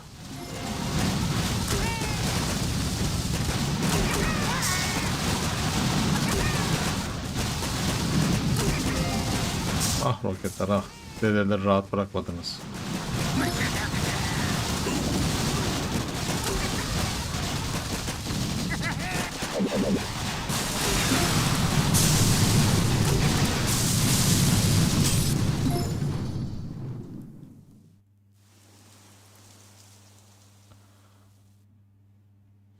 Neyse.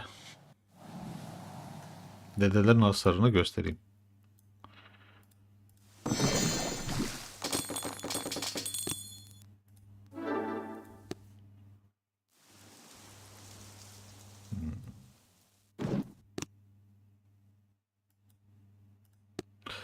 Evet, dedelerin maksimum seviyesi 875 sağlık, 2800 hasar var. Heykel desteğiyle birlikte 612 sağlık, 4700 evet hasar ekleniyor. Yani 6000 7500 vuruyor. Vay anam vay 7500 vuruyor. Şimdi karpuzcu olsaydı var ya çok harika olurdu. Bak size karpuzcuyu göstereyim. Elimde karpuzcu yok maalesef. Karpuzcunun hasarına bakar mısınız arkadaşlar? 5800, 9800, 14, 15600, 16000 neredeyse. 16000 vuruyor. Heykel desteğiyle birlikte. Of of of. Karpuzcular harika ya. O yüzden önceliği karpuzculara verin yükseltmede. Evet.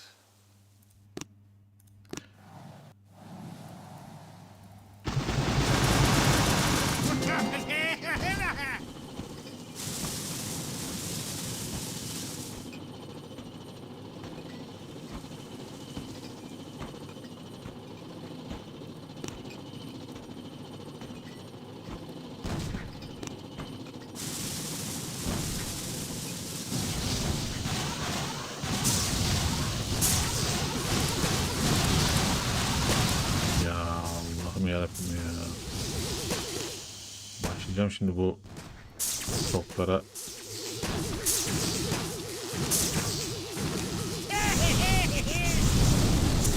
Lan bak gene işaret atacağıma şok attım. Çekirdeğe işaret atacağıma çekirdeğe şok attım.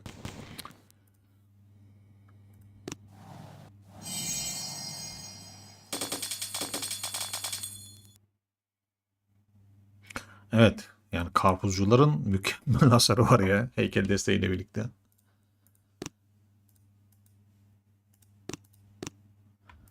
Kesinlikle karpuzcuları yükseltin.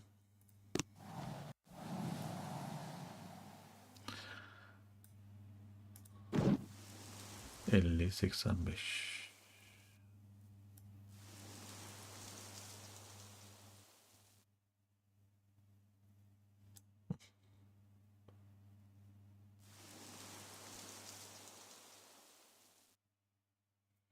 Proto boş mu duruyor?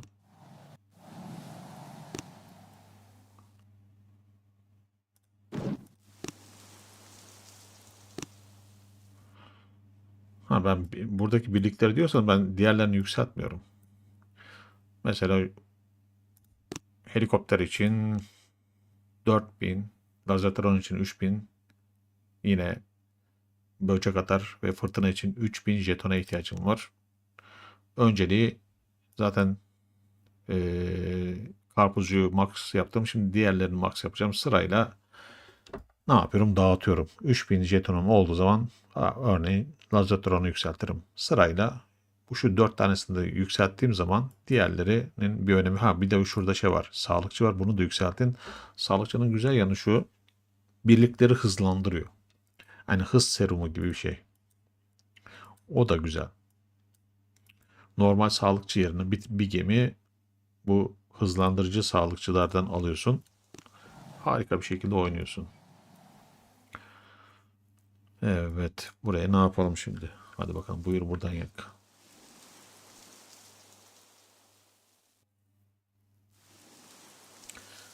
Buraya lazerle gireceğim.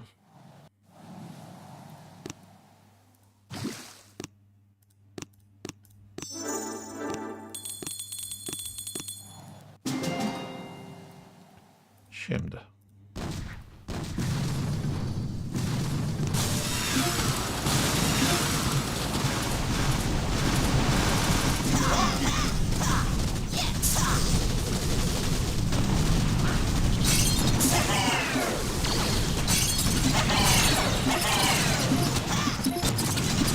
Çok güzelsin.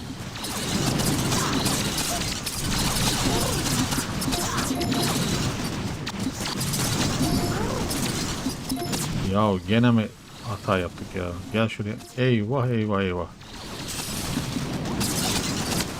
Arkadaş ya.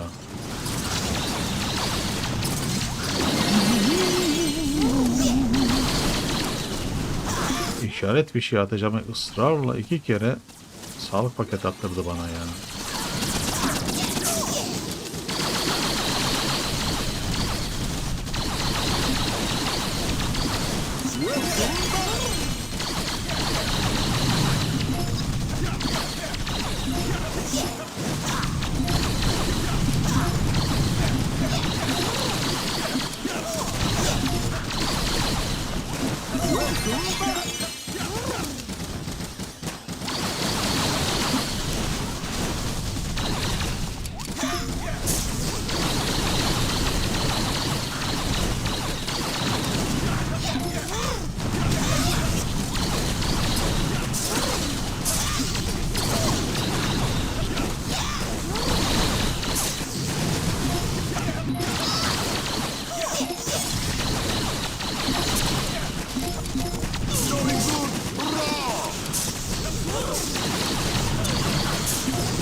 Aferin size be.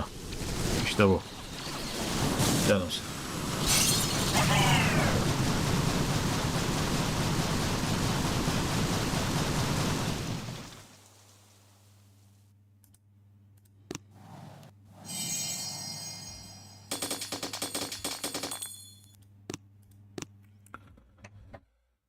Şimdi gençler.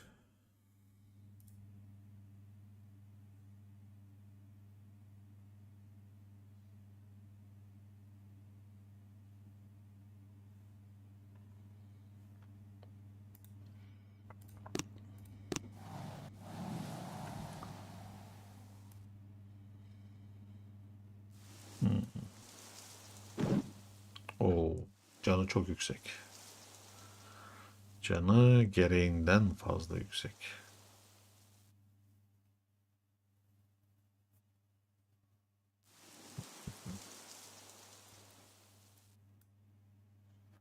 Akın. Adnan abi iyi akşamlar. Ganimetin bol olsun. Teşekkür ederim. Hadi be. Adamın biri saldırıyor bize. Tabii ganimeti bol buldu. Saldırır tabii. Şimdi bakalım ne kadar ganimet gidecek.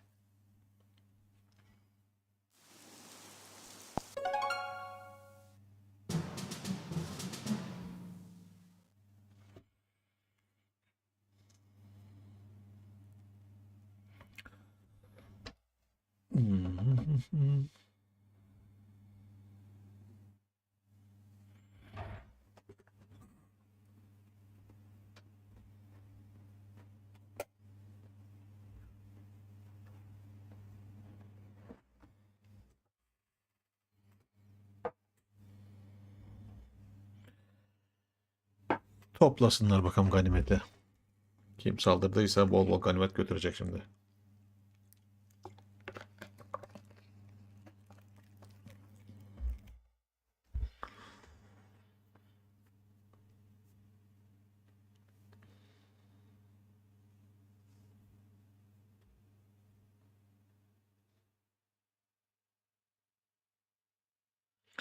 Müzik dinliyorum arkadaşlar.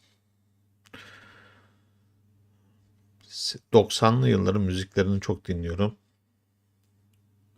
Son günlerde en çok sevdiğim sanatçı yine eskilerden İlhan İrem. Of of of. Arkadaş bol bol götürmüş ganimeti. Hayırlı uğurlu olsun. Fazla da zayiat vermemiş ha. Şuna bak. Yani mavi heykel kullanmasanız geliyorlar böyle rahat rahat sizi patlatıp gidiyorlar. Ganimetlerinizi de toplayıp gidiyorlar.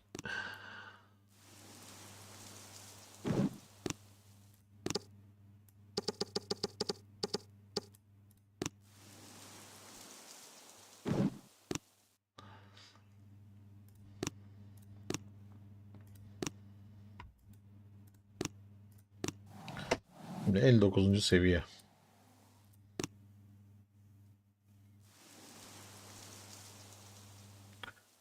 Oh, Efe'ye bak maşallah 90'a gelmiş.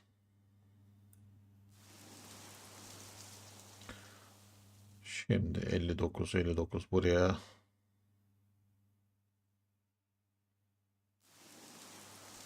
Ya buraya MKD'de çok güzel gider de aşırı mayın var ya. Lazercilerde çok güzel gider. Yine aşırı mayın var.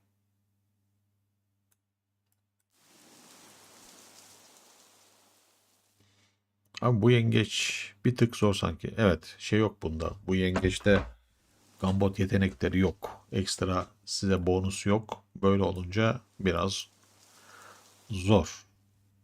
Aynen biraz zor.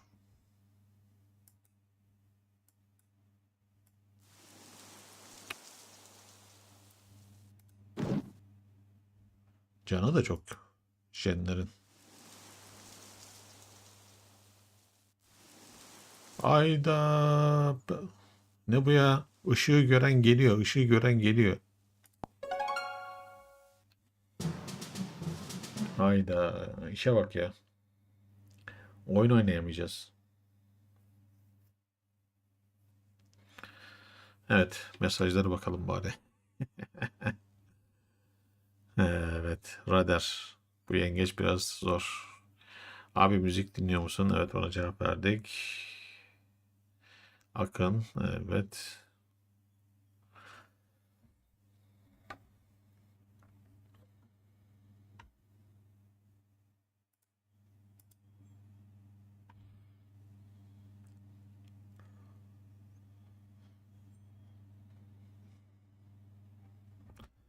Arkadaş.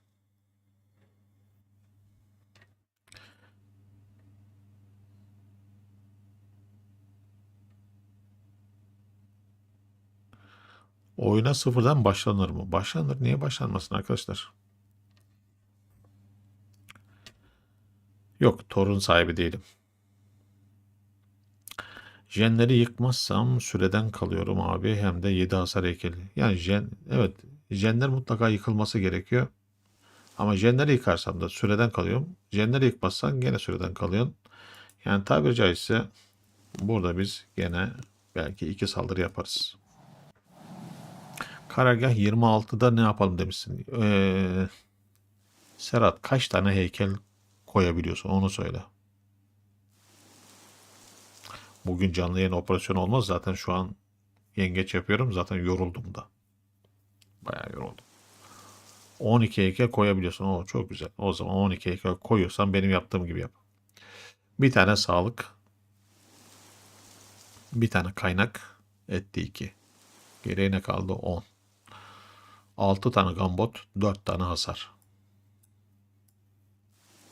Aynen bu şekilde.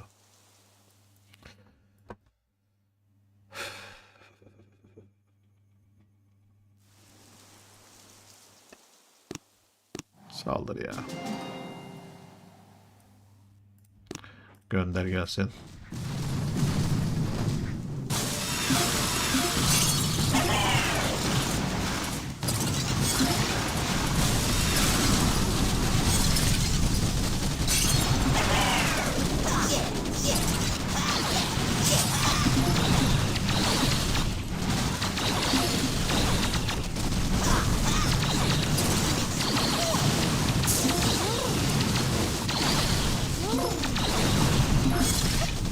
Arkadaş bu kadar mayına ne gerek var ya? El insaf ya.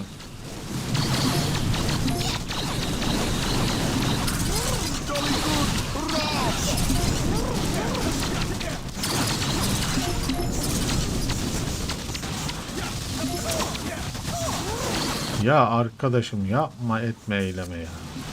Bu işe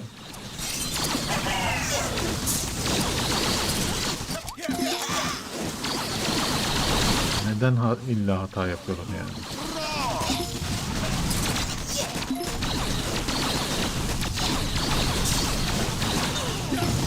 Boşu boşuna saldırı hakkım gidecek ya.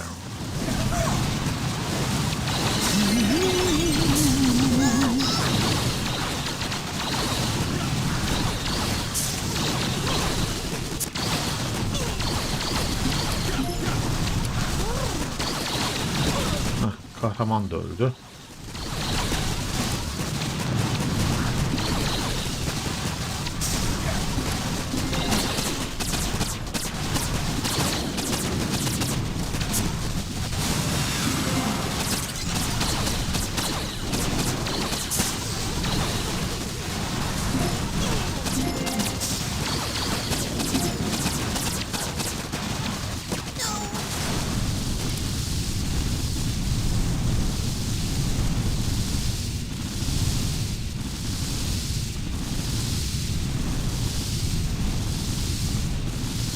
Ya işaret atacağım yerde sis atıyorum. Sis atacağım yerde sağlık paketi atıyorum. Tok atacağım yerde işaret atıyorum. Boşu boşuna saldırı gitti.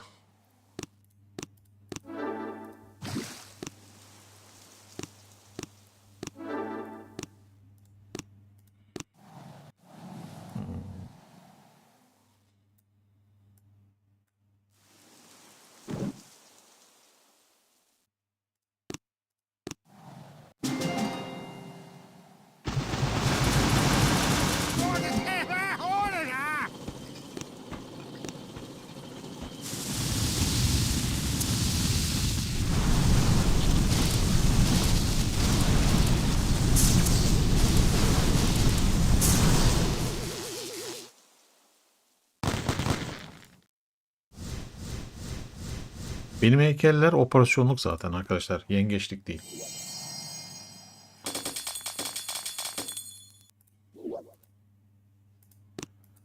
Güzel. Elmas kupayı da aldık.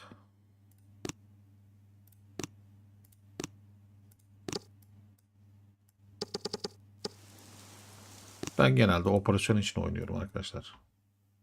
O yüzden heykellerimi değiştirmem. Ne savunma yönelik ya da ne de yengece yönelik herhangi bir şekilde heykellerimi değiştirmem.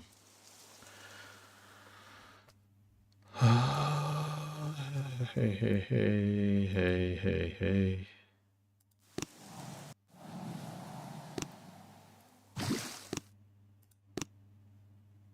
Dur bakayım ya.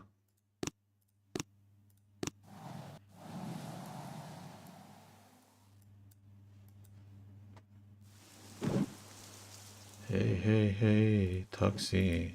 Bütün işlerim gitti aksi. Hey dur taksi.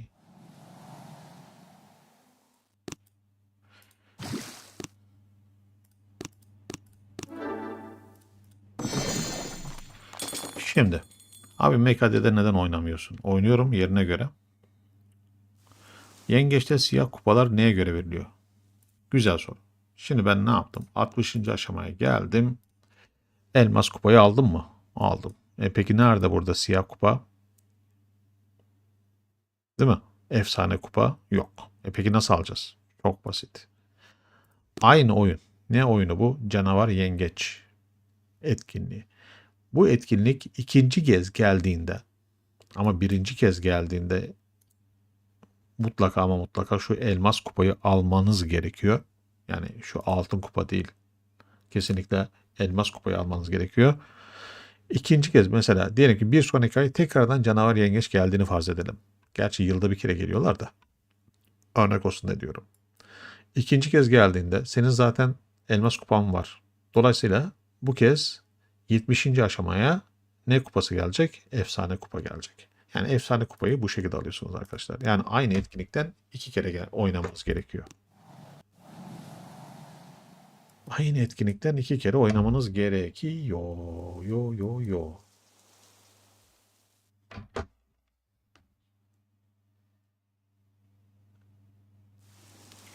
Altın sıkıntısını nasıl yaşıyorsunuz? Eğer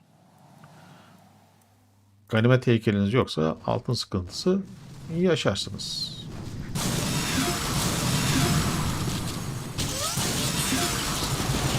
Ganimet heykeliniz varsa yaşamazsınız. Olay bu.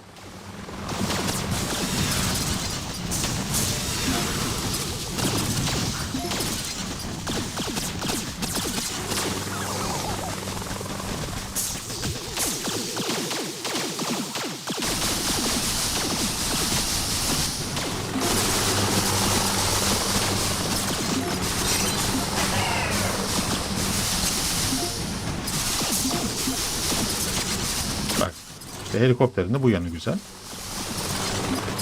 Gönder gelsin.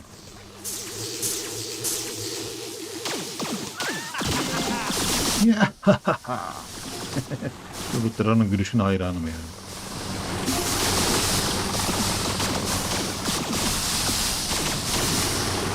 İşte roketler de bu işe yarıyor gençler.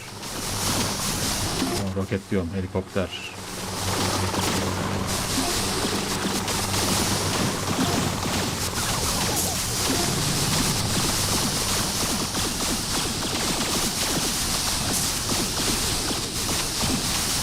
Küt küt küt.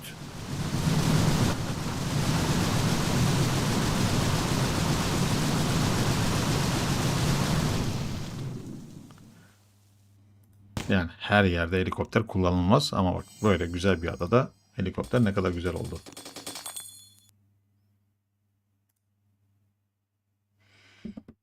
...92. Biz daha oralara gelmedik Efe.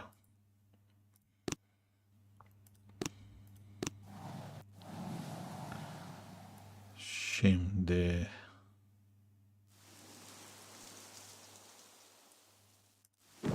Bak, burada helikopter olmaz. Çok fazla bum topu var. Aynı zamanda cehennem var.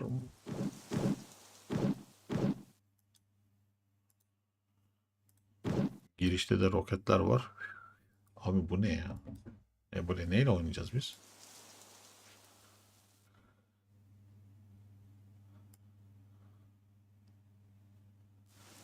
Lan 61'e neyle oynayacağız?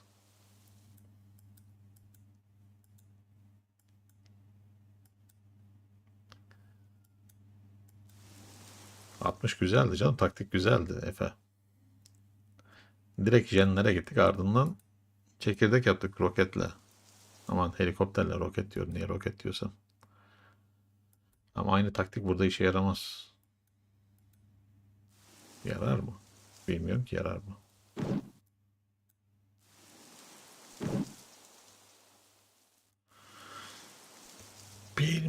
Bilmiyorum. Ya şuradaki cehennemler beni korkutuyor. Deneyeyim burada da. Batarsak batarız.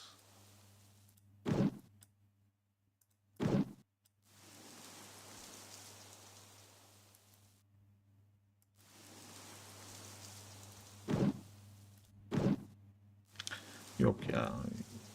Zayiata çok fazla veririz gibi geliyor ama.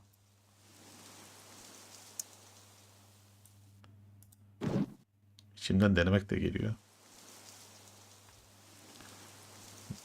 Bir, iki.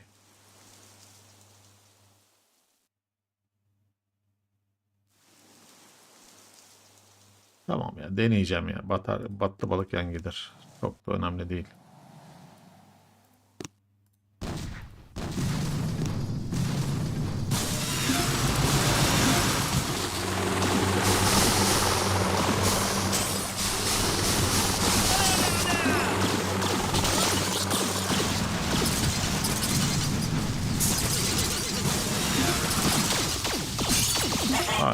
Harikasın.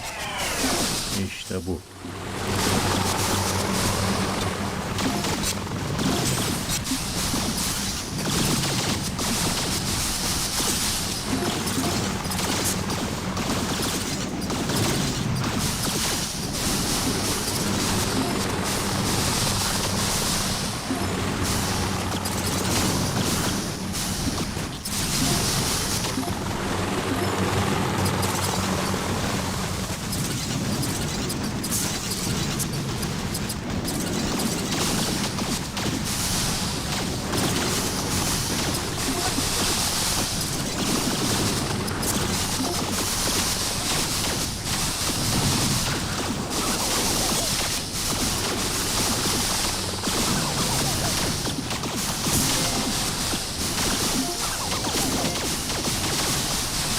Ho, ho, ho, ho, ho, ho. Git git git.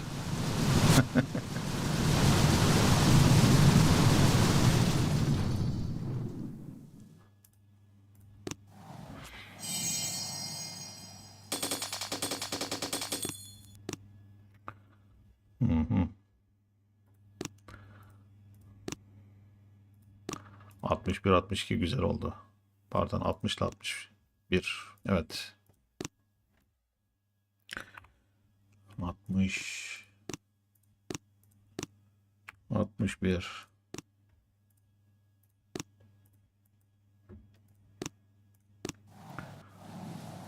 Hı.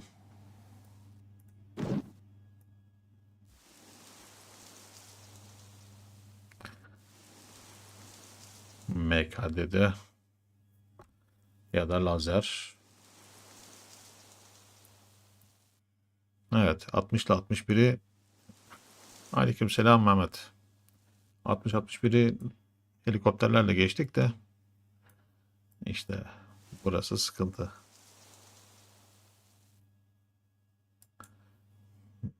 MKD'de mi yapalım, lazer mi yapalım?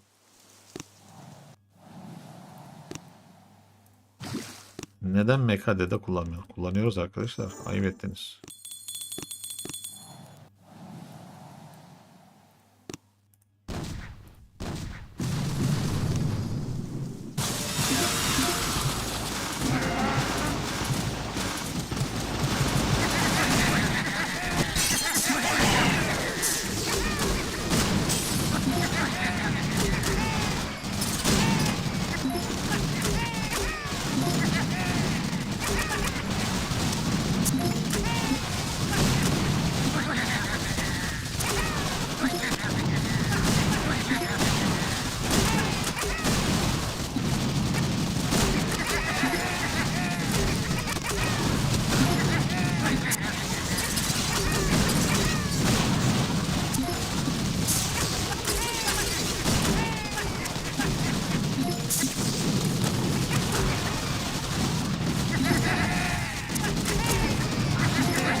Burada sıkıntı bu.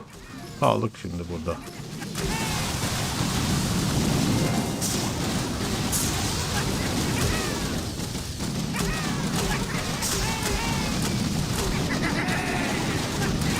Hadi bakalım, hadi bakalım. İyi toparladık sanki.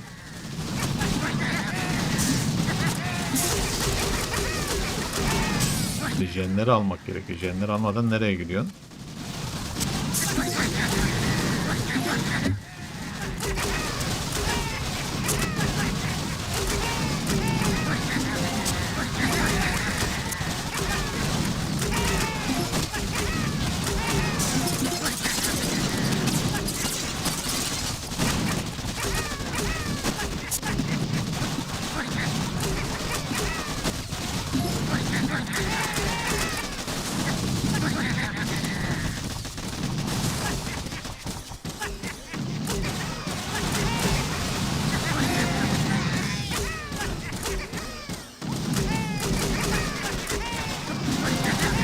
Evet.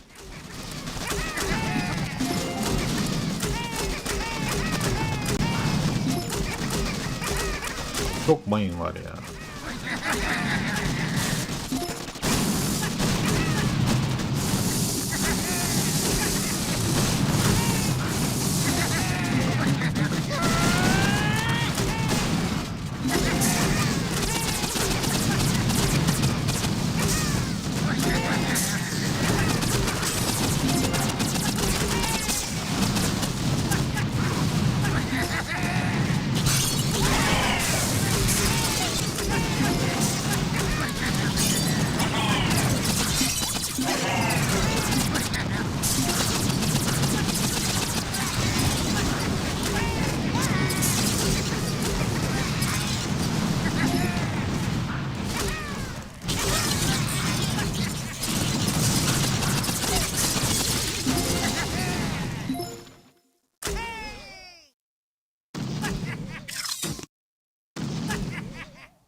İyi temizledik genelde canım. Sıkıntı yok.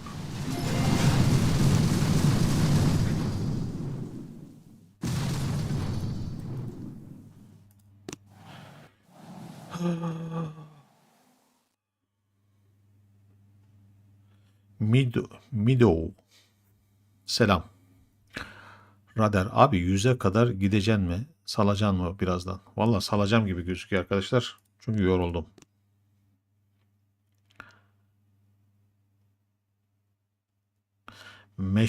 Şimdi yani lazercilerle oynuyorsanız aslında en mantıklısı zırh.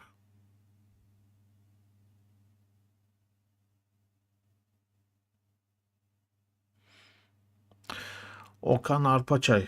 Aleykümselam. Mev. Anlamazdın. Yok zaten tek almaya niyetli değildim de belki güzel bir temizlik olur mu dedim ama oldu sayılır. Şimdi bir bakalım şuraya. 380.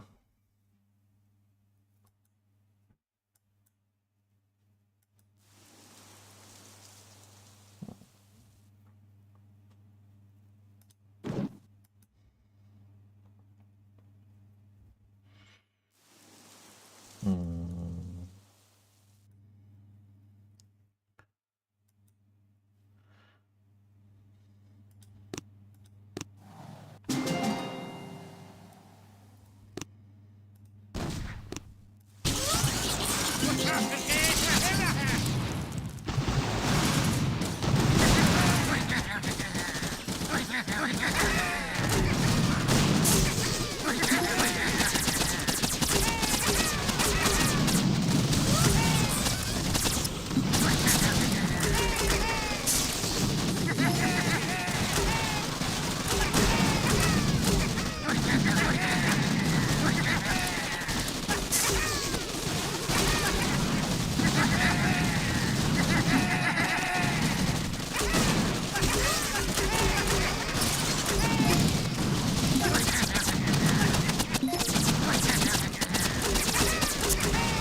Çok güzelsiniz.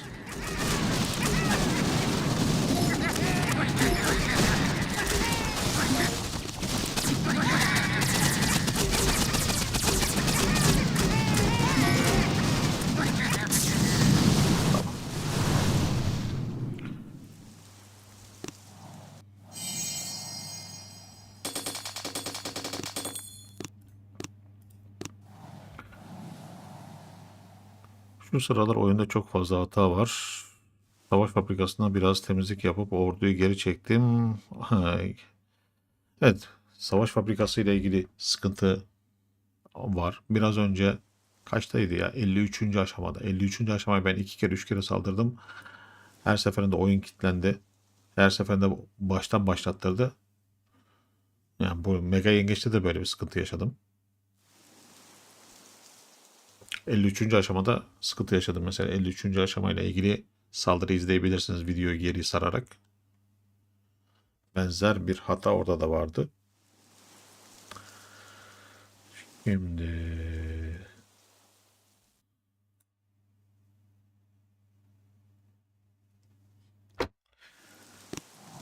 evet.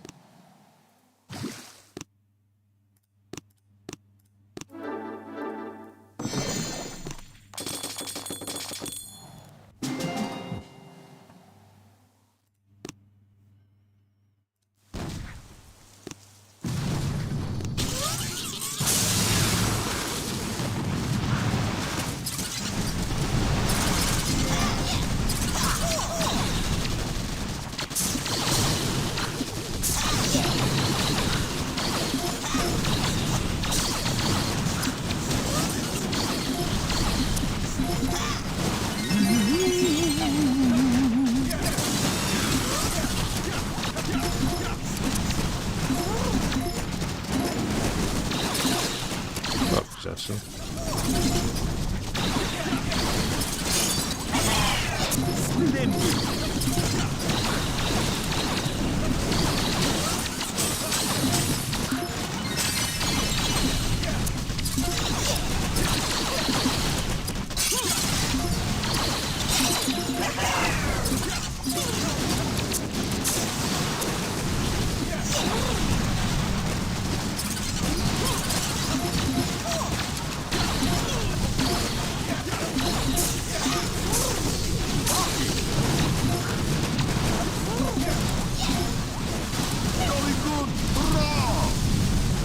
Canımsın. Abi 89'a 4 kere saldırdım. Bende de aynen ya. Ben de 53'e saldırdım işte. Öyle 2 kere 3 kere saldırıyorum. Oyun kilitleniyor. Tekrar baştan. Saldırıyorum. Oyun kilitleniyor. Tekrar baştan. Astra Brostos. Hoş geldiniz. Aleykümselam. Şimdi.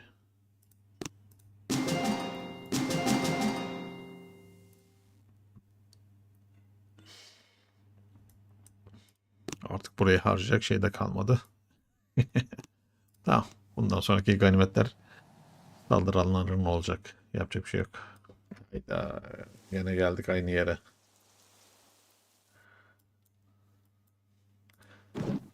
%105, 165 çok fazla.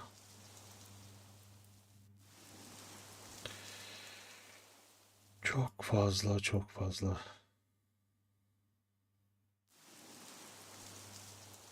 İki saldırıda alırız.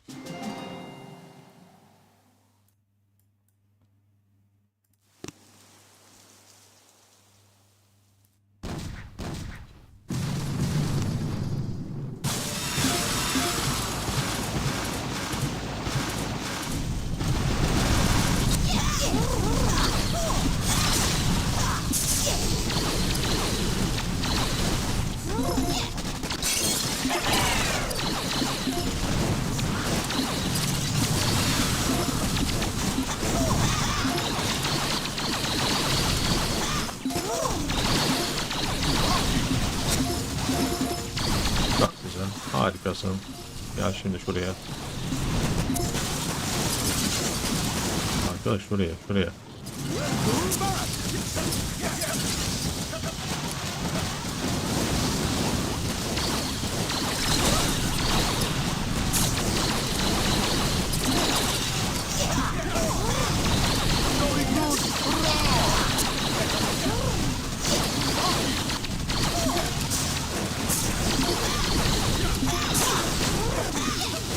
Ya bunlar niye böyle aşağı aşağı iniyor ya?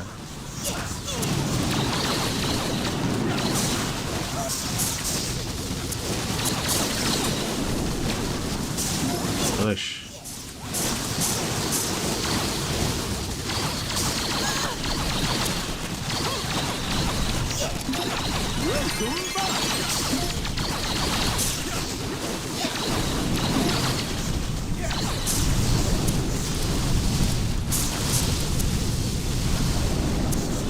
Tamam. Tamam. Canımsın. Sıkıntı yok. Süre var.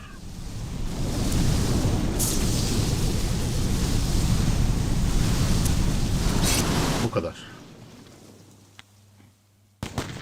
Okan Arpaçay. Timlerdeki etkinlikler çok yetersiz bence. İkinci bir op olarak online savaşlar olması lazım. Olabilir. Gayet güzel olur. Her tim ekstradan kendi köylerini kurup online şekilde savaşabilir. Valla yani şey gibi Clash of Clans gibi ya da Clash Royale gibi diyorsunuz. Olabilir.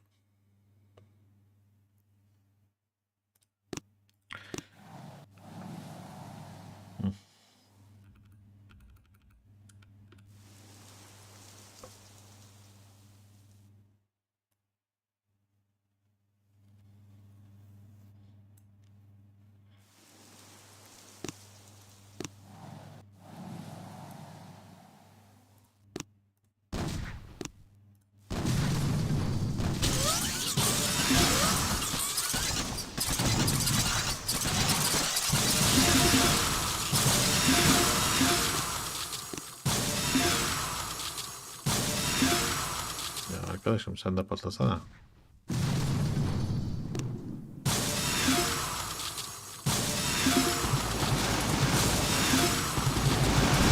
Tamam.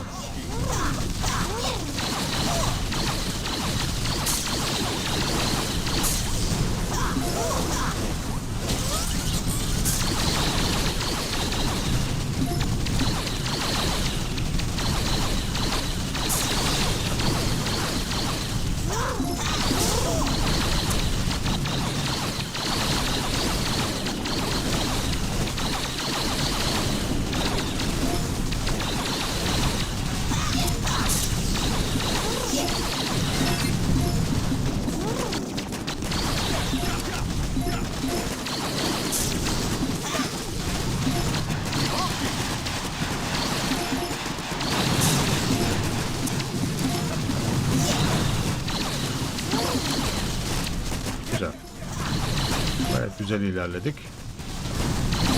Nazar değmesin.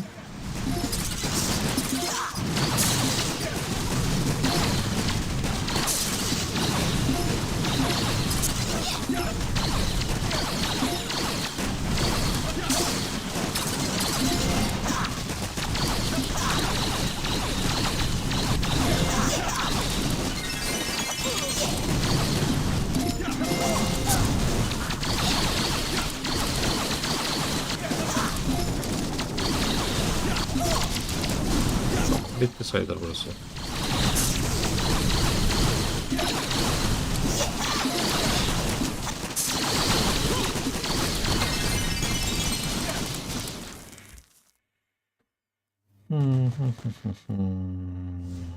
Bayram Bey. Adnan abi nasılsın? İyiyim. Teşekkür ederim Bayram. Timler arası op olabilir ama bitiren time ekstra ödüller gibi. Okan Arpaçay en azından ilk üçteki timlere ödül verseler. Yani aslında yani mesela ya her şeyde öyle. Örneğin yengeç. Bu kadar basit. İlk 5'e girene ne veriliyor? Hiçbir şey. Ya da ne bileyim buradaki sıralama. İlk 5'e girdin. Ne kazandın? Hiçbir şey. Yine aynı şekilde timlerde. İlk 5'e girdin. Ne kazandın? Hiçbir şey. O konuda sadece şu var. Savaş gemisi o yönü güzel. Elde ettiğin seviyeye göre sezon sonunda sana farklı ödüller veriyor. Yani diğer etkinliklerde de benzer ödüller olsa harika olur.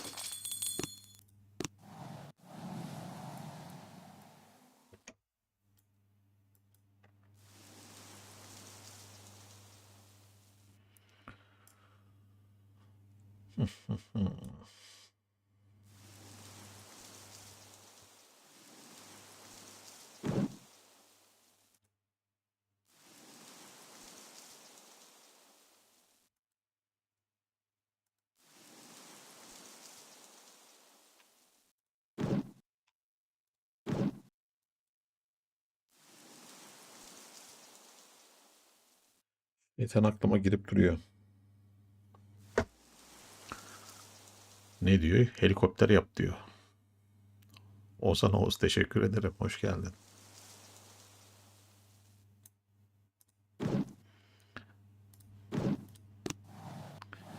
Buraya aslında tek atarım. Çok rahat. Ama aklıma gelen şeyi yapacağım.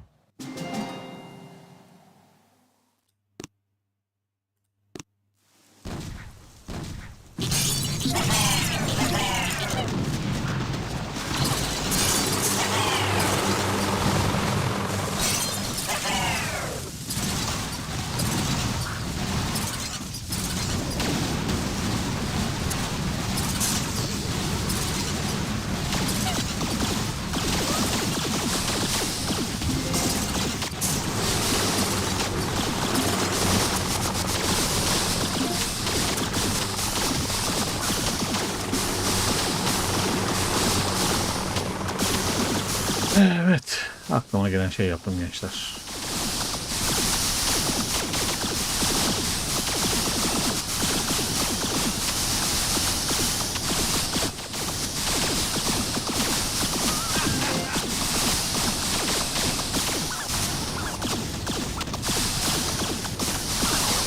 Umarım zaman yeter.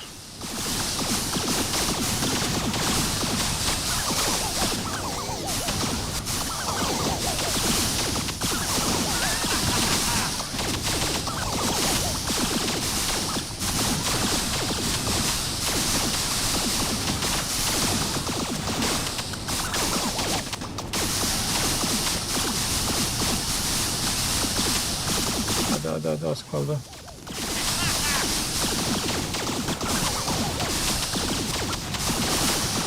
Güzel.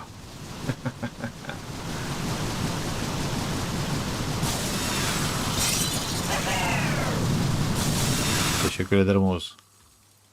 Tekrardan hoş geldin.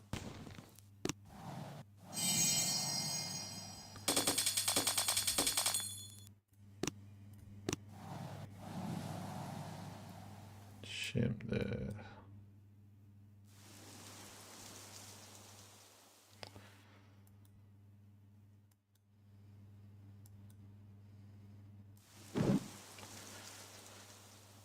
ay ay ay ay ay. 66'yı güzel aldık.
Çok güzelsin.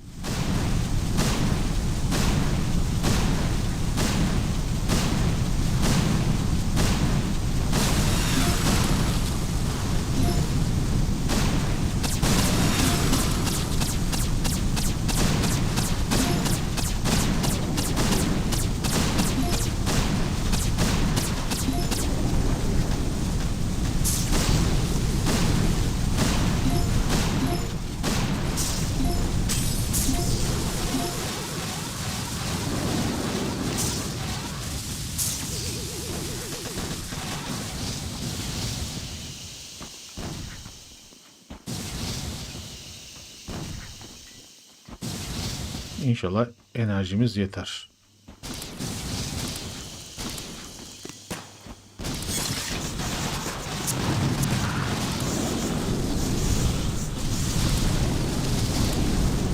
Canımsın.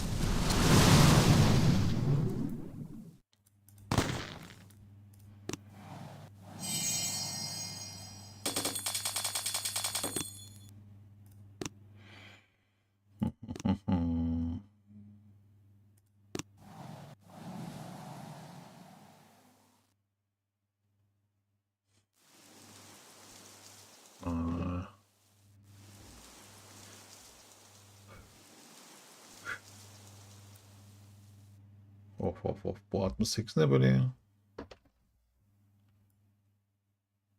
Şaka gibi.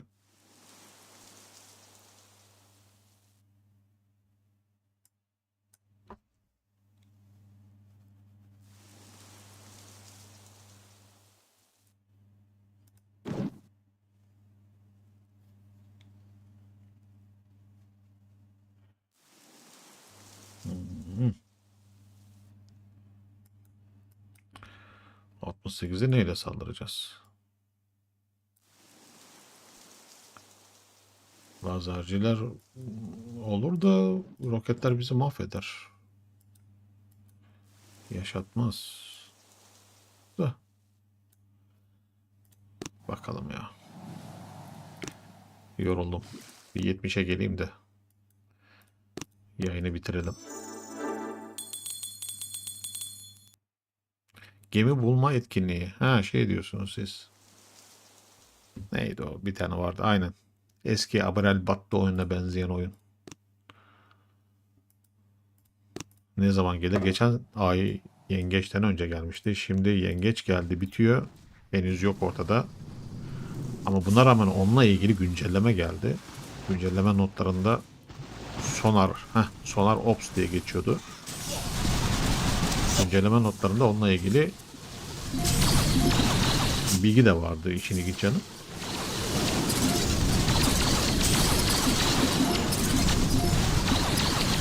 Teknik olarak geçen ay yengeçten önce geldiğine göre bu ayda yengeçten önce gelmesi bekleniyordu ama gelmedi. Artık ne zaman gelir, nasıl gelir, neye göre gelir onu bilmiyorum.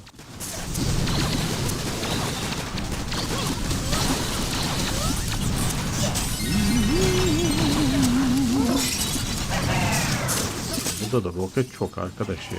Bu kadar da rokete ne gerek var ya?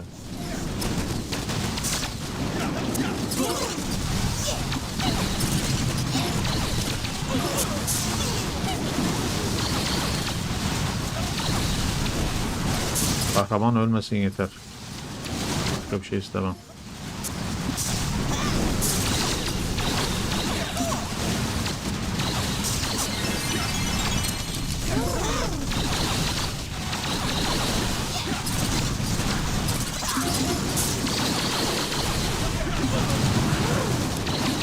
Ya boşuna mı çektik arkadaşım sizi?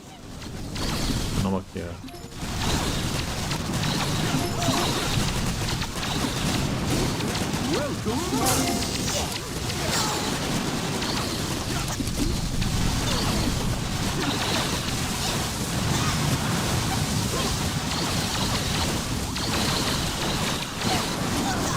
Hadi kavan, hadi kavan, koştur.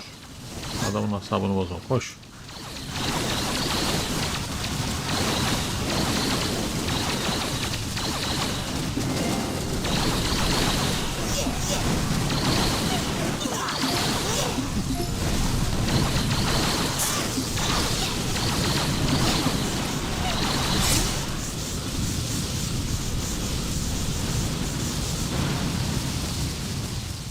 Ah, ah.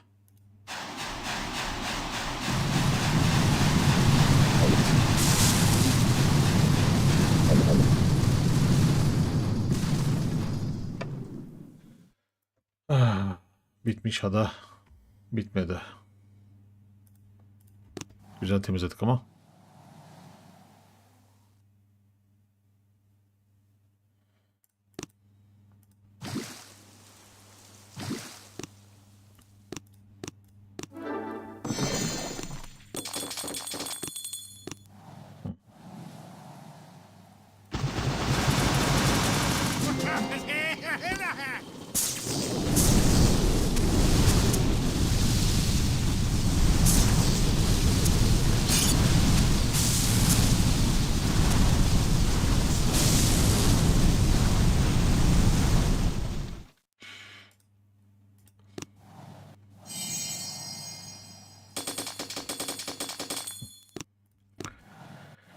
Evet.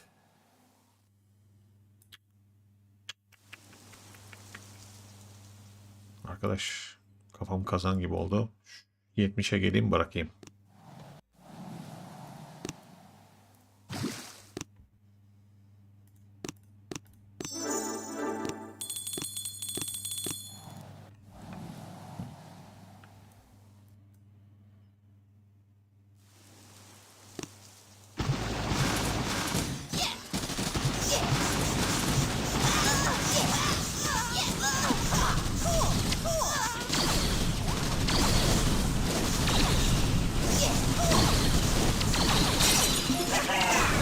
Bizim bir gemi lazer nereye gitti? Hayda. Buyur buradan yak. Çıkar çıkmaz kaybetmişiz hepsini.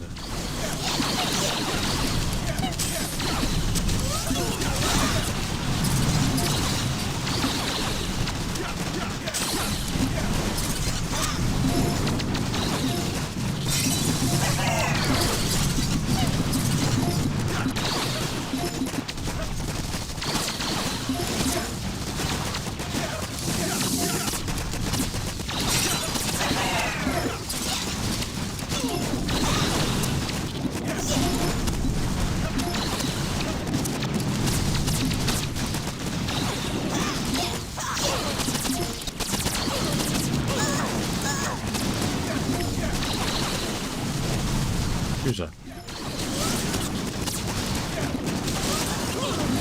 Vallahi iyi temizledik ha. Havan ölme. Allah'ını seversen ölme.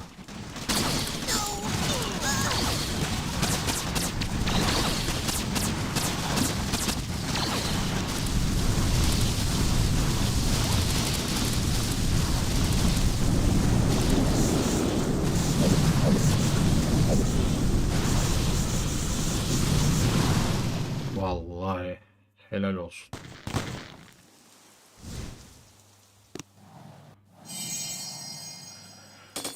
70'e geldik. Bunu sırf kupa almak için yapıyorsun değil mi? Evet, 70'e geldiğimizde bakın. Hani o siyah kupa var ya, efsane kupa. 70'e geldiğimizde alıyoruz ama bu kez alamıyoruz. Neden alamıyoruz? Biz daha yeni birinci kupayı aldık. Yani elmas kupayı aldık. Aynı etkinlikten ikinci kez geldiğinde 70. aşamaya geldiğimizde altın kupayı, aman, efsane kupa, siyah kupayı alacağız. Yine birisi bize saldırdı. Evet arkadaşlar, bence bu kadar yeter mi diyelim. Bence de yeter. Arkadaş saldırmaktan vazgeçmiş.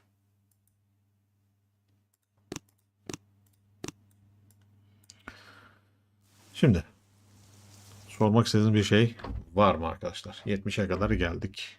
Elimize, kolumuza sağlık. Baya bir yorulduk.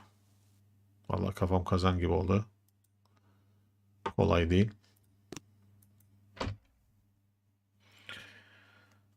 Yani mantık belli.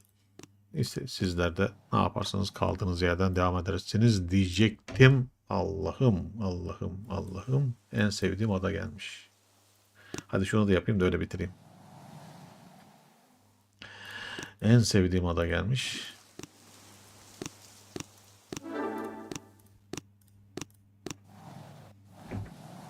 Tamam.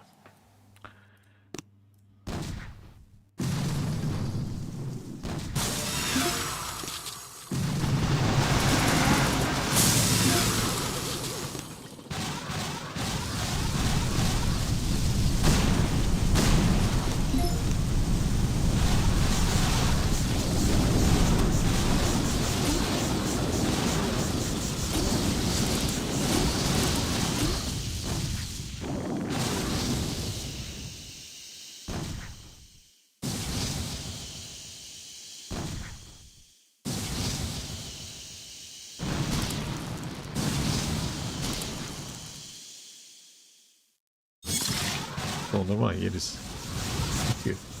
5 dakika sonra geliyor.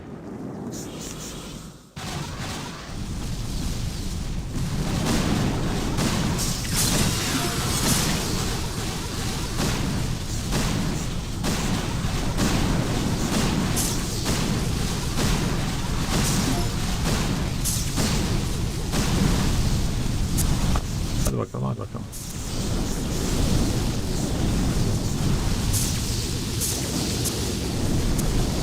Çok güzel, çok güzel.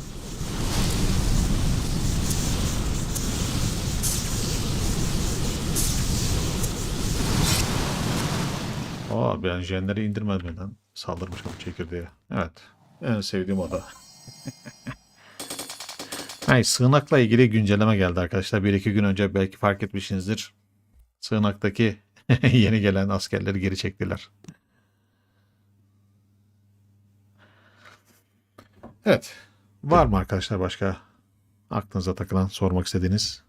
Etkinliğimizi burada bitirelim. Videomuzu burada sonlandıralım. Hepinize teşekkür ediyorum. Hüseyin Kamış. İyi yayınlar Hüseyin, ama tam sonuna geldin. Öyle diyelim. Var mı bir isteğiniz, sormak istediğiniz? Son bir kez. Evet. Yüreğinize sağlık. Teşekkürler. Yayınımız şimdilik bu kadar. Bir sonraki yayında ve videoda görüşmek dileğiyle. Şimdilik hoşça kalın. Kendinize iyi bakın. Sağlıcakla kalın arkadaşlar. Görüşürüz. Yeni güncellemede neler var? Yeni güncellemede neler var? Yeni güncellemede bir şeyler ne yok? Ne var arkadaşlar? Hemen hızlı bir şekilde anlatayım. Operasyonla ilgili bir sıkıntı vardı. İki çekirdekli adalarda tek çekirdek patlattığınızda operasyon bitmiş kabul oluyordu. O hata düzeltildi. Yeni gelen güncellemede artık kaynak ödülü, Doktor Terör gibi etkinliklerde para vermiyor. Ganimet vermiyor. Daha sonra şurada bir indirime gitmişler. Dükkanda da bazı indirimlere gitmişler. Yani çok değil ama %5, %10 gibi bir indirime gitmişler. Bilginiz olsun. Onun dışında başka var. Birkaç tane daha vardı da. Ha, Hammerman'ın filosu. Pazartesi günleri gelen savunmada 26. aşamayı bir türlü geçemiyorduk. takılıyordu oyun. Onu düzeltmişler. Ve yine savaş fabrikası ve taklit oyunda seviye düşürme yoktu. Aynı mesela şu Doktor Terör'de ne var? Seviye düşürme var. Buradan seviye düşürebiliyorsunuz. Artık o etkinliklerde de seviye düşürme özelliği eklendi. Gibi gibi böyle değişik değişik içerikler var. Bununla ilgili video yaptım. İzleyin arkadaşlar. Bir önceki canlı yayında güncelleme ile ilgili yayın yaptık. Merak ediyorsanız ayrıntılı bir şekilde hem oyunu izlersiniz hem güncelleme hakkında bilgi edinirsiniz. Evet, tekrardan görüşürüz diyeyim arkadaşlar. Dönüp dönüp aynı yere geliyorum. Hepinize iyi günler, iyi akşamlar.